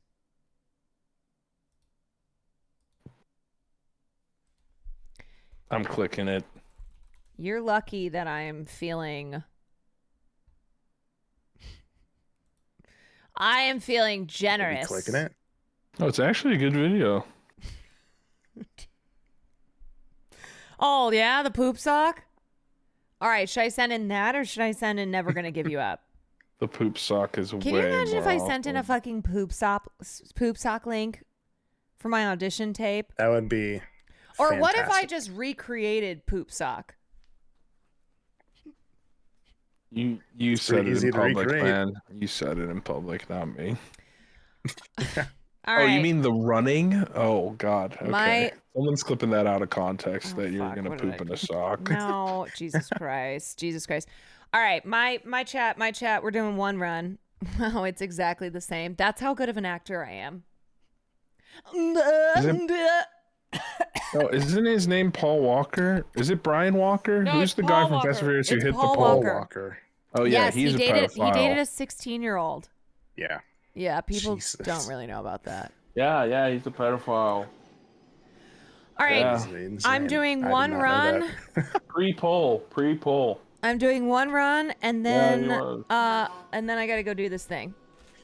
You're only one run. Daryl. No, literally. Daryl. All right, now watch this drive. No. Now You watch put in this sock, you can play drive. more runs. We could definitely, if you get, do you have a green screen? Me? Somewhere. That's what I actually used Will to tape definitely my. has Well, one. I used the green screen to tape my audition. Like I put the We green. can. I put a backdrop. We could definitely make a Caroline poop sock, and you could definitely get Hassan with it. That would be kind of Like awesome. I make my own poop sock video. Caroline, you And should make just that do the a real. stream where you try and get as many people that you know with a poop sock. With one of yourself. Do you know that I have never poop socked anybody? Yeah, well, if we hang out more, you're gonna start doing it. It's just gonna happen. It would be It's like funny. a Okay, osmosis. actually, Par that would for the be funny course. if I made my own poop sock. If I acted That's what I'm out. saying. Yeah. We can make one easy. If we just Yeah. gotta get you doing the running motion in front of the green screen. Well, Have that especially. done and Fast can send it you in. run? You get me a video of you running in front Gotta in get a- place of one of the gotta get green a screen. I treadmill will too. get you a poop sock video. How about that? True, especially with the threats to watching content, other people's content. So we're gonna just have to start Yeah, We're we can all gonna sue have to make our people. own poop sock videos. Yeah, let's go. Let's get people to watch our poop sock video, and then we can sue them. 5-head scam. Yes. All right, listen, boys. I This like is the it. plan. It'll work. Do the best poop sock voice. I did it. I was like, nah, nah. Nah, ha. Why does it sound like I'm doing like? Nah, Sounds like fucking Lion King. Let's go north. Let's go north. And hit this Everjail. This is our favorite spot where we fight, where there's a dragon or some big enemy that we don't want to pull. Why does that sound So like make sure Shakira? you go to the right. Make sure you go to the right. Whatever. Whatever.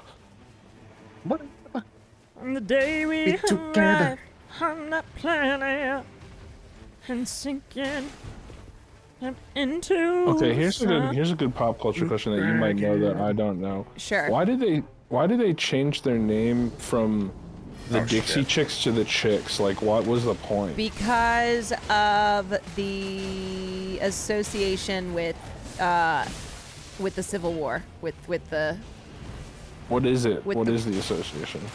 the racists. What is Dixie Because mean? Dixie went woke. Dixiecrats were like the Mason-Dixon line, like the Dixiecrats being on the literally side like the of Mason-Dixon line. the Confederacy. Yeah, so they were like, you know what? That makes sense. We're gonna change this because we don't want an association with the Confederacy. Based. I'm surprised you didn't know that. I thought that was like. I don't think I ever made the connection in my head that it's like the Mason-Dixon line. That's okay. It hurts. I'm more used to Dixie being like Did you think it was like Dixie-normous. Dixie cups? Oh, Dixie Normus. I see. Yeah. Mm-hmm. Classic on that poop sock life. Oh, can I get you up? If you ult. Where are these other? Here, I got you. See that later. And Oh, then- huge ult, come on. I die. Oh shit! I thought you were right there Okay. too. My bad. Kill them and then we'll get the Okay. starting. Damn. Might be. Oh, Oh no, my cat. I forgot that we're like level 2. Yeah.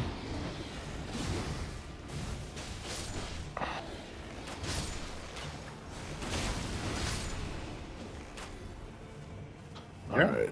Do not pull this dragon though, or else we're fucked. Okay. Whatever happened Time to pull 'em to again. the chicks? They That's what happened. They made a political statement and then they got blackballed from country music.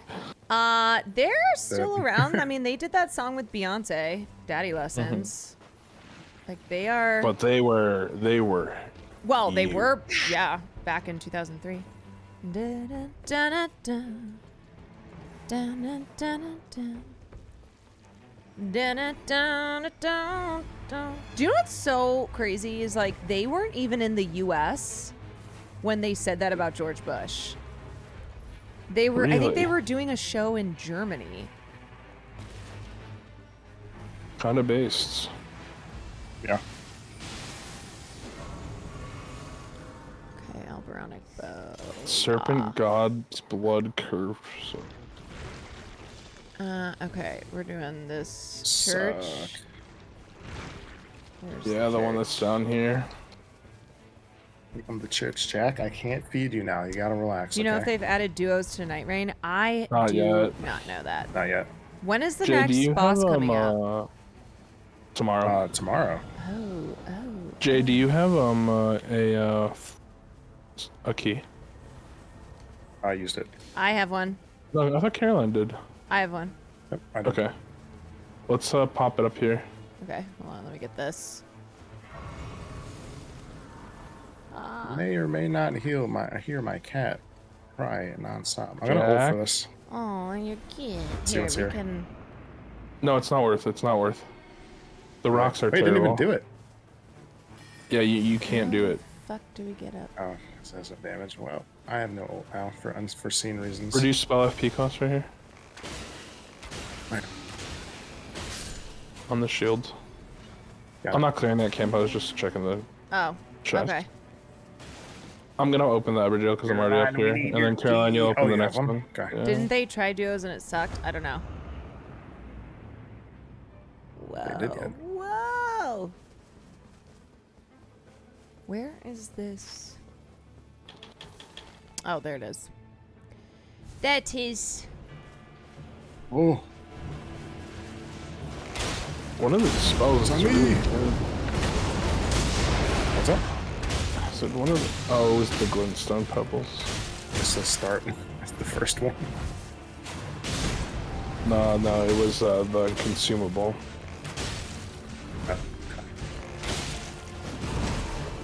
Uh-oh. We gotta kill this fast.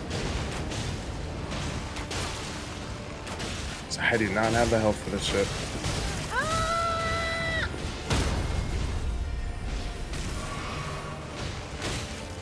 Didn't I? There we go. Nice. Oh shit. I didn't see the storms here. There's a storm coming. It's a storm brewing. Nice, I got stance breaking. Love that for us. I think Fucking scope. Well, let's scope the castle, and then oh shit, there's a Knights Scout right here. My dad's friend who served in Kuwait snapped his CD. It's giving when like Fox News told Republicans to like break their Keurigs. What? Do you remember when they were doing all the like break your woke shit? I just remember. Yeah, I remember that. That was hilarious. I remember the dumbest the trend. U2 song being put on my phone. We all remember where we were that day. Them shooting Bud Light cans. It's giants.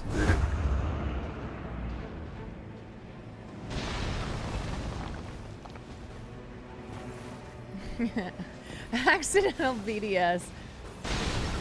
I don't want to fight this, I think. I'm getting out of here. Damn it.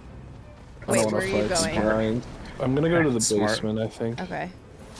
Yeah. Or we That's could right. just go south. Actually, let's just go south and get the church, and then we'll do the tunnels and get smithing stones. And then Jay, you could do the rise Keurig too. stopped Find a advertising fucking- on Tucker Oh, yeah, Show. sure. Yeah. Oh, there's no rise. Never mind. There's no rise. Is there any? There's not even a rise on the map. That's bad. This game fucking hates magic. The dream team back at it again. You're right. People you're right. burning their Nike shoes. Yeah, they're so. I just saw the TikTok of the guy being like, "Can y'all get me trains? Train stuff, China." Yeah. There's a tree sentinel out here. Fighting at level 5? No. I'm going to the tunnels.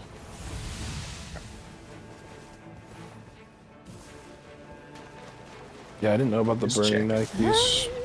Yeah, it was like a whole series of just the most. Of just the stupidest. Stupidest shit. Burning Nikes. It was because of Colin Kaepernick. Oh. He's doing well. Makes sense. He's living the whole life.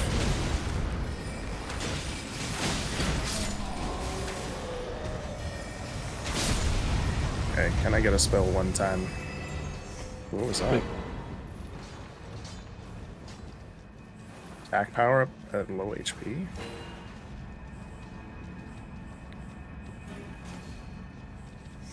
Cuckoo glowstone? Okay. Poison shovel. I'll take that for now. Okay. Oh wait, what is this? Oh, Jay, I'm dropping charge sorceries for you. So your basic Twitch stream then? I don't really recall Twitch streams burning And destroying Nice. products. Because I feel like someone burnt a jersey, like a basketball jersey, on a Twitch stream once. What was it because they were pissed about Colin Kaepernick taking a knee? No. I've seen a lot of bridges get burnt. I'll tell you that much. That's right. Let's go get this Everjail that I pinged, and then Caroline can use her Stone Sword key there. Okay. And we then get the church first, since it's I was thinking Everjail Church. Far. Why not Church Everjail? Because it's probably gonna end down here. I mean, it could end in a lot of spots. We clear the Everjail fast. And if it's a big one, we don't have to finish it now. We could just leave it. I don't understand burning things. Just Church pop first? this. Yeah, but pop this guy. Because it's about sending a statement. Remember the guy who spent sending a message. Yes, Yeah, don't fight that. Don't fight that. Oh, Don't fight that. we're just popping it. Yeah. Remember the guy who spent like $5 grand on a Taylor Swift guitar and then smashed it? Yes, I do remember that. I do remember that. It was so embarrassing. I was like, okay, dude.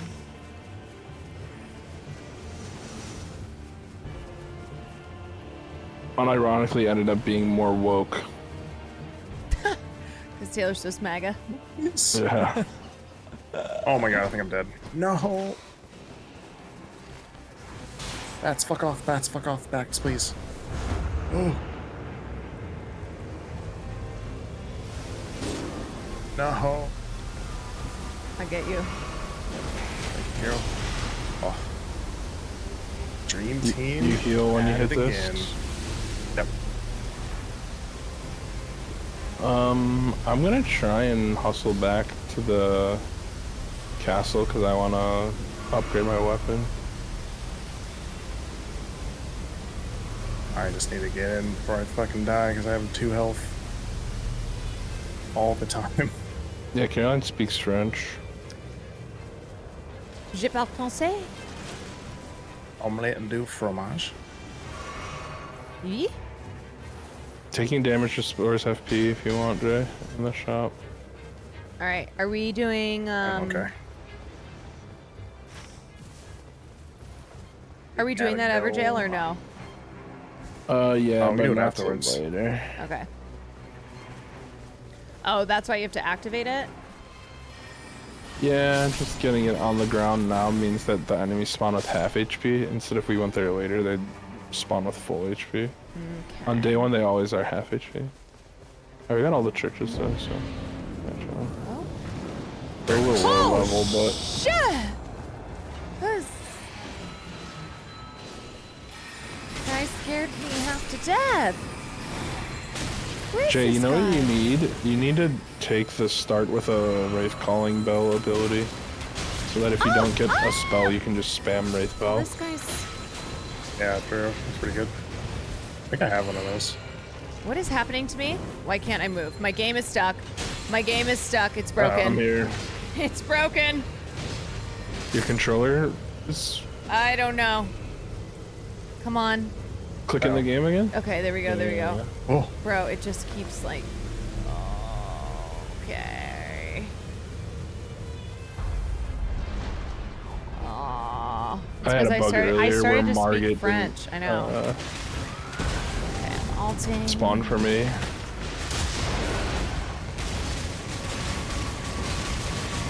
Oh my god, that's a lot of damage. Jack, I can't feed you. I'm in an important battle right now. I'm fighting for my life over here. Acts like he didn't just eat a bunch of food like an hour ago. That is Farley. He's like, you're starving me. Yeah. Feed if you have them. Say feet? Yeah, like the foul feathers. Oh yeah, I just popped them. As a lifelong Niners fan, I'm conflicted about Cap. I liked his statement, but he was a terribly inaccurate passer. He was really not a good football player. Yeah. Which, unfortunately, it should not, but complicates the discussion. He had a really good run in the playoffs, and then he was just bad. Alright, I went to the Everjail. complicates Insane. the discussion. What was it? Oh, all these fuckers. You know, his heart was, he had a good heart. Good heart.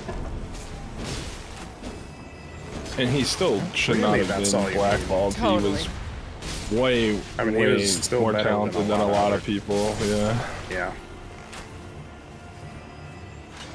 But he really was just Justin Fields 1.0.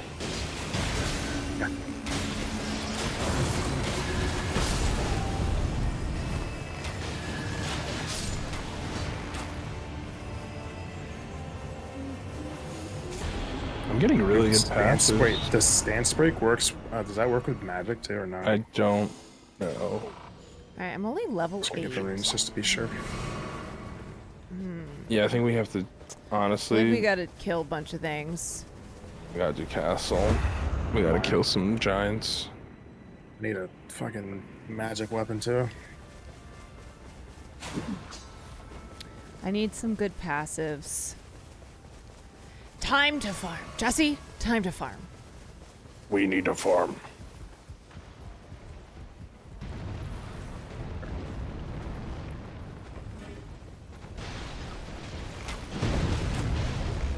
Giants suck. Fucking bitches.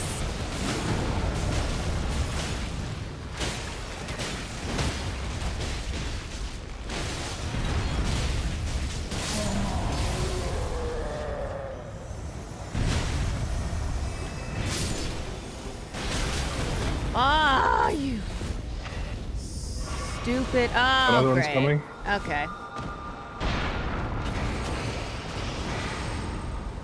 You.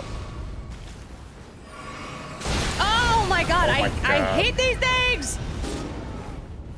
The time it takes to fucking. Oh, hold on. Oh, Jesus! I can't even get the fuck up! We gotta kill the one up there, yeah. Where is okay. Okay. I can't even get this thing right now. Oh, fucking hell, I fell. It's okay. It's pretty easy to get back up. You're chilling. It's just like Looney Tune shit. Let's kill this one, Jay, and then let's just go basement, maybe. If Caroline's on the bottom. Caroline, just go to the basement and we'll meet you I there. was gonna grab this pass, or this at least. You'll miss one buff up top, but we'll go get it later. Fucking god. Oh no, you already got Okay. it. Oh, I jumped off. Jay, you gotta get it.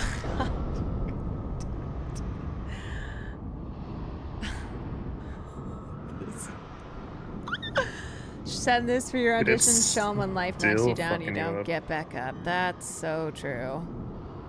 I get knocked down. All right, thank you. I'll get up again. Okay.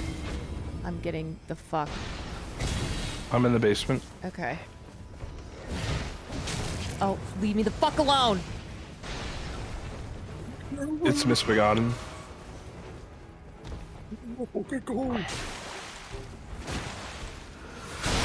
You're not being weird. Oh my dude. god. My fucking god. I have. Why are they so accurate? Why are they so in? Okay, you know what? Just let me die. Let me die. I'll just come back and get them. This is insane. I need y'all. I'm sorry. Jay, yeah. I am. I got it. Yeah, you have to like just like roll when you're running around and get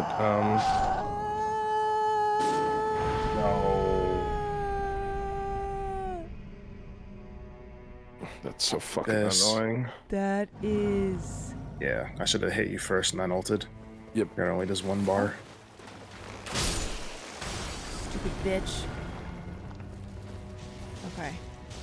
Imagine giving a little Truly burial, the be, like, worst burning your enemies in the game. Nikes. The worst. Make sure you pick up your souls. I did. Okay. Die, die, die, die, die, die, die.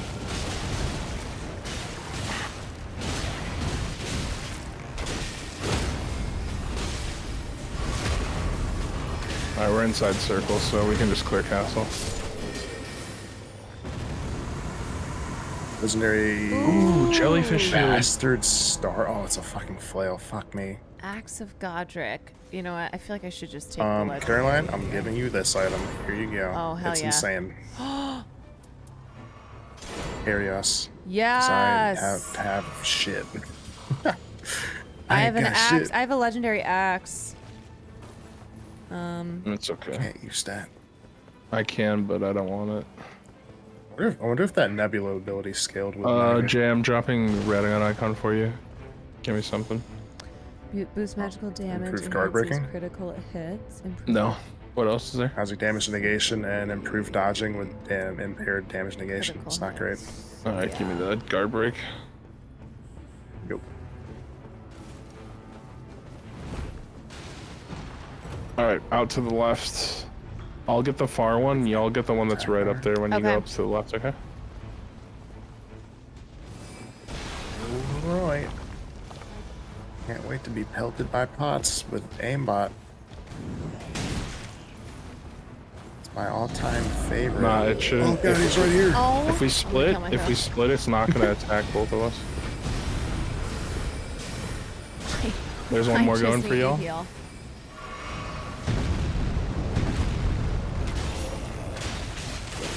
Can't tell if the chat. I know.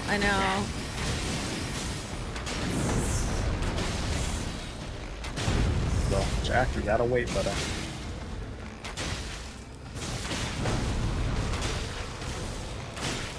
Jack, please. There's improved spell casting speed axe up here if you want to. Yes, please. Oh my god. Okay, Caroline. Here you go. Jesus.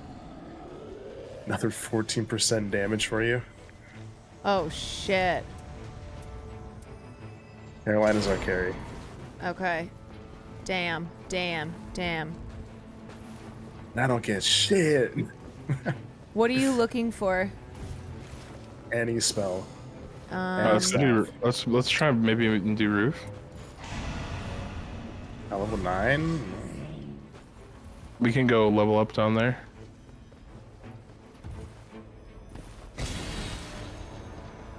Jack, you gotta stop, bud. Jack, stop.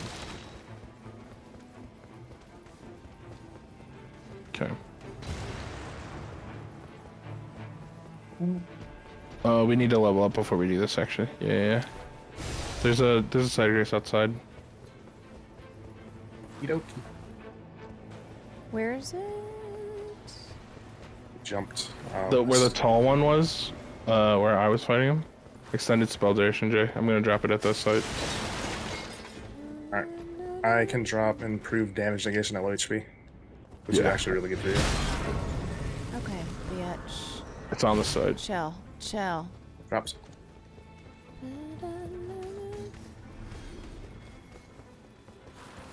Okay, let's Be great if I have a I think we do spell roof. that actually worked. Okay, wait. I need to. Oh, here it is. You know how to get back up there to the top? Yes. Alright, let's do it.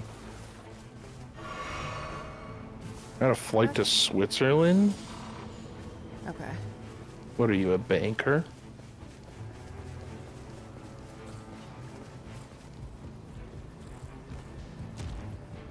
Did you watch Black Bag? Not yet. Actually, it's funny you mentioned that because Blake and I were talking about that yesterday, how we wanted to watch that. I'm a Soderbergh head. I love the guy. I like how he does. It was not as good as I thought it would be. Damn. Oh, it's deer. Oh, deer's easy. If I ignore my cat long enough, maybe he'll stop. Aqua, thank you for 14.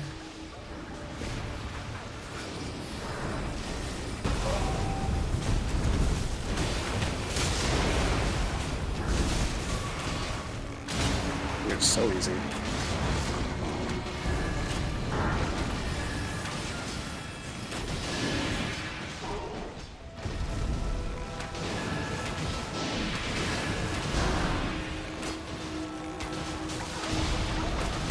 Oh, fuck me. I forgot about his juice. Crit him. Forgot about his dead juice. I was trying to get out of his... He had so much fire underneath him. Wait, is that the sauce that we were using that one night? That's the same shit, yeah. The antler. Okay. I am not even kidding. Baby antlers or what the fuck it's called. Carol, get move! Oh God.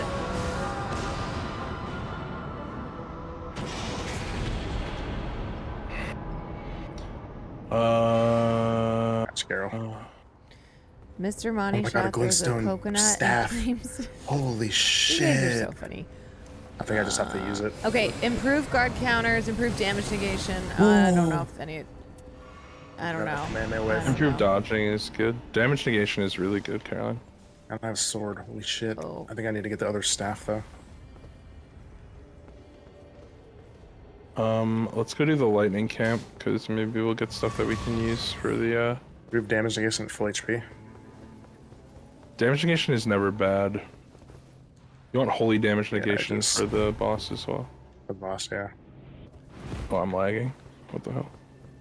What the I don't know hell? if the spell's gonna be good, but we'll see. Look, I don't fucking know. Oh god, we gotta book it.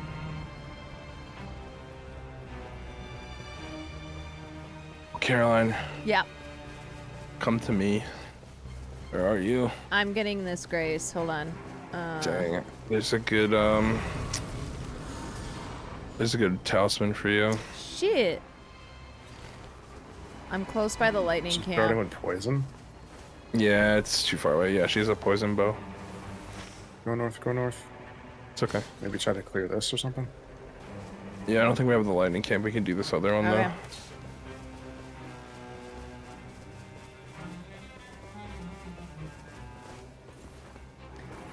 Hello, Hamor.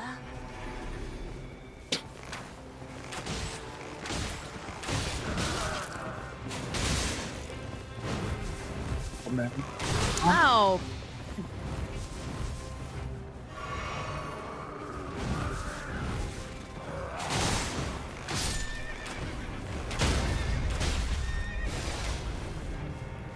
Is this guy dead? Okay.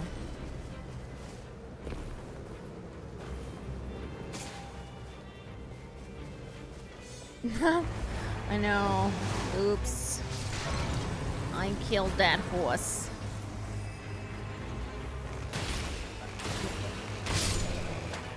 I have no mana. I don't know if we can do this actually. God, this thing uses up so much fucking mana, it's crazy. Yeah, you need to make sure. I always prioritize having like Pebble or something that I can spam and then big ones. Yeah, I don't have it. I saw the first spell. But I figured I was definitely gonna need it.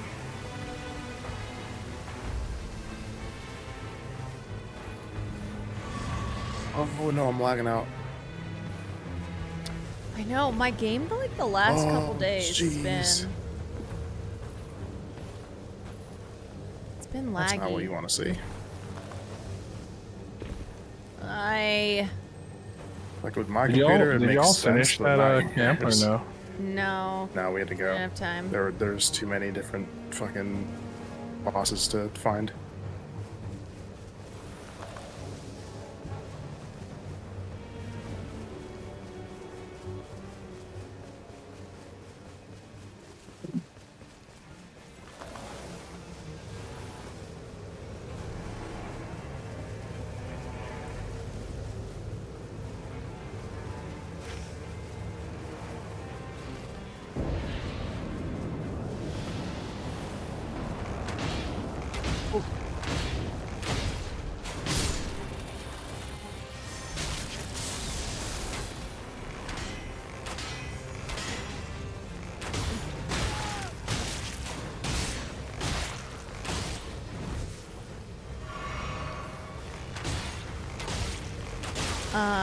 EDTV Live, thank you for the raid. I died in fog. Oh, hold on. Oh, it's okay. No. I want to die. I want my flask. Oh! This guy's thing is long. Got long schlong. Got long schlong? What's up, Raiders? Comment? Hope y'all are having a good night. We're just doing one little run here of night Yeah. rain. And Moonblade. It's not the best, but it's not terrible. No, Comet's amazing for this boss. Because the stun is so long.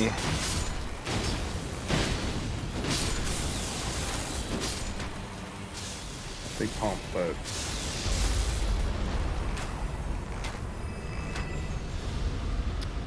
Okay, I'm gonna all this biatch.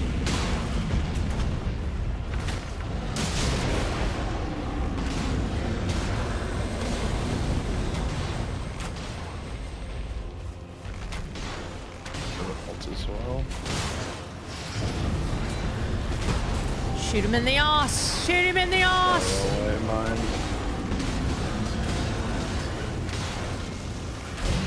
As well. Get out of there, Carol! Or not, it didn't let me ult. Oh, you fucking flew away. I guess I hit him now. It hit him. It hit him. He's got the mark on him. Bro needs a petty stat.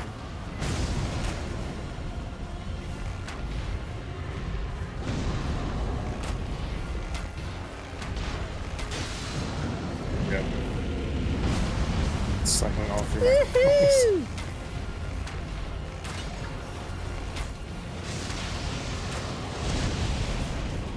Ha ha!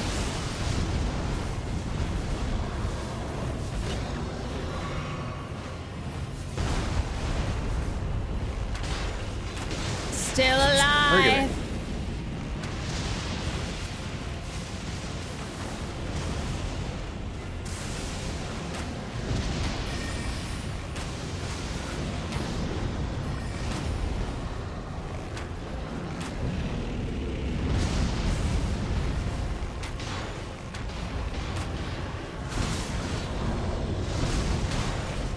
Need elemental damage. Oh, somehow still alive. Yes. It was huge.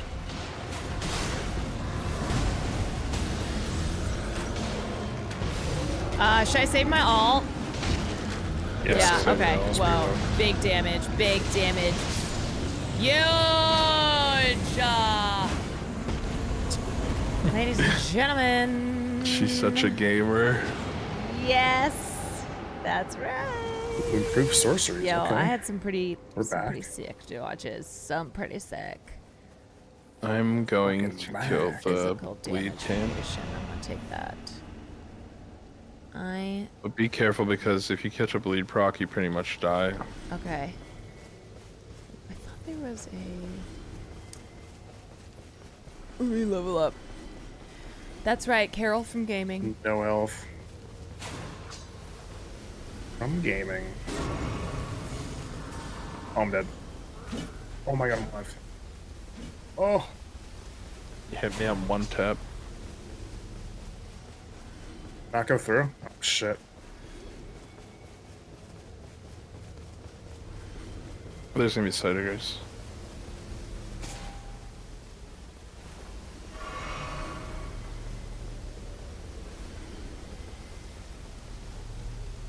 I'm coming up.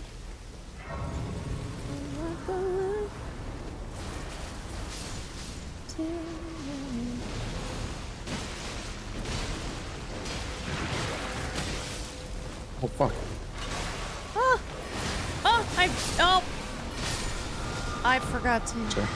I was taking too long to decide what to get. Vex the Dracoon, thank you. I don't know what to get rid of here. Improved holy I can tell you. I'm not gonna deal with this cat. Fuck, I need to heal again. I cannot decide. We're back.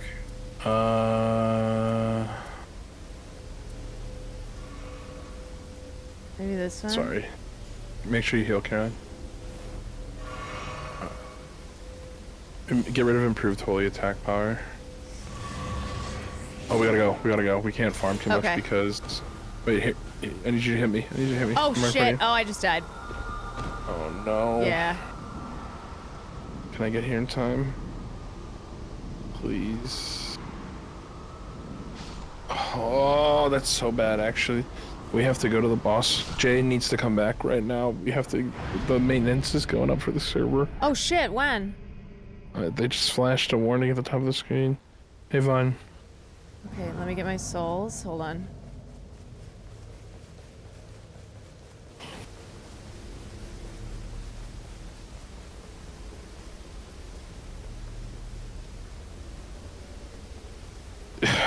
Jay got up and left.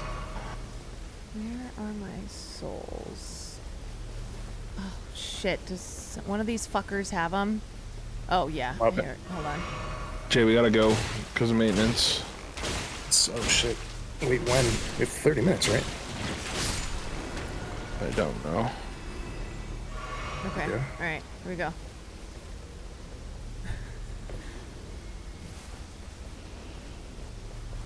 We got to level 12. No, I needed like 3k. No, I needed 1k. Are you You need kidding me? 1k? Do you want me to farm? I got you. What do you left? Okay. I got you. Wait, do you still get XP? Yeah. Of course. When I'm already up here? Yeah. Yeah. We all share XP. I know that. I didn't know if I went to the boss room. Oh, that's sick. Nice, I got it. Did you get it? Okay. Yeah. I am dead broke though. I'm gonna get a little more. I can buy some shards for myself. How much are shards? 6k. Let me see. I can give you some. That beam. I can get you some too. Girl, I want you to look at this. Here you go.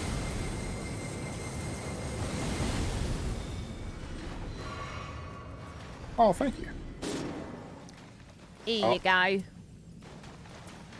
have to get my souls and then I'll go. No, I have crazy. Just get 40 more souls and I can get another Starlight Shards. I'll grab one boss or one character on my way to get mine. I want the world. Remember when we died to the night aspect with... because time ran out?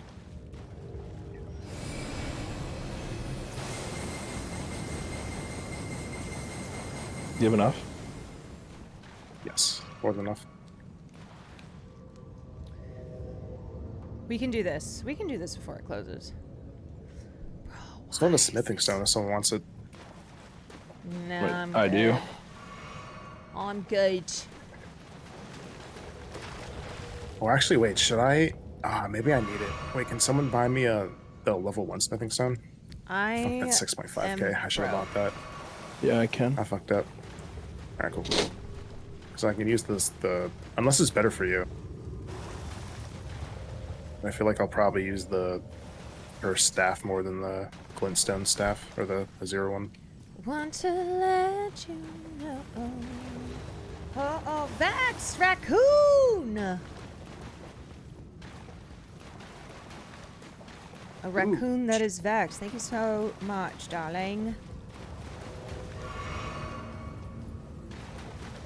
It's huge, thank you. Do you need shards, Jay? +5. If you have a lot to spare, yeah, I'll take one more shard. Thank you Just one for now. contributing to Carol from Gaming. Okay. Sweet. Did you use the stone? Yeah. Okay. Alright, let's go then. Alright, let's do this. Let's get it. Get it. Get it. I 30 fucked minutes. up. We I got fucked up. I plenty was of time. supposed to go to 13 and I shouldn't have bought stuff. That's actually... Oh no! Shit, yeah, if you had a chance to get to the next level, you didn't need to buy anything. I didn't know. That's fine. We'll be fine. I don't need it. The road to Radon is What do you think I closer should every try day. to use that Kamehameha whatever? Not even worth it. When I'm critting him, because you can hit him while I'm critting. I'll tell you him. I got it. Easy enough. Alright. As long as I have mana. It's worth it. True.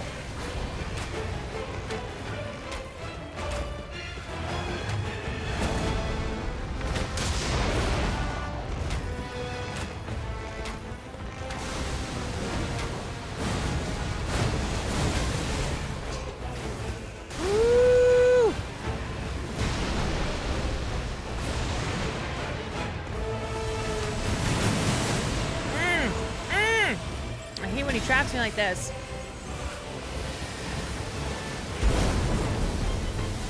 It's on me. Not me.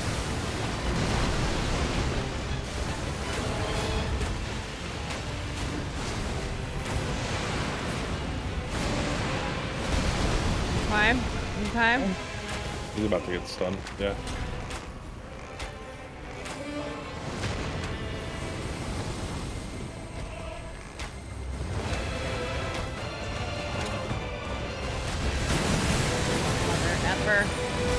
Oh, ult him. Oh, no. And he does that pose, we gotta ult him.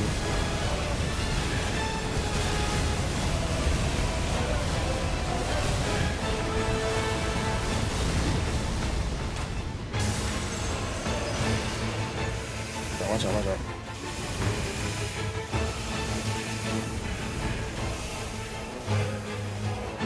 Oh, it's so... Oh, jeez.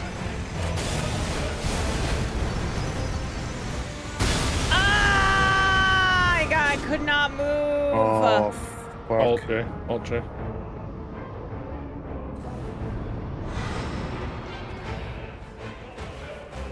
Where the fuck is he? Go. Fuck is Thank he? you. He's over here, by me. Yeah, I wanted to get in the middle of you both.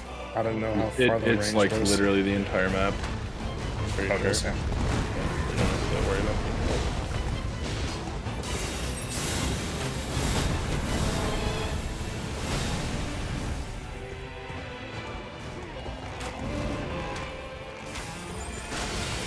I need him off of me for a second, man. This is so annoying. Here, I'll draw him. My book.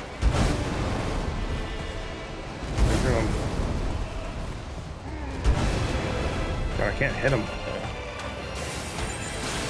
I'm on him now.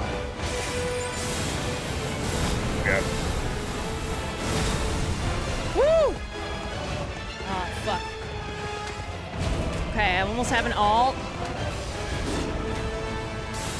I'm gonna ult him. Sorry, I think I just ulted you instead. That's good. Wow, that's worth. It's an instant res. I was gonna try to do both. Fucked up. Thank you, Vex Raccoon. Ah!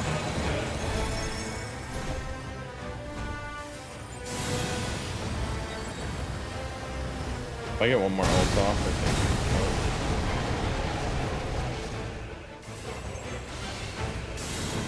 Ow. Oh god, I think I'm dead. Again? Oh my god, that was everything. Holy shit. Nice. Good dodges. That was actually insane. You gotta be careful.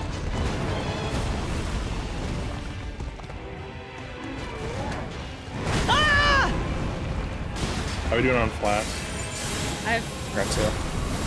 I'm out. I have 5. Oh, he's chilling. Alright, comment him, comment him, comment. Yep. Yep.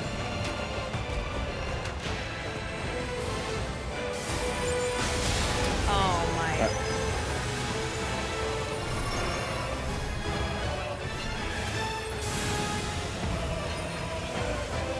I have another ult.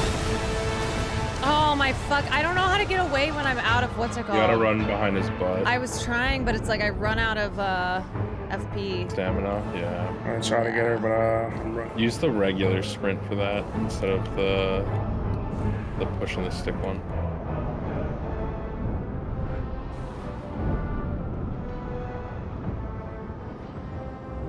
God. Oh, there we go.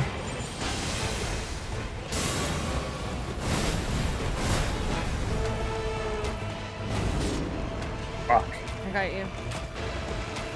Thank you. Got you, Jay.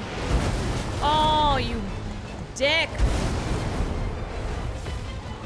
Pop those ults if you got 'em. Fuck, I can't see anything. That was not worth it. You got time, you got time, you got time to hit me. What's going up in this guy? Alright, he's behind you, Jay. What?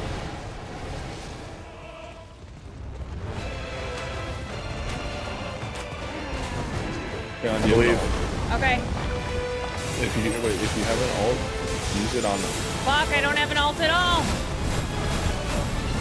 Don't panic, girl. Take your time. Ah! I need to fucking heal! Ah! Great dodges. Let's go. Heal.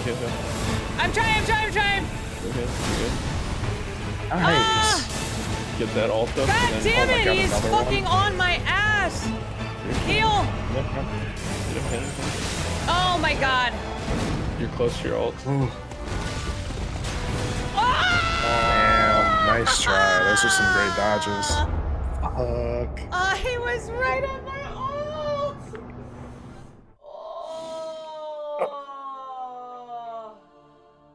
Damn. Bro.